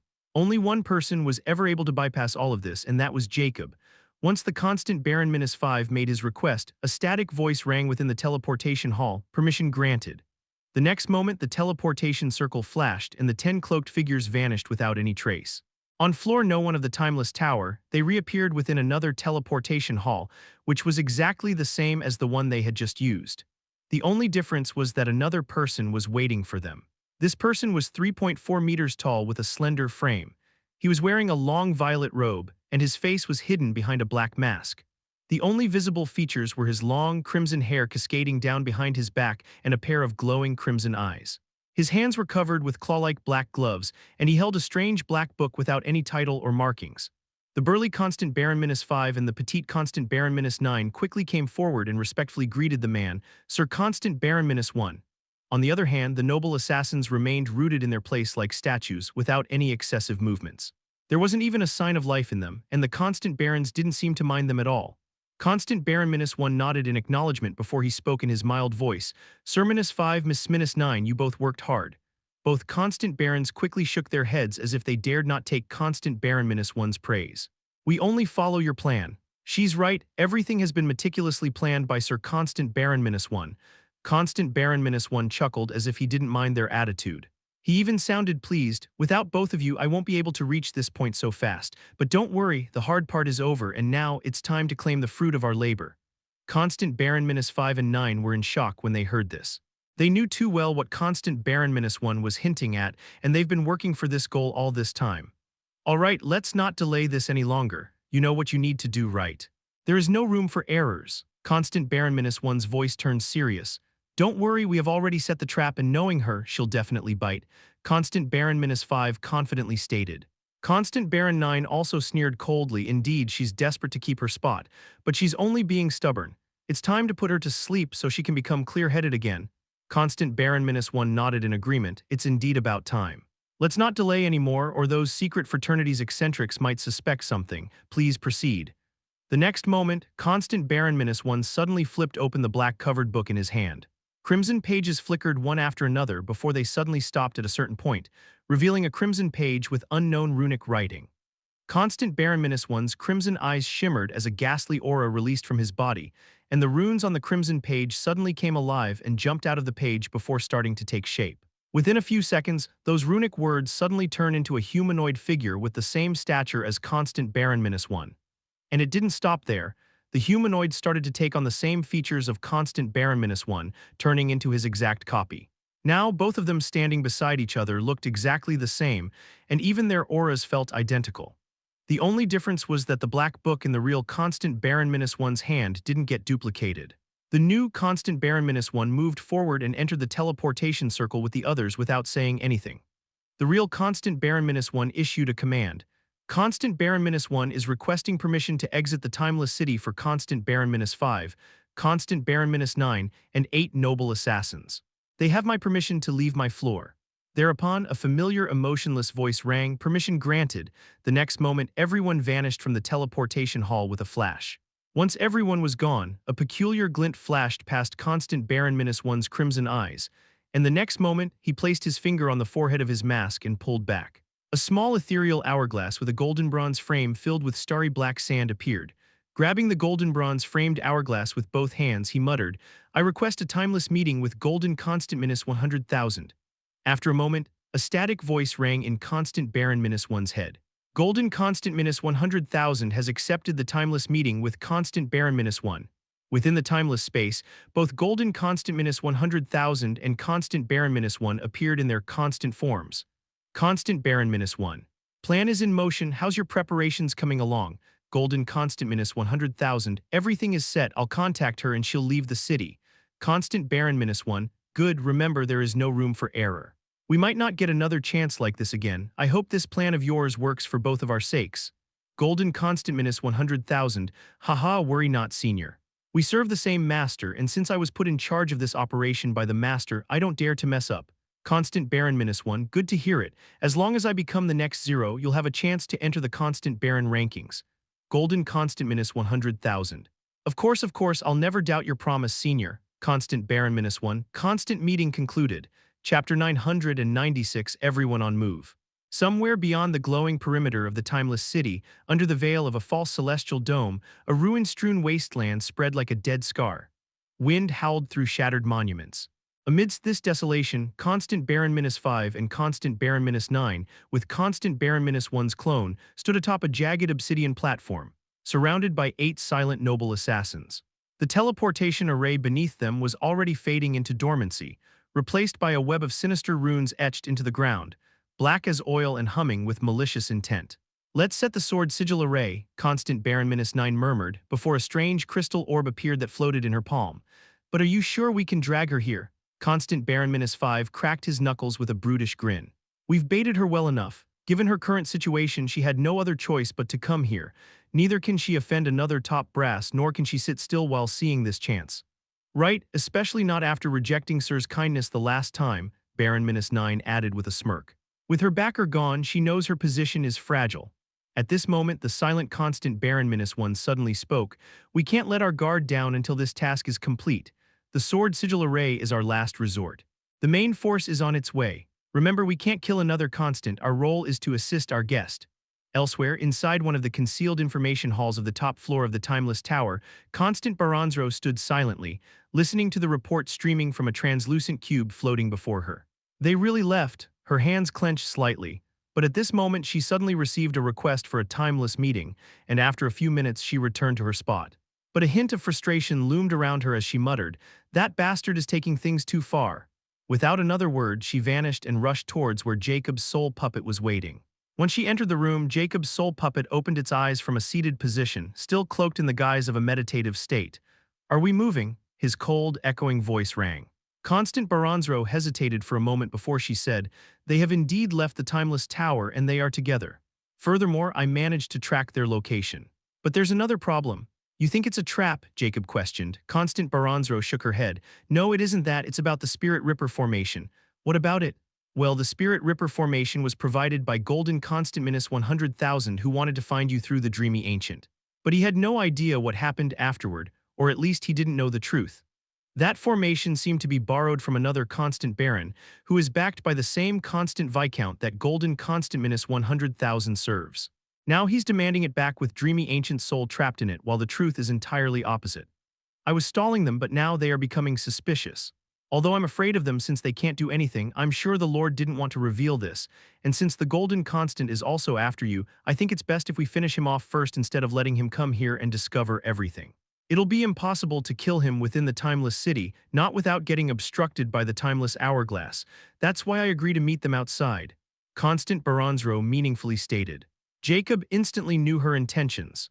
She was most likely using this matter to get away from Golden Constant and the Constant Baron behind him, leaving the Constant Viscount without any clues about what happened. Furthermore, even if Jacob didn't agree, he had to because of the Lord, which also involved their secrets. But Constant Baranzro didn't know that Jacob was already thinking about getting rid of this Golden Constant long before she brought it up. Now that those guys were serving themselves on a silver platter, how could Jacob miss this chance? But he wasn't going to agree just like that. He said, "So, you want me to go to them first and get rid of them before going after the Constant Baron? Do we have so much time?" Constant Baranzro thought for a moment before she said, "Don't worry, we'll have more than enough time as long as we can finish this matter within a day. Then we can directly teleport to where the other guys have run off to. Furthermore, they won't be on guard because they won't be expecting someone like you with me." After all, she knew a constant can't kill another constant, and even if there's a trap, I have ways to escape. "Fine, prepare yourself, I'll join you in a moment," Jacob said after a pause. Constant Baranzro readily agreed, no problem, and left without any hesitation. Jacob's eyes flickered before his soul puppet vanished. The next moment he appeared again, but this time with his real body as he walked towards the exit. Back in the wasteland, Constant Baranzro and Jacob appeared. Jacob observed the surroundings and asked Constant Baranzro, "Where is this place?" Constant Baranzro held a black plate in her hand and observed it closely before she replied, "This is the wilted wasteland within the remote corner of the great cosmic continent of Ares. This location is desolate because there isn't much mana in the air, and only some mindless magic beasts in common or rare rank roam here. The strongest power around this area should be only unique rank. Jacob nodded in understanding. He could already feel the lack of magic power here, and this place was perfect for secret meetings. Where are they? Jacob asked. He was currently wearing a black cloak and he appeared just like a noble assassin. He was dressed under Constant Baronzro's demand so no one would suspect anything. Constant Baronzro looked at the black plate and the runes on it flickered. She looked in the southeast direction and started walking, saying, "Follow me." Jacob silently followed Constant Baronzro and secretly, without getting noticed by her, his appearance under the hood started to change. Chapter 997, Trapping a Killer, Part 1. Constant Baronzro and Jacob reached the shattered monuments where the web of sinister runes was etched into the black ground. "What is this place?" Constant Baronzro muttered as she closely looked at this strange place, and she could sense the faint malicious intent emitting from those runes. Jacob also observed with his eyes of justice. It seems to be some old formation which is no longer operational, yet the runes still regain some of their residual prowess. Not only that, but something is hidden underneath these runes, as if someone had used them to hide their traces. It's a trap. "Is this the place?" Jacob impassively asked, without revealing his discovery to Constant Baronzro. "The coordinates given to me are leading here." Constant Baronzro replied with a hint of apprehension. She had also sensed something amiss. At this moment, Jacob abruptly looked towards the false celestial dome, and four figures suddenly revealed themselves. Constant Baronzro also belatedly sensed something, looked in the same direction, and spotted those four figures standing in the air. "They are all Tier-3 legendary kings. One of them is a constant baron." Constant Baronzro's voice suddenly rang in Jacob's head. Jacob didn't seem surprised by the sound of her voice in his head, because he knew this was another ability of soul sense called the soul transmission. He could use it as well. "How can you tell there's a constant baron among them? And the other three, are they baron assassins?" Jacob replied, using the soul transmission as well. Although he can also see through the newcomer's prowess, he can't differentiate between the constants. Constants can sense each other as long as the other party's rank doesn't exceed their own, and the same goes for constant assassins. "Are you still in the mood to ask such trivial questions? We are clearly outnumbered and have fallen into that bastard's trap." Constant Baronzro berated Jacob, and she was somewhat surprised by how calm Jacob appeared. After all, even she won't dare take on three Tier-3 legendary kings if she excludes the constant. But this was clearly a trap, which makes the situation even more dangerous and uncertain. Furthermore, she had the false impression that Jacob was only strong against the constants. At this moment, "Salutations, we've been waiting for your arrival." One of the mysterious figures spoke, his tone cold and threatening. "And who might you all be?" Constant Baronzro coldly spoke without showing her unease or any opening. "Cut the crap, you summoned us here, now give us what we want. Stop wasting our time," another one curtly demanded. "That bastard is the constant baron, he's deliberately doing it. He knew I can't reveal his identity, which would instantly allow him to take action against me." Constant Baronzro quickly told Jacob, as she had a terrible presumption at this moment. It seemed that Constant Baron had misled those other three into coming here, and now he probably wants them to attack Constant Baronzro because they think she has something they want.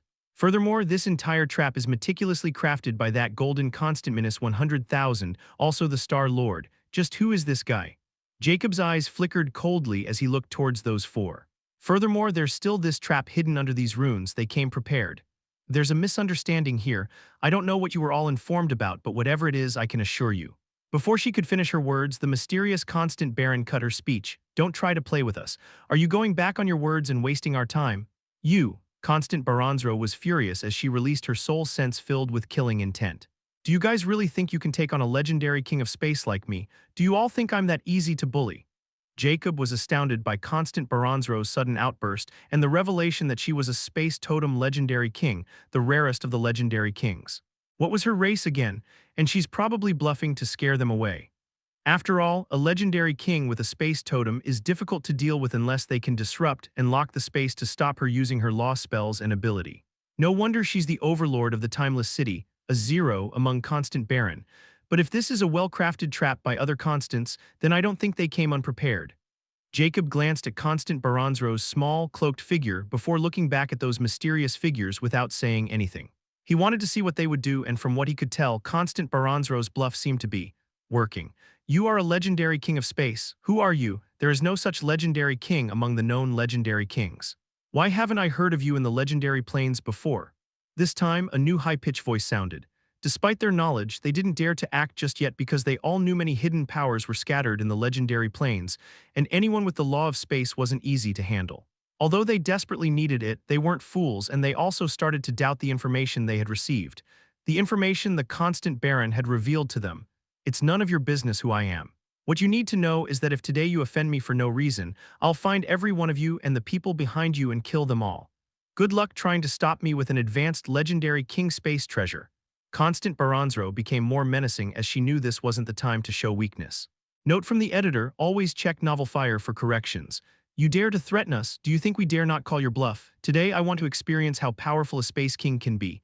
The constant Baron again retorted, firmly insisting on opposing her. The other three legendary kings have already sensed something strange going on with their partner and wanted to question him. But before they could, Constant Baron vanished. The Constant Baron appeared, but he was standing in front of Jacob instead of Constant Baronzro, and his hand was already shimmering with terrifying soul force as he attacked him without any intention of stopping. This action caught everyone off guard, even Constant Baronzro. She never expected that Constant Baron would be so vile as to attack Jacob directly, since he could tell Jacob was neither a constant nor a constant assassin. He was really forcing everyone to act. Wait, stop, Serpent King, what are you doing? The other three were also alarmed, but alas, it was too late for Constant Baron, Chapter 998, Trapping a Killer. Part 2, the Serpent King was a well-known figure among the legendary kings because he belonged to the sea serpent race of the ocean race and was one of their highest authority leaders. But no one knew that the revered Serpent King was actually a constant Baron of Atlas. Although the Serpent King wasn't among the top 100 constant Barons, his ranking was still relatively high. He was Constant Baron -101. This also put him just a rank below Constant Baron -100 and a step away from acquiring his own floor in the Timeless Tower, which comes with many benefits. That's why Constant Baron -101 didn't hesitate to take on the task of ruining Constant Baronzro. He was also secretly part of Constant Baron -1's faction, even though Constant Baronzro was unaware of it. Furthermore, this chance also came abruptly because of the formation of the secret fraternity. This secret fraternity was formed among the people whom the Upper Plains ordered to search for the Cursed One, and the Serpent King was among such legendary kings.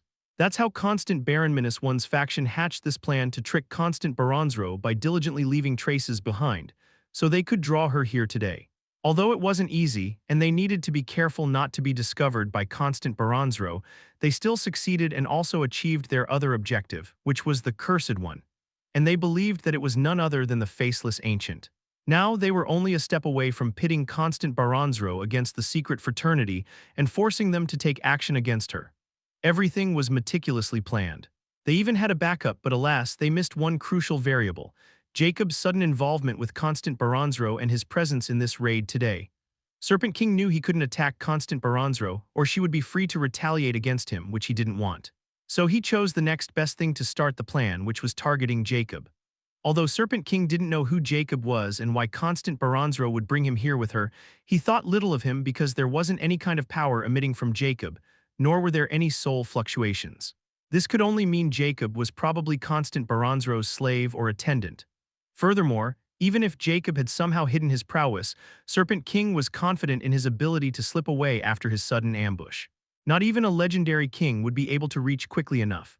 However, the moment Serpent King took action and was about to land a destructive blow with his law concept, a chill suddenly ran down Serpent King's spine as his soul sense, which was locking Jacob in his place, was suddenly suppressed. Not only that, but another terrifying soul sense as heavy as a mountain locked on him instead. Furthermore, his movement and mana were suddenly disrupted, as if something even stronger than his wind law were activated, affecting the very fabric of reality around him. With his years of experience, Serpent King knew it was another law, and it far exceeded any law he had ever experienced. He instantly wanted to retreat, as he knew he had chosen the worst target, but to his horror, the next space around him also compressed. Another law was activated. But what happened next sent shivers down the spines of those who were witnessing this entire thing play out.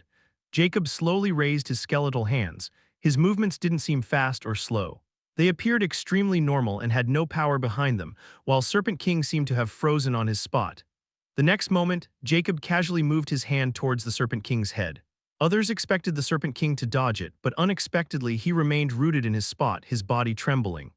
At this moment, Jacob gently grabbed Serpent King's head, and the next moment a massive wheel appeared, enveloping Serpent King's entire body. There were 3 different sections on this wheel, and the pitch-black section suddenly shifted and shimmered as it covered the entire wheel. Ah! Serpent King's screams suddenly reverberated in the silent vicinity, sending shivers down everyone's spine. He was clearly not pretending, as those screams were filled with pain and horror. "Please spare him," one of the three legendary kings finally reacted as he quickly pleaded for Serpent King. However, none of them moved forward because Jacob's mysterious abilities completely spooked them. After all, everyone knew that Serpent King was a tier -3 legendary king, yet this unknown person had not only subdued him despite the former's sneak attack, but he was utterly helpless against the latter like a child.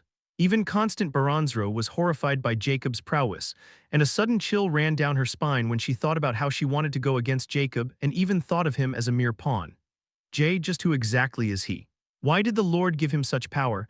Constant Baranzro was utterly confused, yet she was more afraid. However, her horror quickly turned into ecstasy because Jacob was on her side, and the stronger he was, the more assurance she had. Just hearing the Constant Baron-101's helpless screams made her drop any doubt she had.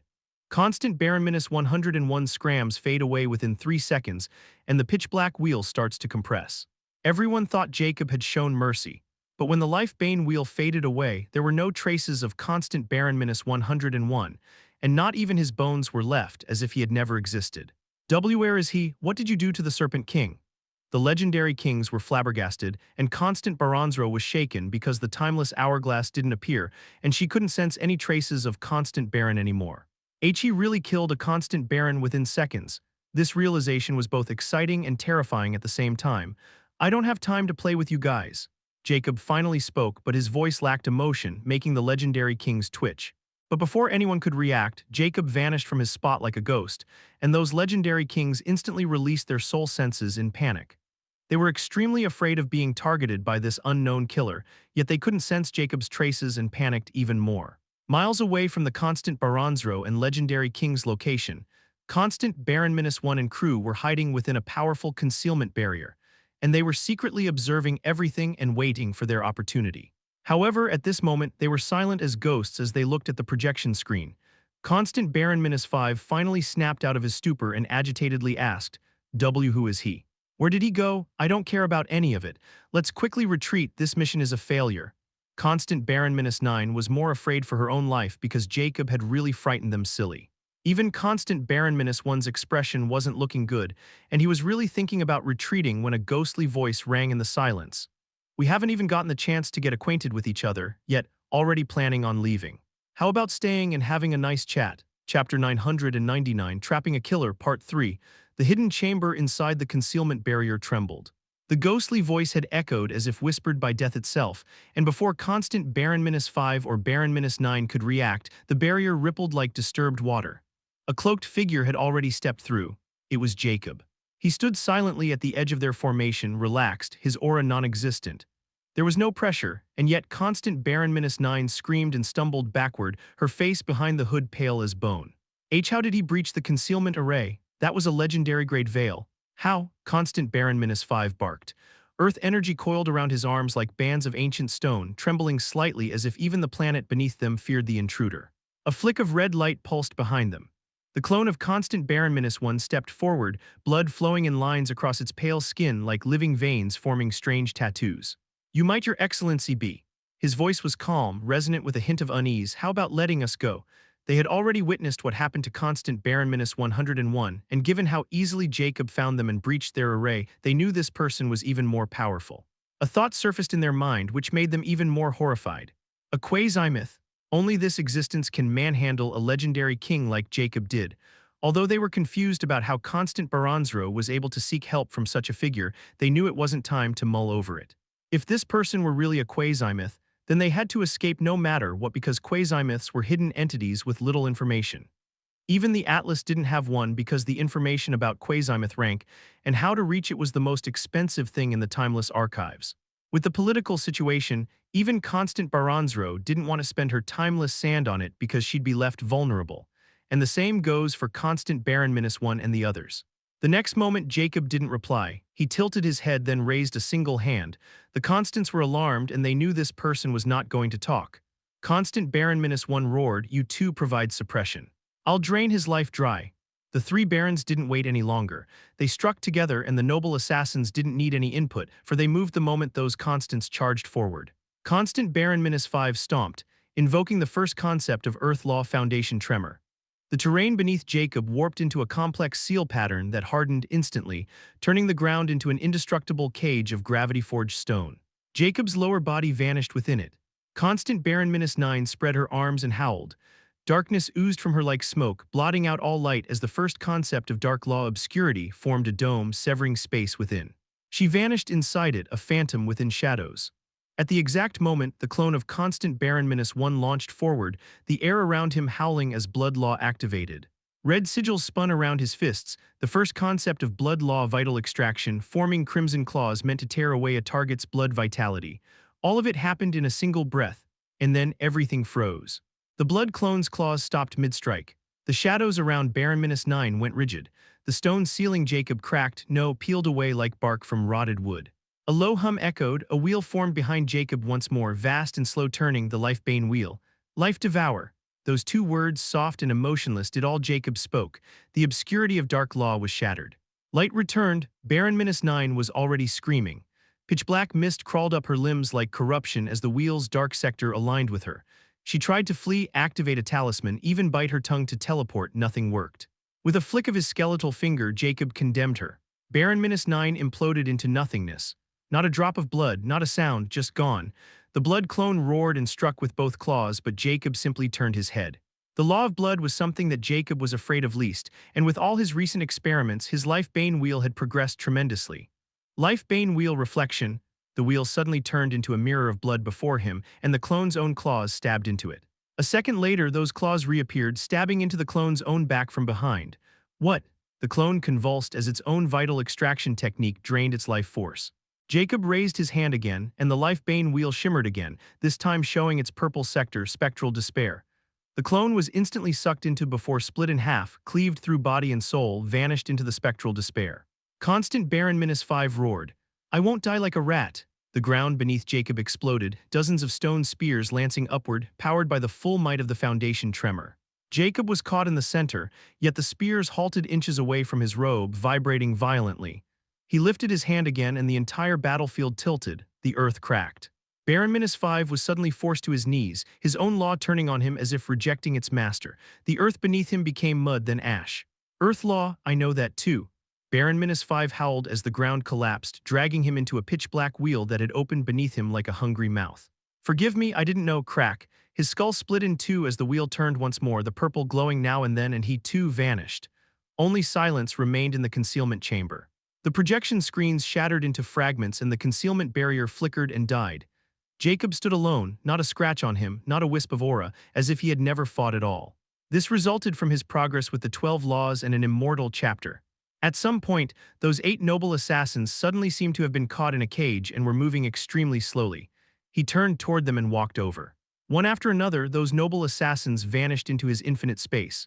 I need to digest them. As long as I can devour them, my Jinx core will be ranked up. As for those 3, with such thoughts, Jacob vanished without a ripple like a phantom. Chapter 1000, Trapping a Killer, Part 4. Timeless Tower, Floor 100th, Constant Baron-1 was sitting in a cross-legged position while the open black book was hovering in front of him, shimmering in crimson hue. Right at this moment, the black book suddenly trembled violently, and Constant Baron-1's eyes snapped open. He instantly started coughing and shaking his body. The black mask on his face fell, revealing a charming yet ashen face. Black blood was oozing from his orifice, and his healthy skin started to wither. His young appearance turned into an old, wrinkled face with black veins. His eyes were filled with disbelief and fear as he quickly flipped his hand and took out a bright crimson vial. Without any delay, he opened it and emptied it in his mouth. Only then did he stop coughing, but his appearance remained the same. Who is he? His hoarse yet weak voice rang, filled with terror and hatred. He thought it was nothing but a nightmare, but reality was often cruel. Today, not only did his plan of getting rid of Constant Baranzro fail, but he had suffered a tremendous loss. Even his 2 most powerful pawns were killed. Although he knew they would be revived, it no longer matters because they won't be what they were, and it would take tremendous time and resources to reach where they were. Furthermore, Constant Baron-1 has suffered a terrible backlash himself, and he won't be able to recover in a short amount of time. It wasn't because he didn't have the resources to recover. It was because of the book, which was a double-edged sword. Although this treasure gave him a considerable advantage and power, if it were damaged, Constant Baron-1 would be the one to pay the price. Every heterodox soul artifact was like this. Furthermore, Constant Baranzro won't be staying still while he recovers. Even if he had assurance of safety from the Timeless Tower, he knew he had failed, and his backer wouldn't like to hear it. But what put the terror in his heart was still Jacob and how easily he killed everyone off. A quasi-myth, with the comprehension of at least 3 laws or above, how could have that bitch has invited him? His mind was a mess from weakness, and because he was a vampire, the moment his blood vitality was injured, he would eventually fall into slumber if he didn't want to waste away his remaining blood vitality. This was the biggest disadvantage of the vampire race. I need to make preparations. Clenching his teeth, he endured the pain and the urge to fall asleep before he weakly stood up and walked towards the teleportation hall. Back to the wasteland, Jacob reappeared where Constant Baranzro and the other 3 legendary kings were located. At most, he had only gone for a minute, and everyone was still on high alert against him. Even Constant Baranzro wouldn't dare to imagine that Jacob had taken care of Constant Baron-1 and his group in this short minute. The moment Jacob reappeared, those legendary kings were given a scare as they quickly gathered their power and remained together because they weren't confident in taking him on. Constant Baranzro was also shocked and curious about where Jacob had gone. She even thought he had left her there, but that didn't seem to be the case. They are gone. Jacob sent an ambiguous soul transmission to Constant Baranzro before looking towards those legendary kings. "Why were you here?" he coldly asked. Although it may seem that he was still fine, only Jacob knew how much soul force and mana he had exhausted to his full power. Otherwise, he would have never been able to take care of so many legendary kings so quickly. Furthermore, he was curious about why those 3 legendary kings were together. Although Constant Baron-101 had led them here, hoping to use them to trap Constant Baranzro, Jacob wanted to know why they fell for it. The 3 legendary kings no longer dared to put up any airs because they had also made a rich guess about Jacob's power level, which sent chills down their spines. "We have no intention of offending you, nor do we want any conflicts. Today's matter seemed to be a huge misunderstanding caused by the Serpent King. We were told that something related to our interests would appear in this place, and there was more than enough proof of its existence. However, now that we think about it, this might be someone's scheme to have us offend someone of your status to obstruct our organization from achieving our goals. Our organization also represents the myth of White Swordsman." The legendary king also mentioned the name of their backer. Myth of White Swordsman. Jacob had no idea what they were talking about, but at this moment, Constant Baranzro suddenly exclaimed, "Your organization has a quasi-myth among you." The other legendary kings seemed relieved by Constant Baranzro's reaction, and one quickly nodded, "Indeed, we won't dare use a myth's name so easily." Jacob was astounded. "What are you talking about?" He sent her a soul transmission. Constant Baranzro took a deep breath before she replied to Jacob. "You might not know this since only top organizations have this knowledge, but every quasi-myth rank expert has the title of myth instead of king. Furthermore, this White Swordsman should be the White Swordsman King around 8,000 years ago, and he was an elf king, and considered the strongest elf king among the light elves. He was even invited to join the alliance as their vice-chairman, but he refused to join any power. But he suddenly vanished. However, I had never imagined he would become a myth and even join an organization. They are probably using his name to make you reconsider your options. After all, no one would like to have a quasi-myth as their enemy. Now, this is unexpected." Jacob was surprised as he looked at those 3 legendary kings. Although he knew he wasn't the only quasi-myth present in this legendary plains, he knew those quasi-myths were elusive existences and stayed away from worldly affairs. The most accurate beliefs were that quasi-myths were trying to figure out a way to ascend to the higher planes, but now this organization has one among them. Curious, Jacob questioned coldly, "What is your organization and what are you after?" Chapter 1001. Myth of White Swordsman. What is your organization and what are you after? The legendary kings were dismayed by Jacob's question because they didn't want to answer it. After all, they didn't want to reveal their objective to this unknown yet potentially quasi-myth old monster. Furthermore, they still didn't know why the Serpent King's scheme led them here today. But no matter what, they knew Jacob had the initiative, and they didn't want to go against him. Just when they were about to relent, a new voice suddenly sounded, startling everyone. How lively! The flames in Jacob's sockets flickered as he instantly focused behind the 3 legendary kings. There was nothing but empty space, but he could see past it. The legendary kings were also shocked before they were visibly excited as they quickly greeted Exalted Myth. Constant Baranzro's expression also changes when she hears myth and quickly sends a soul transmission. This is bad. They called for a helper. Although only a few minutes had passed since their arrival and all the action between, this organization's reaction was too fast. Furthermore, Constant Baranzro didn't even notice when they made contact. Now it was too late. She wanted to suggest that Jacob leave this place since they had already achieved their objective, and there was no need to go against a quasi-myth. However, she was still under the impression that Jacob's prowess was only effective against Constance, and his bluff might no longer work. But before she could even voice her opinion, something shocking happened. She suddenly felt terrifying pressure locking on her. The next moment, the space in front of Jacob suddenly tore apart, and a thin white crescent streak shot out without any warning at an unimaginable speed. This crescent streak was filled with terrifying, sharp intent, as if it could cut through anything, and with how close Jacob was, it seemed impossible to dodge. But Jacob seemed to have already prepared, and the moment the space sliced open, he reacted equally fast and used the astral transcendence's phase shift. Jacob's body turned into a flash of light, breaking past the locking effect of this crescent slash and dodging it. The crescent slash lost its target and continued in linear motion without stopping, cutting anything in its path. Astounding, the voice sounded again, but this time it was solemn, so it was a fellow myth seeker. But his voice abruptly stopped when a white beam of light suddenly shot towards the three legendary kings, tearing space with a terrifying destructive force behind it. Its power wasn't any lower than that slash, stronger even. This was the third ability of the astral transcendence, dimensional light strike that Jacob had launched almost instantly after using the phase shift. Faced with the dimensional light strike imbued with Jacob's law comprehension of space and light, the Quasi-myth didn't dare to show any contempt and quickly responded as fast as Jacob. The space in front of the three legendary kings suddenly wrapped, and an ancient bronze sword with a rusty blade appeared between them and the dimensional light strike. Boom! Piercing sound reverberated in the vicinity before a powerful shockwave spread, destroying the already crumbling dome and even forcing legendary kings to take a few steps back. The ancient sword seemed completely fine. Only a small fading white mark was left on its blade, evidence of dimensional light strike's power. Those legendary kings sweated as they didn't dare imagine what would have happened if that light strike had landed on one of them. If they had doubts about Jacob's power rank before, they vanished now. It was confirmed that this mysterious powerhouse was another myth. At this moment, a slender hand suddenly appeared and wrapped around the sword hilt before a tall figure emerged. He was extremely handsome, with long white hair, wearing white robes and a regal demeanor. His brilliant gray eyes shone brightly as he held the ancient sword. He looked at Jacob with a hint of alarm because he could still feel the residual power of Jacob's attack from his sword. Jacob's eyes were locked on this elvish man, especially the ancient sword in the latter's hand. This was the first time his attack was blocked, and he was forced to use his full power to escape that attack. He didn't attack anymore because his enemy was not going to be easy to deal with, especially with that sword, which was an advanced legendary King Soul artifact or even a Quasi-myth artifact. Myth of White Swordsman, I presumed, Jacob calmly inquired. The Myth of White Swordsman suddenly burst into hearty laughter, clearly not offended by Jacob's attack. In fact, the whole reason he attacked Jacob was to confirm Jacob's identity as a Quasi-myth.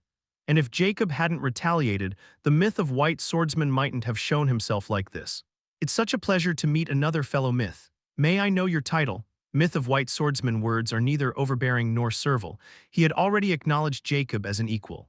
Furthermore, the Myth of White Swordsman's acknowledgement sent waves in those legendary kings' hearts, especially Constant Baronzro's, because Jacob was really a Quasi-myth and not just effective against Constance.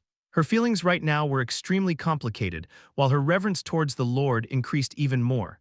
Now, as long as Jacob was with her, she knew she didn't have to fear anyone. Jacob thought momentarily before he replied, I don't have any title, nor am I interested in one, just call me Ancient. Myth of White Swordsman didn't dwell on this topic and said in a jolly tone, Fellow Ancient, today's matter was a big misunderstanding caused by a fool, and I'm not going to let this go until I get to the bottom of it. But it won't change the fact that my people have offended you. How about you give me some face and we'll let this matter rest? After all, fighting among ourselves will only harm us, not anyone else. In return, I want to invite you to my humble abode to discuss our insight into the laws. What do you think? The three legendary kings were shocked because they knew the Myth of White Swordsman wasn't someone to give anyone's face, not even war giants, yet he was now speaking so friendly with Jacob. This could only mean that he wasn't confident in taking Jacob down, which shocked them to no end. The Myth of the White Swordsman suddenly glanced at the three legendary kings behind him and sternly reprimanded them. You lot, why are you still standing there? Quickly, apologies to this fellow brother over here. Please forgive us, Myth of Ancient. This was all Serpent King's fault. We never meant to offend you. Jacob deeply looked at the Myth of White Swordsman before he said, It'll be my honor to accept your invitation, White Swordsman. Chapter 1002. Compromise. Once Jacob accepted the invitation, the Myth of White Swordsman seemed pleased, while the three legendary kings were visibly relieved since they were pardoned. After all, if two quasi-myths clash, it won't benefit anyone, not to mention they can't afford it. At this moment, the myth of White Swordsman suddenly flipped his hand. A black runic crystal appeared on his palm. Without any hesitation, he sent that crystal towards Jacob. This is a coordinate crystal that will lead you to my abode. I'll be waiting for your arrival, fellow ancient. The myth of White Swordsman smiled. Jacob took the coordinate crystal. He knew these crystals were made with rune crafting. They were like compasses, but they could only show location to recorded space coordinates, nowhere else. Constant Baranzro was also using the coordinate crystal, which led her here, and the legendary kings were the same. Now, if you'll excuse me, I'll be taking my leave. I need to figure out how to get to the bottom of this matter, and maybe I might need your help. Of course, only if fellow ancient agreed to it. The myth of the White Swordsman is ambiguously stated. He clearly indicated the Serpent King's treachery as he glanced at Constant Baranzro behind him. Although he might not have shown it, he clearly knew that Serpent King wanted to target that woman behind Jacob for some reason. But unexpectedly, the Serpent King had calculated wrong, and Jacob was not part of his plan. He wouldn't have allowed Constant Baranzro to walk away if Jacob weren't here. Furthermore, he didn't know Jacob's attitude towards this matter, so he probed his intentions. After all, if Jacob was protecting this woman, then it wasn't worth offending him to chase after a ghost. The Serpent King might be important, but he wasn't worth offending a quasi-myth. Lastly, Jacob had already given him face and accepted his invitation, so there wasn't any need to hasten this matter. As for whether Jacob would really come, the myth of White Swordsman sent an unexpected soul transmission to ensure that. If you want to acquire an ascension permit, we have a way. I'll be waiting for your arrival. Jacob's eyes flickered in surprise as he deeply glanced at the myth of White Swordsman before he nodded. I'll be there. Myth of White Swordsman grinned as he nodded, and then suddenly the space around him and the three legendary kings wrapped before they all vanished. Space law, he has comprehended its first concept. Jacob saw through the myth of White Swordsman's trick. A quasi-myth isn't easy to deal with because they have not just their totem laws concepts but also other laws. After all, they are only a step away from the mythical king rank. Jacob then looked at Constant Baranzro, who was flurried, and said, "Let's get out of here." She finally snapped out of her stupor and looked at Jacob with a hint of fear and awe. She knew today her life was spared because of him. Furthermore, he was a quasi-myth, and probably one of the strongest ones at that, or the White Swordsman wouldn't have shown him respect. However, when she thought about how they fell into this mess, her eyes shimmered with killing intent and hatred. She gritted her teeth in hatred and wanted to curse, but she knew this wasn't the place or time. After all, the White Swordsman might be listening to them. Without words, she started chanting something before a black ethereal runic circle spread below her feet. Once this runic circle also covered Jacob, she muttered in strange language, Constant Baranzro requesting an emergency entry to the Timeless Tower. Almost instantly, the black runic circle flashed, and both Jacob and Constant Baranzro vanished. However, just before they disappeared, Jacob threw a meaningful glance towards the spot where the White Swordsman had vanished. Once they were gone on the same spot, the space suddenly lifted like a curtain, revealing White Swordsman and three legendary kings. The White Swordsman wore a wry smile and couldn't help but mutter, "What a dangerous guy he is." One of the legendary kings hesitantly spoke, "Leader, was he really that powerful?" "Just who could he be?" White Swordsman's expression fell as he coldly said, "You are not qualified to have an opinion in this matter. You should be glad that I even bothered to waste a precious talisman on you lot, or all of you'll be corpses." This was utterly humiliating. The three legendary kings quickly trembled as they knew the White Swordsman was annoyed. It was all Serpent King's fault. He was the one who arranged this entire operation. He deserved what happened to him. One of them gritted their teeth in hatred. In fact, all of them were furious and felt deep hate towards Serpent King since he almost dragged them down into the abyss. "HMPH," White Swordsman coldly snorted, "I'll pay the sea serpent race a visit.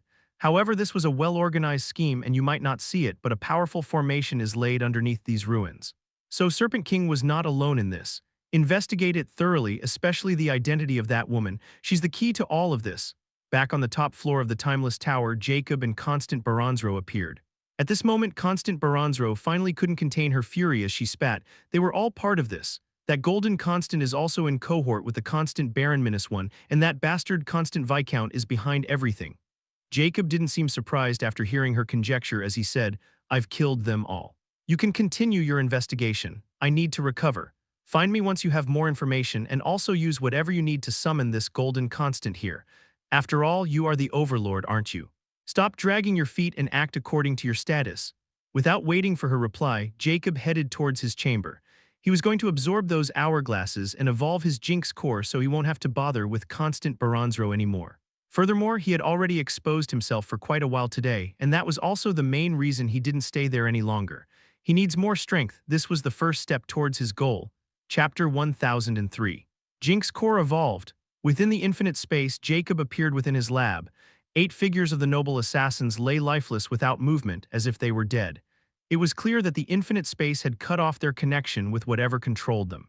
However, Jacob didn't pay them any attention yet as he looked towards 4 figures.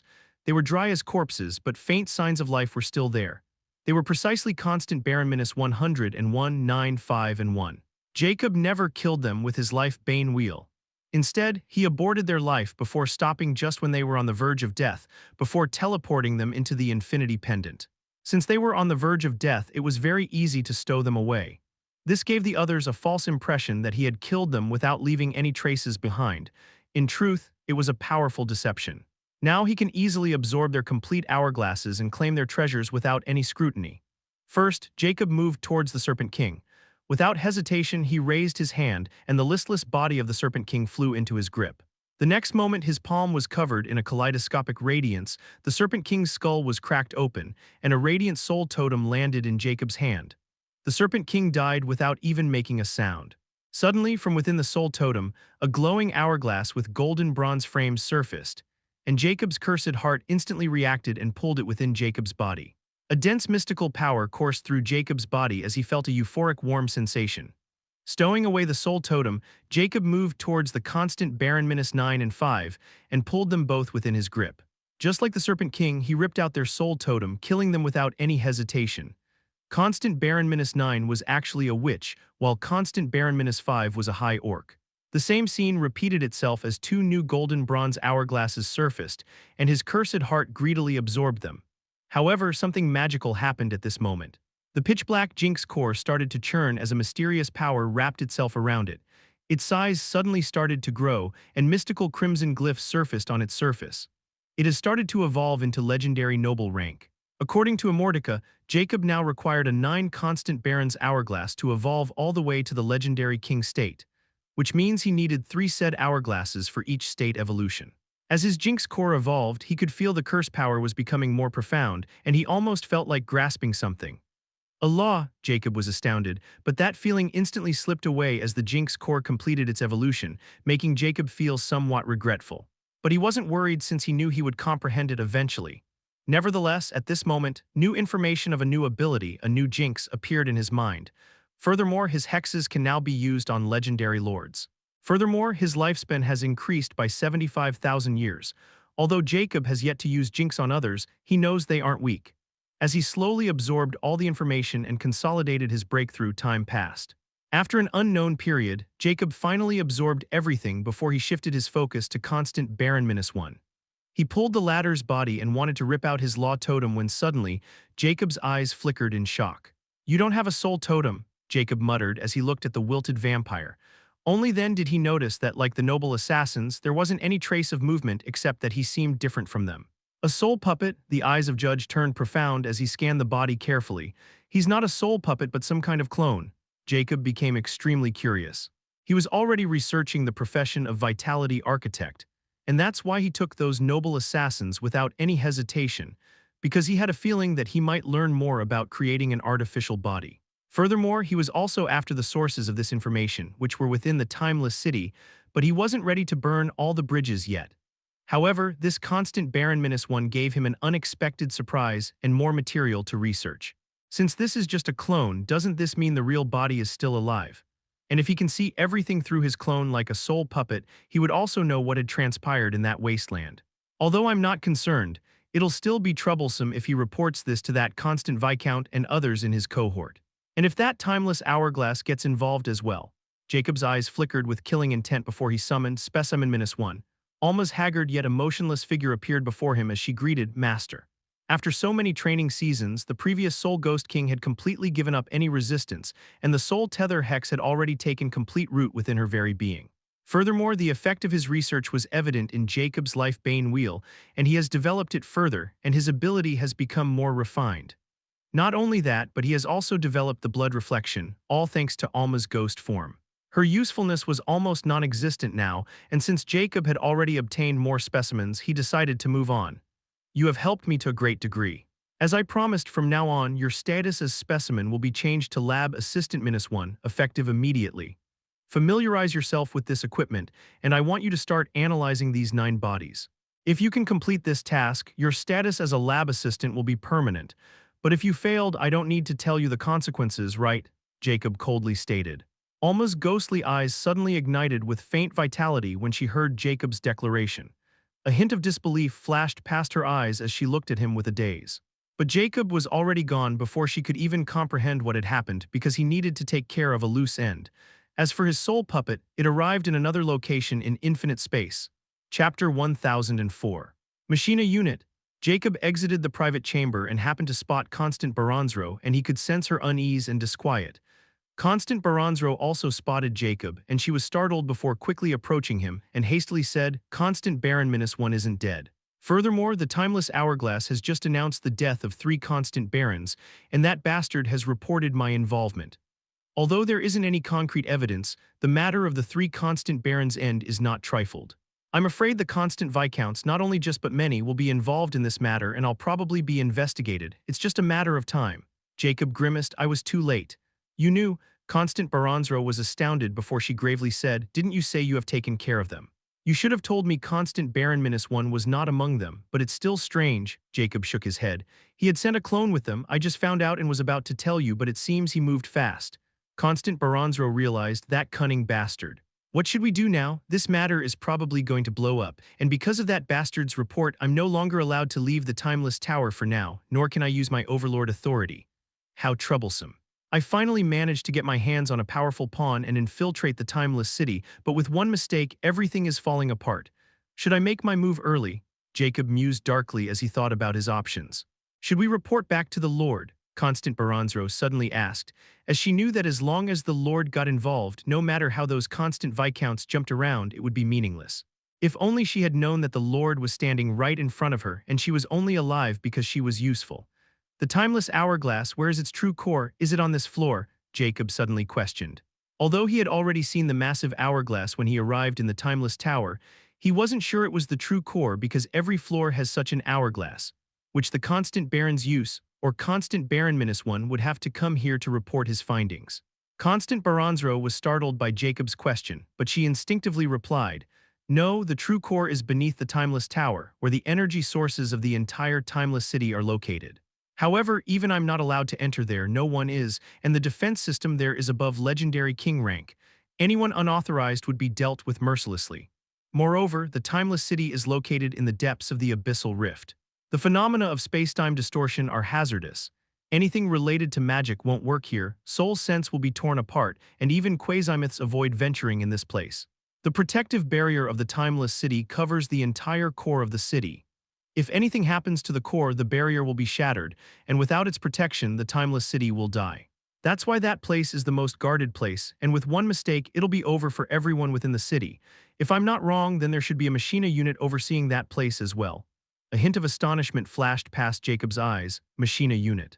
Didn't you say earlier that instead of the void network of the lesser planes, the middle planes used the Machina unit, and it's the top secret of the SAAI and Undying Will? Why would the Timeless City have it? What is this Machina unit? It's time you told me everything. His words were irrefutable and cold. Constant Baranzro resisted momentarily before she relented. There is a power race called the Spirit Natural Intelligence Mechanic race. They are born at the legendary King State rank. However, unlike the other races, the Spirit Natural Intelligence Mechanic race didn't have a fleshy body but instead had a spirit core, which contained their soul and essence. The Spirit Natural Intelligence Mechanic race are born with the highest talent in magic technology, and no kind of restrictions can stop them. As long as given time, they can learn anything related to magic technology without any need for prior knowledge or guidance. All the AIs you have been in contact with belong to the Spirit Natural Intelligence Mechanic race.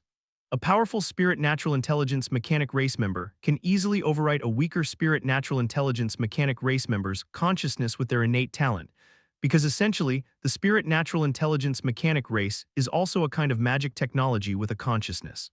This enabled a powerful Spirit Natural Intelligence Mechanic race member to have multiple counterparts, and they can exist everywhere at the same time while keeping their main consciousness hidden. A Machina unit is the counterpart of a powerful SNIM race member. SAAI Undying Will used this Machina unit to spread their network everywhere because the spirit core of an SNIM race member is hundreds of times more powerful than star servers. The AIs of the Life faction and Neutral faction are also SNIM race members, but they are far weaker than SAAI and most likely under its control, or they might just be SAAI itself in disguise, while the Undying Will won't allow the Dead faction to have other SNIM race members. The reason behind it is still unknown, at least to Legendary Plains Atlas. Atlas also has a powerful SNIM race member called Anarchy, and it's the most powerful enemy of the SAAI and Undying Will. The Machina unit here is controlled by Anarchy. This is the truth behind the Star Network, Dark Network, and our Anarchy Network.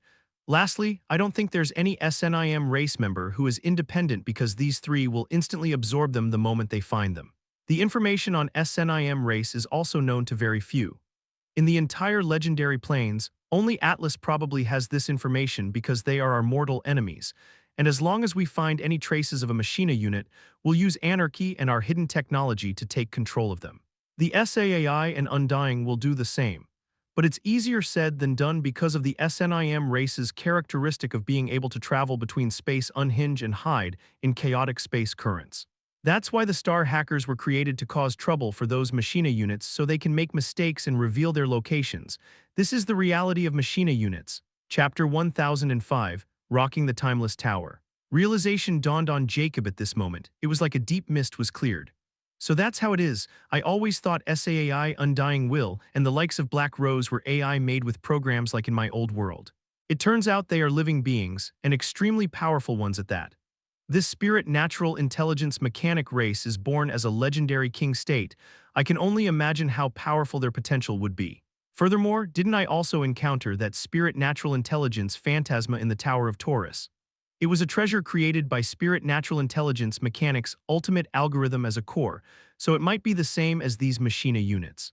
It seemed I had missed a pretty powerful treasure, but no matter what, I won't regret my choice. Anyhow, I need to change my plans now that I know the truth behind the Star Network and Dark Network.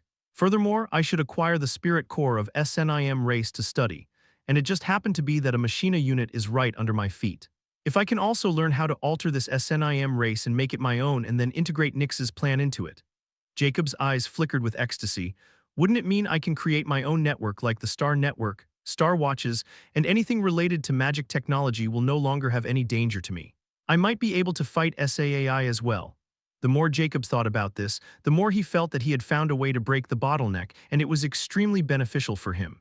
Jacob then looked at Constant Baronzro, who seemed to be under a trance after revealing the biggest secret of the Timeless City. Since she's under scrutiny and those constant viscounts might interfere, there's no need to play nice anymore. Jacob thought as his eyes turned deadly cold. Jacob suddenly placed his hand over Constant Baronzro's head and coldly commanded, "Don't resist." Golden Constanciro froze for a moment, and then she was pulled into Jacob's Infinity Pendant storage space. Once Constant Baronzro was retrieved, 5 more Constant Barons while the rest should be lifespan, Jacob muttered. Jacob knew he needed to act quickly because Constant Baronzro's disappearance might be noticed by the Timeless Tower since she was under house arrest. Although I don't know if this'll work or not, at least it would cause a huge commotion. It's not like they are any use to me at this level. I'm already planning on new ones. The next moment, Jacob started to remove one item after another. They were missiles, bombs, bullets, shells, mines, and even transparent vats filled with glowing, unstable liquids. And they all had one thing in common. They were all atomic weapons made with Jacob's highest attainment in his old world weaponry and magic technology from unique planes. In the legendary planes, they can't threaten those legendary rank powers. However, with his entire arsenal, even legendary rank powers would want to avoid it, not to mention he was right in the heart of the enemy's base. Even though Jacob wasn't confident about blowing up the entire Timeless Tower, he only wanted to cause a huge commotion before he started his operation. He also had some hope that all of these bombs might result in something terrifying. Soon, the entire 200-meter space of the hall was filled with atomic weaponry, and Jacob set a timer of 30 seconds for all the big missiles to self-destruct before he vanished into the infinite space. Although he was a quasi-myth, he didn't want to be anywhere near this when the blast went off since he had no idea of the final blast power. Beep, beep, beep. As seconds ticked away, the top floor was eerily silent. At this moment, a static voice rang from within the secret room on the top floor where the timeless hourglass was locked. Constant Baronzro's soul signature has been lost. Scanning the Timeless Tower. After 10 seconds, the static voice rang again. There are no traces of Constant Baronzro and her guest. Incomprehensible. All of a sudden, many quasi-legend rank technology items have been detected, starting the scan.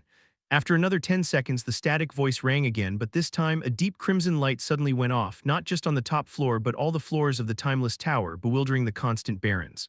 Even the entire Timeless City suddenly started to react, and all the other Constants were shocked. At this moment, the static voice reverberated throughout the entire city, warning, warning, warning. Imminent attack, but before the voice could even complete its words, it turned chaotic and incomprehensible, startling many. However, the next moment, an earth-shattering sound like an ancient beast's roar reverberated from the center of the city where the Timeless Tower stood. The voice was so loud that it could be heard from the shadows of abyssal rift like ghostly howls. A second ago, 0 o'clock, the timer reaches 0. A blinding white pulse exploded silently across the top floor of the Timeless Tower. For an instant, time seemed still, and then hell was unleashed. The first thing to go was the air itself, vaporized into incandescent plasma as a chain of atomic detonations erupted in a synchronized blast. Boom. The explosion surged outward like a collapsing sun, consuming everything with fire, heat, and destruction. Thousands of runes and barriers triggered instantly, struggling to contain the impossible energy. The walls screamed. The ceiling buckled, the ground shattered, and for a single breath the top floor ceased to exist, replaced by a sphere of seething white incineration. And then, the tower's most powerful, or the Timeless City's most powerful formation was activated. The Timeless Tower was made from legendary alloys smelted from legendary King rank iron, Titan gold, and Starstone crystals. The walls didn't yield, but they held. Like a prison locking down its mad dog, the top floor's structural shell withstood the detonation barely, but not without consequence. A tremor shot down the tower's entire frame. Cracks bloomed. Like a spider web etched by maddening wrath, hairline fractures spread from the top down, across every floor, through every corridor, slicing across protective formations and dimensional anchors. The Timeless Tower, untouched for over thousands of years, rocked as if caught in the jaws of a beast. Chapter 1006, Reaping Constants. Across the Timeless City, the apocalyptic thunderclap reverberated like a raging storm, sweeping over everything. But it was just the start, because the next moment, an impossibly thick pillar of black smoke erupted from the top of the Timeless Tower like an upside-down abyss trying to swallow the sky. Within seconds, it engulfed the city, not fire, not wind, not dust, but something else, dense, churning, and thermal. It was an unstable magical phenomenon formed by the compression of atomic energy mixed with the thick elemental mana in the air. It blotted out any source of light, flooded the streets, and slithered into every crevice of the city like creeping ink. Below the Timeless Tower, strange static voices were reverberating. Warning. Synchronization linked to Timeless Tower core, disrupted. Soul signature synchronization interrupted. Quantum thread relay, failed. The citywide network began to fracture. Communication links went silent. Soul monitors went dark, and in their place, static. The Machina unit tried to recalibrate the system, but the mutated radiation wasn't just physical. It carried a form of corrosive signal interference, born from the twisted chaos of Jacob's weaponry and magic. It turned order into noise. Because of the terrifying shockwave, the Constants felt it first, especially the Constants within the Timeless Tower. Constant Baron -1 staggered as he dragged his weak body towards the teleportation hall. His face was filled with fear and dread. He never expected that the safe haven, the Timeless Tower, would suddenly be attacked like this. He had already reported everything, made preparations, and had just begun his slumber to recover when this sudden bomb blast occurred. The magic array he had set up was disrupted and cracked, making his situation even worse. After all, his floor was right below the top floor, so it naturally suffered the most damage. He wanted nothing but to flee this place because he no longer felt safe, but when he appeared in the teleportation hall, he was horrified. What? The teleportation hall's formation was completely gray without any power or fluctuations. There was no way in or out. Somewhere else, Constant Baron -7 collapsed from her command seat, her eyes wide with panic as her consciousness was pulled out of the Anarchy network. The constructs began to act erratically, stuttering mid-task, repeating orders, or simply crashing like broken puppets. Furthermore, at this moment, the radiation smoke started to seep into her floor, not just hers but every floor. The constant assassins across the city froze, leaving them blind without command inputs. The unthinkable had happened. The Timeless network was blind. As the radiation smoke spiraled outward, the sound of the explosion echoed for miles, but the real fear came after. The silence, no alarms, no announcements, no orders, just a muffled, thick, suffocating darkness. An ominous pressure descended over the city like a funeral shroud. The Timeless Tower's top floor had vanished, replaced by a cratered, blackened shell. Cracks gleamed with molten heat. The energy sealing arrays that lined the outside surface flickered with warning sigils, like a structure bleeding light. At this moment, Jacob's figure appeared amid the raging inferno within the blackened shell. The temperature wasn't a problem for someone like him, even the mutated radiation was little affected. But what mattered to Jacob was the final outcome. He saw that the entire city had been affected by this explosion, while the Timeless Tower was able to endure the terrifying explosion that could have flattened any planet. Just as I thought, even my top weaponry from the old world is only capable of causing chaos, not destruction. Good thing I have new insights. Jacob didn't seem frustrated. In fact, looking at the fractured tower and cracks around the structure, his eyes glimmered with devilish intent. The next moment, without any hesitation, Jacob turned into light itself and sped into the molten floor, going downward. At this moment, Constant Baron-1 was trying to contact the outside world, but the disruption was still not mended. He cursed furiously, just what the hell is going on? Who dares to attack the Atlas? How did they find it? These questions were probably raging through all the Constant heads right now. It's quite confusing, right? Suddenly, an eerie voice whispered in Constant Baron-1's ears, shaking him to his core because that voice sounded very familiar.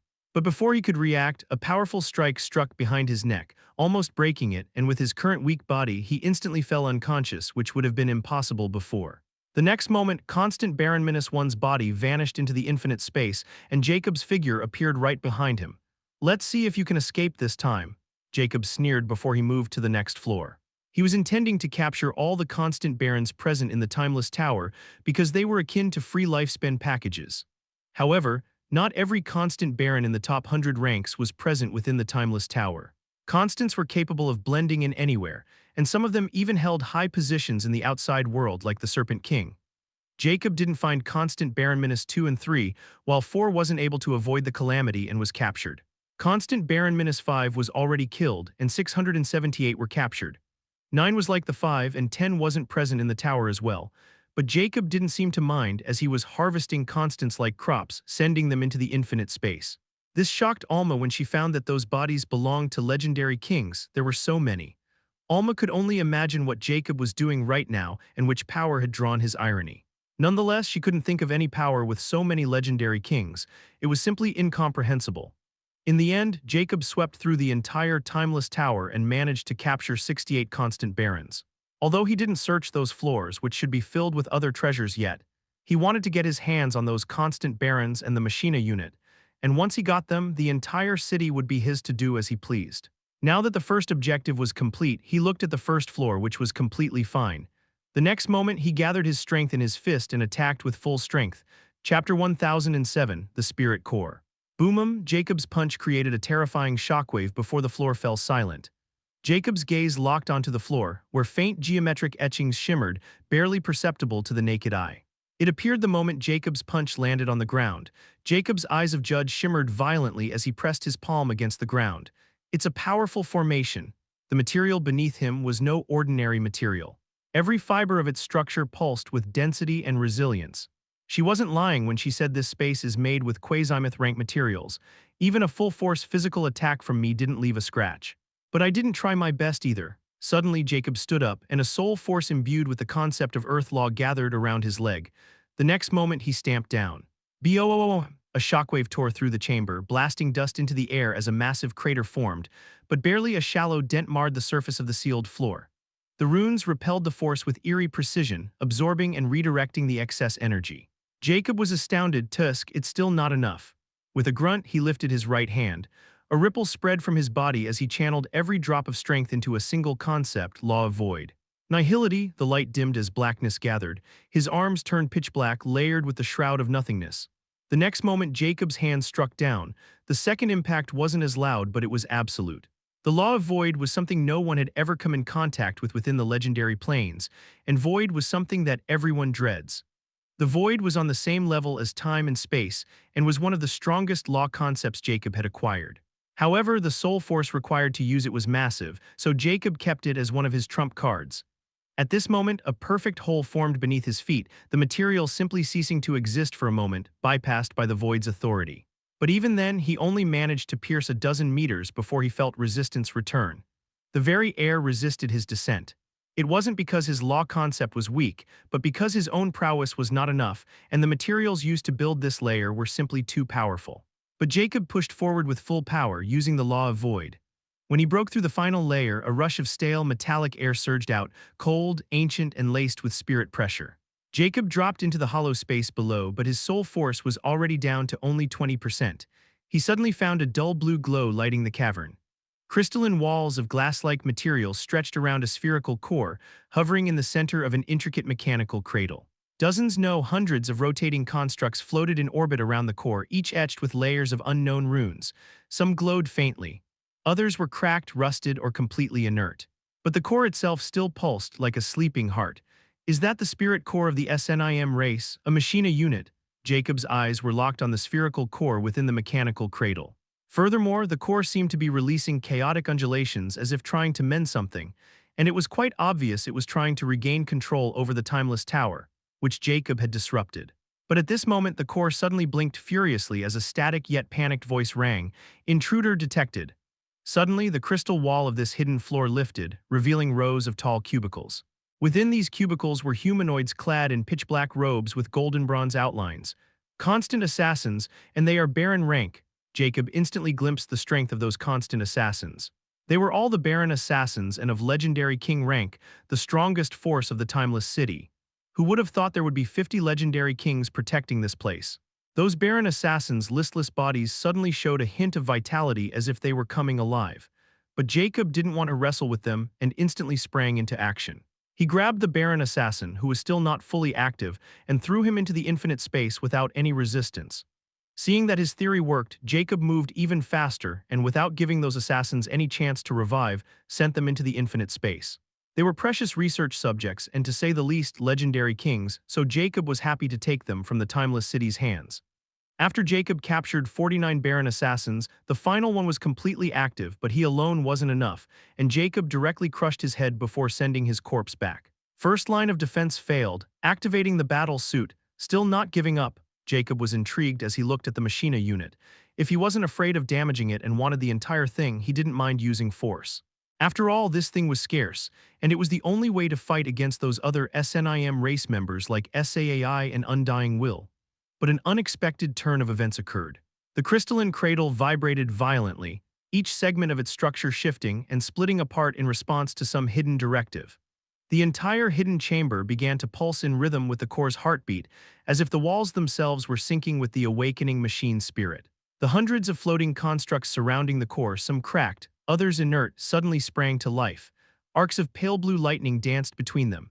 Glowing formation circuits lit up one after another like a cascading wave of reactivation. Runes long forgotten by most mortals spiraled in the air. WRCHKKK GRRNNGCHH FSSSHHHK. Mechanical limbs unfolded from hidden compartments in the floor and walls. Segments of armor plating floated upward, drawn toward the pulsing spirit core like metal to a magnet. It was as if the entire space had been designed for this single moment, for this transformation. Jacob's eyes gleamed with shock and a hint of curiosity of a researcher. It's not just the heart of the city, it is a weapon, a battle suit like a Machina exoskeleton.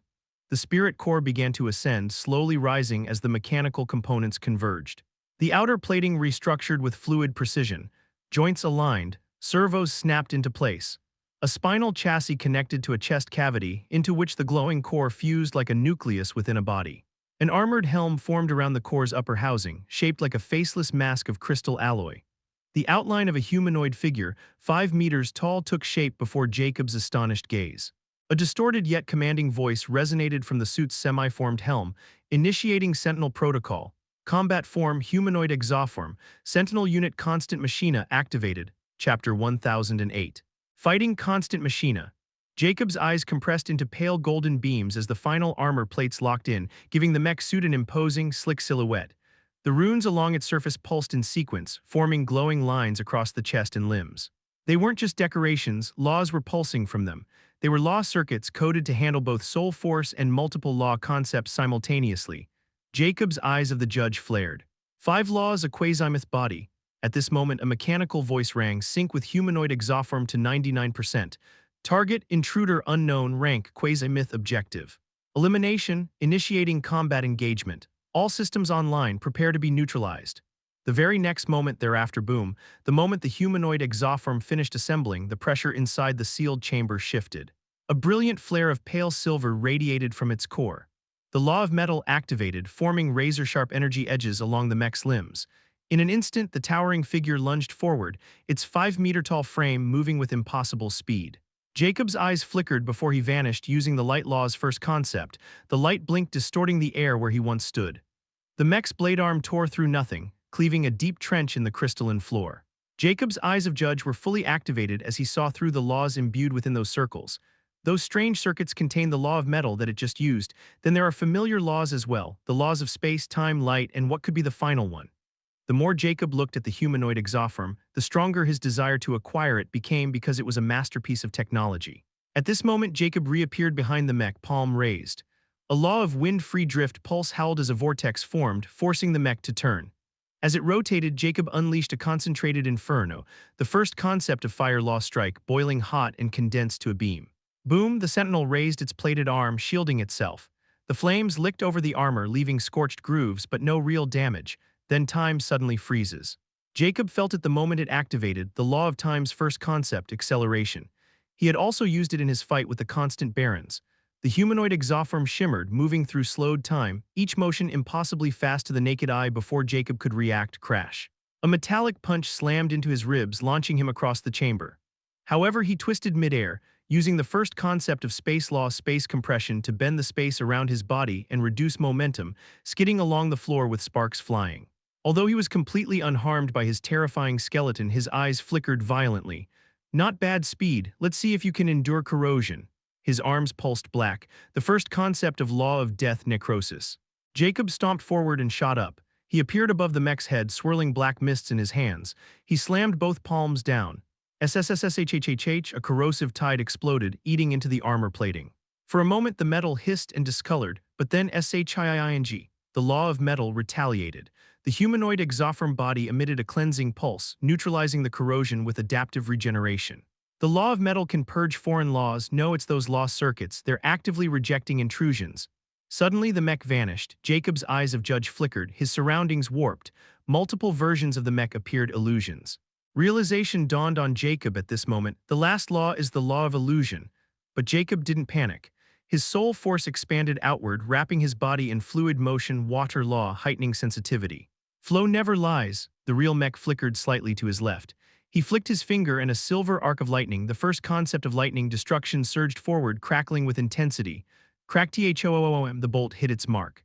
The mech staggered backward, its armor sparking and smoking. Its circuits flickered erratically and one shoulder joint was partially disabled. Jacob's eyes flared. I can't break it too much. But the humanoid exoform wasn't done. Suddenly the core at its chest dimmed, then emitted a blinding pulse. Jacob's mind suddenly reeled, his vision warped. It was an illusory space. His surroundings shifted into a fake battlefield. Dozens of copies of the mech surrounded him. But Jacob only smirked. He activated law of darkness obscurity, shrouding himself in void-like mist. His presence vanished, no light, no sound, no spirit force. The illusions couldn't lock onto him. One breath passed, two then, Jacob appeared behind the real humanoid exoform, punching directly into its back with a void-coated fist. Void law nihility, the armor didn't crack, it simply ceased to exist. A chunk of the humanoid exoform's lower back vanished, eaten by pure nothingness. The humanoid exoform staggered, alarms blaring inside its system. Warning, system integrity 63%. Recalibrating spatial defenses. The moment it tried to restore, Jacob struck again, this time with Earth Law Foundation tremor. The entire floor quaked, sending seismic force directly into the Sentinel's stabilizers, cracking its knee joints. Then Jacob backed off, his soul force was down to 13%. Fighting a quasimyth is really not easy. At this moment, the humanoid exoform roared, its mask-like helm lighting up, preparing something out of Jacob's expectation, which his eyes of judge captured. For the first time, Jacob was shocked. It's using them together, two laws at the same time. It's possible I was right. As someone who had comprehended 12 law concepts, Jacob's vision was broader. He had already tried to use different laws simultaneously, but he always failed at the last step. But now, watching the humanoid exoform using the law of space and time together to create a field that could freeze Jacob and launch him into a dimensional lock, he suddenly had an epiphany. At the same time, he looked at the law of space and time attack, and suddenly both his hands went black, rimmed with silvery cracks. They pulsed with void and death. Jacob thrust his palms forward, the void bloom. It was a combined attack, nihility and necrosis, concentrated into a swirling beam of reality erasing death. It succeeded, Jacob was elated. Although it wasn't as refined as the humanoid exoform, it was still terrifying to use laws, not to mention the void law and death law, which were not common laws. The next moment, CRRRACKKKK, the humanoid exoform's time-space field shattered, the core screamed, glowing wildly, then dimmed, the armor plates warped, runes cracked, boom. The humanoid exoform collapsed to one knee as if its systems were overloading. Jacob walked forward slowly, his eyes contained ecstasy. You are really a treasure trove of knowledge. He lifted his hand and space wrapped, this time not to dodge, to grab the still beating spirit core, and everything faded to silence except for Jacob's eerie voice filled with a hint of excitement. Machina Unit, you're mine. Chapter 1009, End of Timeless City. The moment Jacob took down the Machina Unit of the Timeless City, in an unknown place filled with dense, ethereal scarlet mist, a pair of horrifying eyes sprang open. The Timeless City of Middle Plains has lost its prime Machina Unit, and we can't even establish a connection or retrieve the data anymore. The cryptic voice sounded with absolute shock. Even if someone destroyed the spirit core, the data should be retrievable in the hidden substituted Machina Unit, yet nothing was transformed. Since when did those SNIM race slaves become so capable? Furthermore, until the substitute Machina Unit established itself, the constants in the Middle Plains couldn't establish contact with Upper Plains through anarchy, and the traditional method cost too much. This mess will take thousands of years to clean. At least the primary timeless hourglass wasn't there. Nonetheless, since when did we Atlas have suffered such a blow before? The voice was filled with fury and a hint of disbelief as the mist around churned violently. Whoever did this, even if they are the three absolutes, humph, I need to report this to a marquis. The Middle Plains has become extremely chaotic recently, and others have been meddling too much. I need to save my own skin, you all are on your own. The moment the spirit core vanished into Jacob's infinite space, a cataclysmic tremor spread across the city. The dark skies, cloaked in radiation mist, suddenly cracked like fragile glass. Thin fissures of chaotic light and distortion shimmered across the entire city, revealing glimpses of the chaotic time distortion space writhing beyond. An ominous groan echoed from the city's foundation. It was the death call of the formation, deprived of its heart, the Machina Unit. Now that Jacob had claimed the spirit core and lost its connection with the city formation, the calamity was just outside the door. The ground shook violently. From the epicenter where Jacob stood, everything was in ruins and there was nothing worth taking, for the spirit core had already used everything to fight Jacob. Without any hesitation, Jacob jumped out of the secret floor. At this moment, his cold gaze swept across the panicking masses of constant fleeing from every direction. He also saw the cracking skies. Without a single word, Jacob took a step forward. That step boomed with a deafening resonance as his body suddenly expanded into a colossal form, surging to 110 meters tall. This was the actual size of his body, without the suppression of the fighting giant spirit's combat gigantification. It has been a long time since Jacob has shown this form. His black robe fluttered violently around his gigantic frame. As for the reason for Jacob revealing this form, his eyes were fixed on the timeless tower, which was now trembling in place. Jacob's massive hand reached out. With a flex of sheer might, his fingers gripped the already cracked structure, and he used his full power as his fingers dug into the tower walls, with a growl of effort. CRACKKKKKKKKKK, the timeless tower was ripped from its roots like a tree from the earth. The formations failed to resist his brute force, nor could they because there wasn't anything to activate them. Stone and metal fragments rained as Jacob raised it above his head. Then shoop, it disappeared into his infinite space, vanishing like it never existed. Some fleeing constants witnessed this scene, and they were flabbergasted before screams and shouts echoed across the collapsing city. Who is that giant? A monster. Was it him behind all of this? Fool run, the formation is crumbling. He probably destroyed the city core. We're finished. But there was nowhere to run, and even if there were a way, they would need Jacob's permission first. The next moment, Jacob's giant body suddenly turned purple as he was wrapped in lightning law. He moved like an executioner through a field of sheep. Each swing of his arm, each step of his foot was a massacre. A single swipe of his hand shattered buildings in his path, and with it, over 30 fleeing barons were pulverized into blood mist. He sent a lightning bolt filled with lightning law towards a fleeing flying ship, exploding it into flames. The next moment, Jacob's fist was wrapped within a huge lightning blob, and then he pushed out, releasing unimaginable destructive waves of lightning that crushed everything into bits. Jacob released one powerful move after another without any care about who he killed or injured because they were all constants. As they died, Jacob's cursed heart instantly plundered their hourglasses. In Jacob's eyes, they were nothing but lifespan. He knew the city was soon going to be destroyed as the residual power in the formation was dropping, so he reaps constants and not just them, he plunders everything. Vaults, treasure chambers, space treasures, all stolen mid-battle, absorbed into his infinite space like a cosmic vacuum devouring the city's riches. Despite his dropping power, Jacob never spotted, the Constants never spotted fleeing, and like this, 2 hours passed. The once enigmatic, timeless city was now an apocalyptic wasteland. Buildings had melted into rubble. The streets were rivers of blood and gore. The protective formation continued flickering violently, holding back the chaotic time distortions barely by threads of its dying laws. Jacob, now standing calmly within the central plaza, no longer giant, looked around the ruins. He was virtually harmless, without any trace of blood or anything on his person. No one would be able to guess that he was the one behind all that destruction. Now, only a few remnants of resistance remained. Some had either fled into the shadows of abyssal rift, but most of them died under Jacob's rampage. He tilted his head slightly as the sky split apart above. The final formation rune cracked. The formation let out a final screeching chime like a bell tolling doom, and the entire city collapsed into itself the next moment. A spiral of twisting time, chaotic space, and unknown corrosion consumed everything: walls, corpses, screams, all pulled into the merciless folds of time distortion. Within minutes, nothing remained.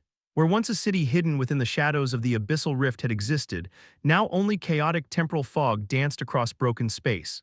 Jacob stood on the last remaining ruin, and just when the time distortion was about to engulf him, he vanished.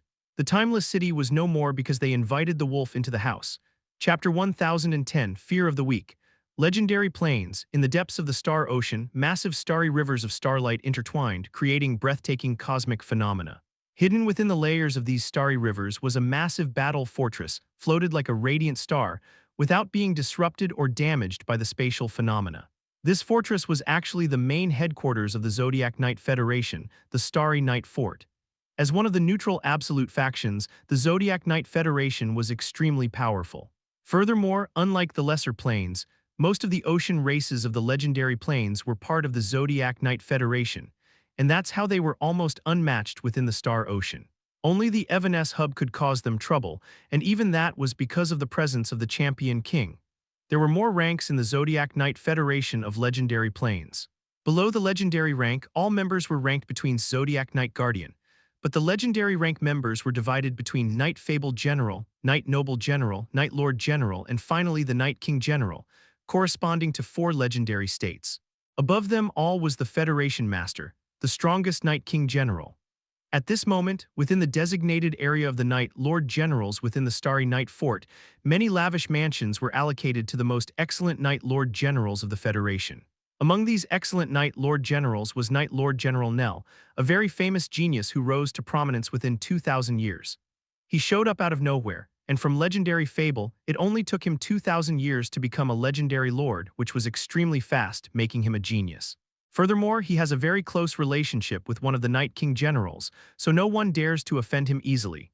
At this moment, Knight Lord General Nell stood in a hidden chamber of his mansion, with many powerful restrictions and formations in place so no one could hear or sense anything. Nell belonged to the demonic siren race, a legendary king-rank ocean race. This made him extremely charming like elves, but his pristine white skin was filled with crimson marks, giving others a sense of devilry. Usually Nell appeared composed and held a thin smile on his handsome face, giving others the impression of a refined gentleman. But right now, his expression was anything but refined, for a twisted expression played on his appalled face as he looked at the completely dark screens in front of him. How could this be? Why would anarchy suddenly stop working, and I can't get in touch with any of my contacts in the Timeless City? Neither Constant Baron -149 nor even 98 are answering my request to Timeless meetings. Furthermore, I lost all connections with the Star Hacker headquarters, and I can't go there personally since I don't want to expose myself yet. And what was that strange message before everything went silent? Extermination level threat has appeared. What does it mean? I can't contact the Viscount without Anarchy Network, and if I use the Timeless Sand, it'll cost me too much. Nell muttered, extremely confused and appalled by this strange situation because he was none other than Golden Constant -100,000, also the Star Lord of the Star Hackers of the Legendary Plains. No one would have guessed that the rising star of the Federation, and a mere legendary lord, would be the infamous Star Lord of the Star Hackers, an existence both loathed and dreaded by many who know the Star Hackers. Nonetheless, right now, Nell was feeling extremely uneasy. First, their mission to get rid of Constant Baronzro failed, and then Constant Baron -1 was barely able to escape with his life while the other top Constant Barons were wiped out. Not just that, they met their true end, a true death. Not only Nell but every constant in the legendary plains knew about this terrifying event, because the Anarchy Network released this news a few hours before it went dark. Furthermore, Constant Baranzro was supposed to be detained because of it, since this matter was related to her, and Atlas won't dare belittle the end of their constant barons and brush it off like other matters.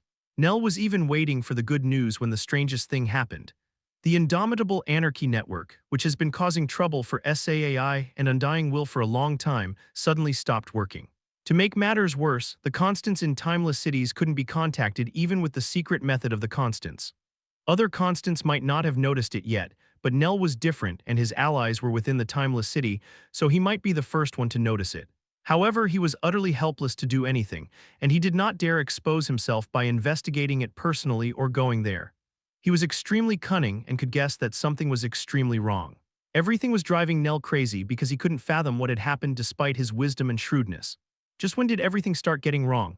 I was making progress as a constant. In fact, I became a golden constant from iron constant within 24 years because that existence favored me. Nell's deep blue eyes shimmered before his eyes suddenly widened. Shit. It all started ever since we gave Constant Baranzro the Spirit Ripper formation to capture that dreamy ancient, and apparently that dreamy ancient was connected to that monster. Faceless ancient. A hint of fear surfaced in Nell's eyes. I've told those bastards to leave that dark star alone. Nothing good will ever come from going after him, and now all of this is probably his doing. I couldn't think of anyone else who is capable of it. After all, why would something like this have never happened before?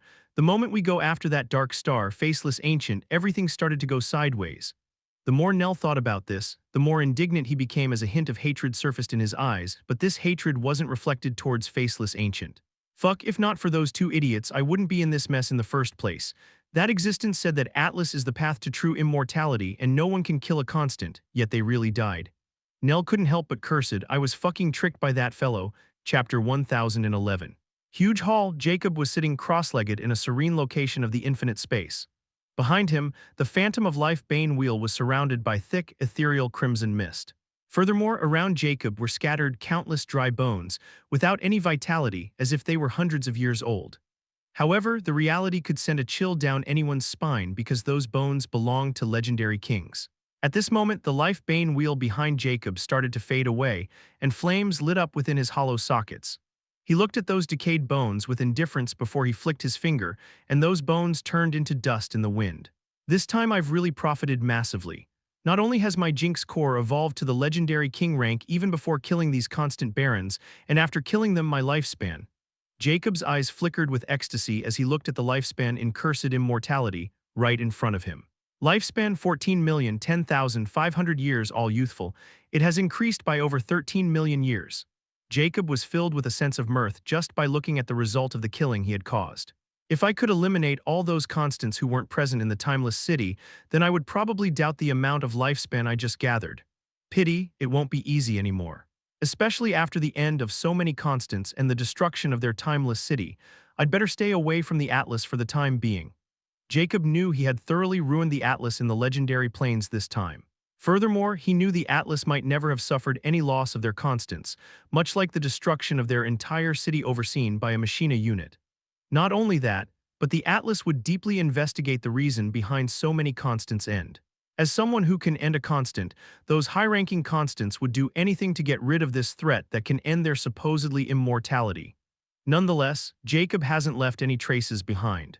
He even took the Machina unit and destroyed the entire city while taking the entire timeless tower with countless treasures for himself. No one would be able to trace it back to him.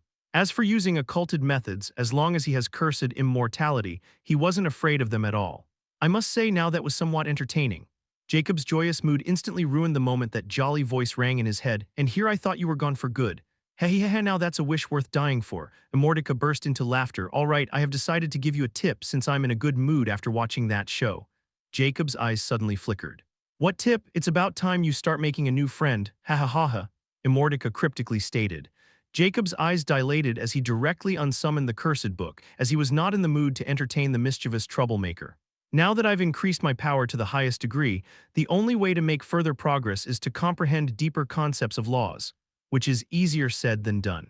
So I should start focusing on the Machina unit. The next moment, Jacob entered the Nightmare Realm, where Nyx were deeply immersed into studying the Spirit Core replica created with her ability. Did you find anything? Jacob questioned impassively. Nyx was startled before she found Jacob standing beside her. Her lips curled up in indignation as she retorted, "You really know how to pick up treasures. But don't expect me to analyze them without any prior knowledge. How long has it been since you acquired this? Only 448 days. How do you expect me to crack this accursed thing?"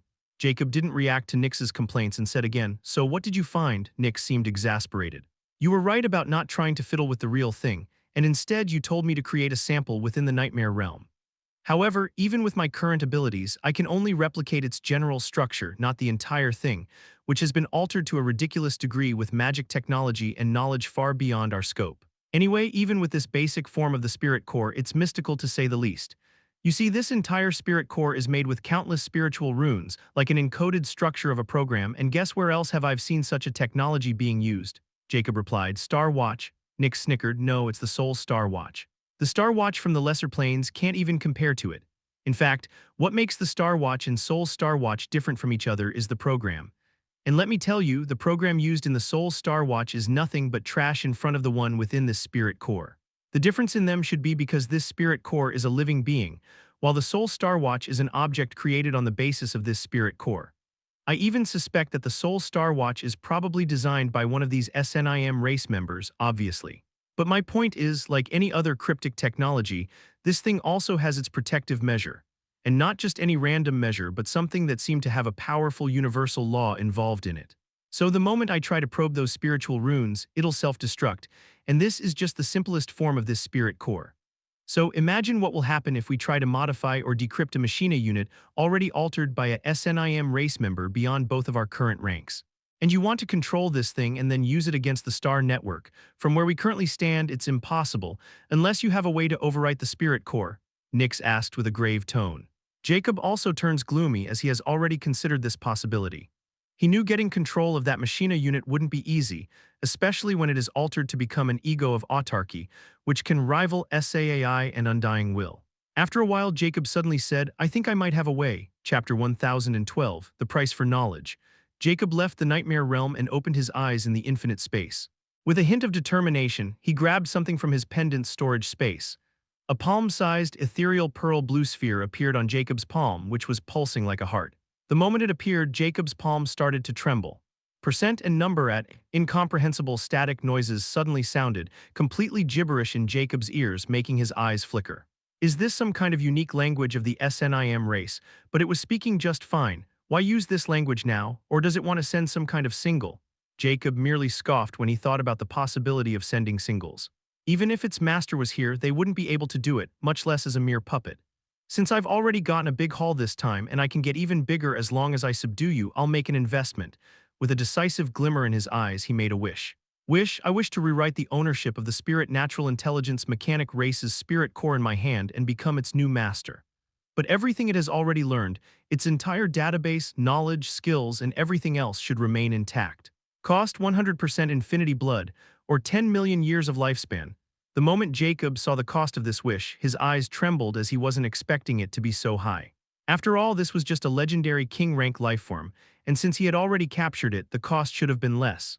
However, considering the usefulness of this spirit core and its intact knowledge and skills, Jacob knew this cost shouldn't be unreasonable.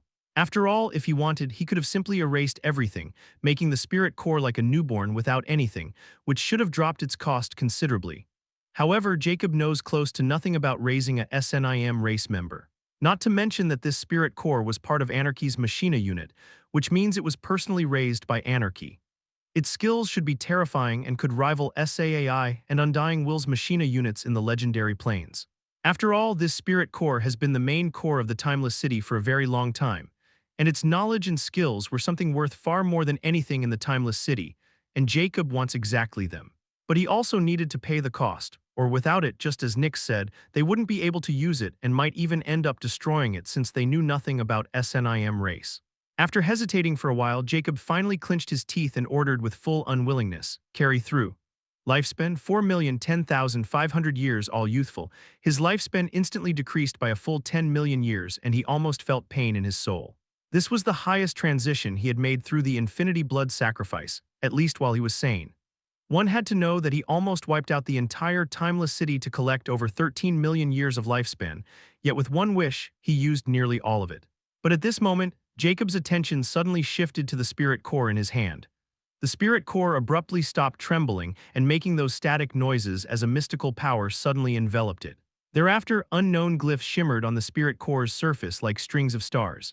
At this moment, the kaleidoscope infinity symbol suddenly surfaced on Jacob's skull, before the projection of his soul totem formed behind his back like a majestic galaxy. Jacob was astounded because he wasn't the one doing this. Instead, the mysterious power of the cursed immortality originated from the wish that was guiding everything. At this moment, Jacob instantly senses the profound changes taking place. This is an opportunity. Without hesitation, Jacob forgot about the 10 million years of lifespan and fully focused on the mystical power guidance.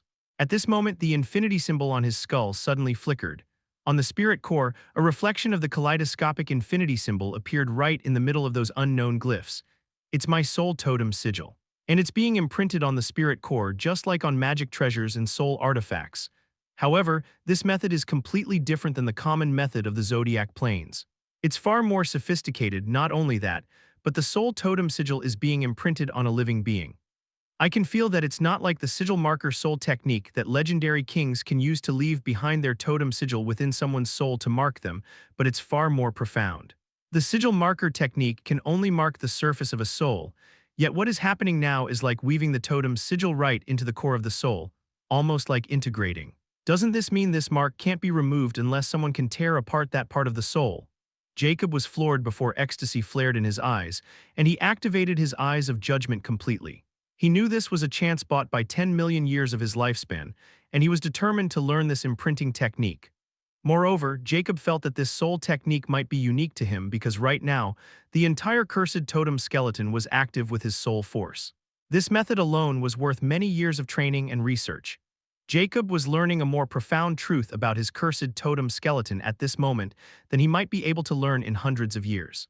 That's why he called this an opportunity. While Jacob was engrossed in the technique, the spirit core was changing. Its pearl blue color started to deepen, and it became darker before turning pitch black as the infinity symbol took root in the spirit core's very being. At this moment, a profound connection was established between Jacob and spirit core. And to Jacob's surprise, this connection wasn't inferior to Nyx and Autark's connection with him. Not only that, but the moment the connection was established, foreign information started to imprint in his mind, startling Jacob.